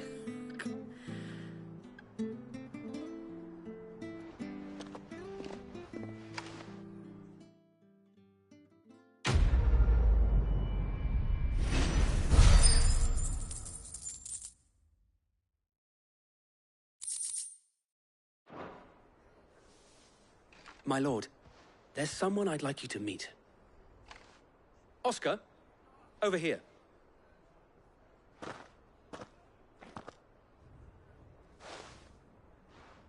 It is an honor to make your acquaintance, Lord Rossfield. I am Oscar. Oscar of House Murdoch. Murdoch? I wasn't aware the Lord Commander had children. Oh, he didn't. But his brother, my father, did. I am Sir Rodney's nephew. Well, go on then. It's not for me to ask him. Yes, Sir Wade.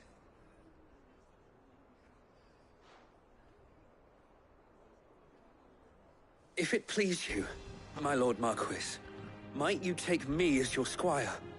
I would learn the duties of a shield from the finest. I'm sorry to disappoint you, Oscar, but I'm a shield no longer. Nor was I ever the finest. And spending time in the company of an outlaw hardly seems a fitting education for one aspiring to take his oaths. My Aunt Hannah once told me that a man is not defined by his title, but what he does in its name. You have accomplished much since taking on the mantle of Cid, winning no little honor in so doing. And I would sooner serve under an honorable outlaw than an unworthy shield. Not that Sir Wade and the other Guardians are... I mean to say that, they're... It's all right. We know what you mean. There is only so much the boy can learn from me, my lord. But a squire... Would that really be so bad? You were a squire once. And I'm certain Sir Rodney would approve.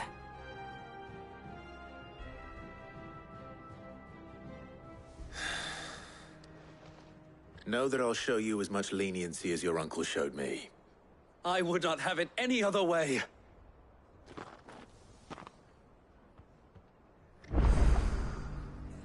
I will not let you down, Lord Rossfield. You or my uncle. We shall be staying here for the time being, and not just for the ale. I'll have one of my men escort Oscar to Benimir once he's said his farewells.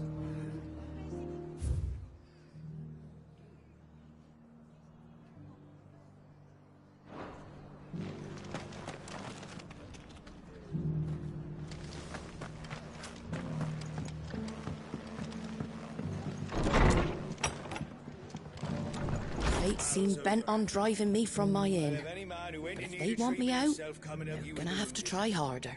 If you could, I'd be in your debt. The Fates seem bent on driving...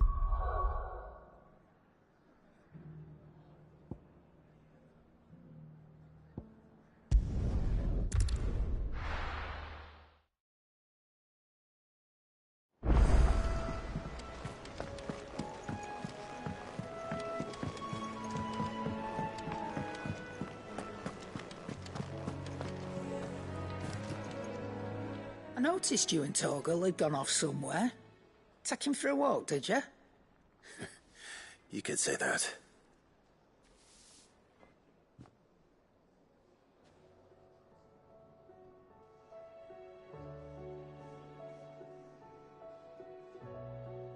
So, Molly's leftovers weren't good enough, eh? That'll teach me for treating you like you're still a pup. All right, no need to shout. Now we know what you're after, I can see about getting some in. Speaking of which, I brought one for later. Can I leave it with you?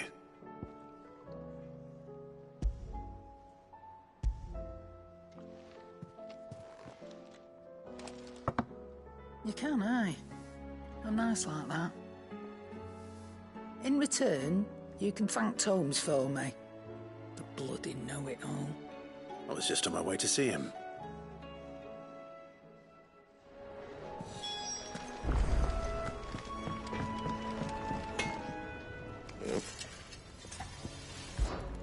What do you want?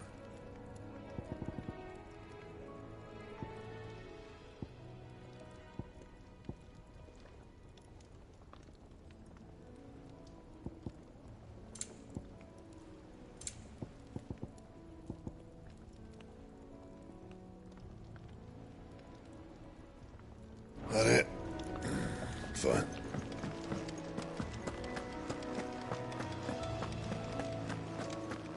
Seems the hideaway has lost its appetite. Is a storm coming soon? Will there be thunder? Ah, Clive. Were you able to locate your quarry? We were indeed, Lawsman. You pointed us in exactly the right direction. And Torgal's been a very happy hound ever since. Very good, very good. Lady Karen sends her thanks, by the way, for your part in solving the mystery. Ah. But that reminds me. After your last visit, I found myself pondering Torgal's talents. Do you recall our conversation concerning Lady Jill's role in Torgal's transformation? About how she somehow woke the power within him. Precisely that. A reasonable conclusion, I thought, but one which raised certain questions in my mind. You see, the Fenrir of legend served Shiva and Shiva alone, and while the powers attributed to him are certainly impressive, the records imply they are somewhat different in nature to those you described Torgal as having used. What are you suggesting? That Torgal may be the beneficiary of more than one icon's power. Consider that in addition to Lady Jill, he has served as a loyal companion to you, your brother, and even the late Cid. In short, the icons hitherto near at hand, or should I say at paw, have been diverse and plenty, and that number has only grown as the realm's dominance have fallen to your sword. One can but speculate as to how all of this has affected Torgal. He has seemed more fierce of late. And if I am not mistaken, he will grow fiercer still. We are fortunate indeed to be able to count him amongst our allies and not our adversaries. Oh, he's more than an ally. He's a friend.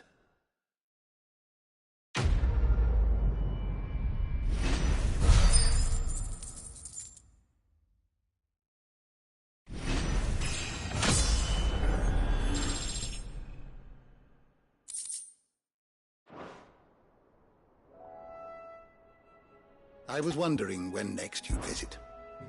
I don't believe you've read this particular chapter before. If you have a question for me, I should be happy to answer it.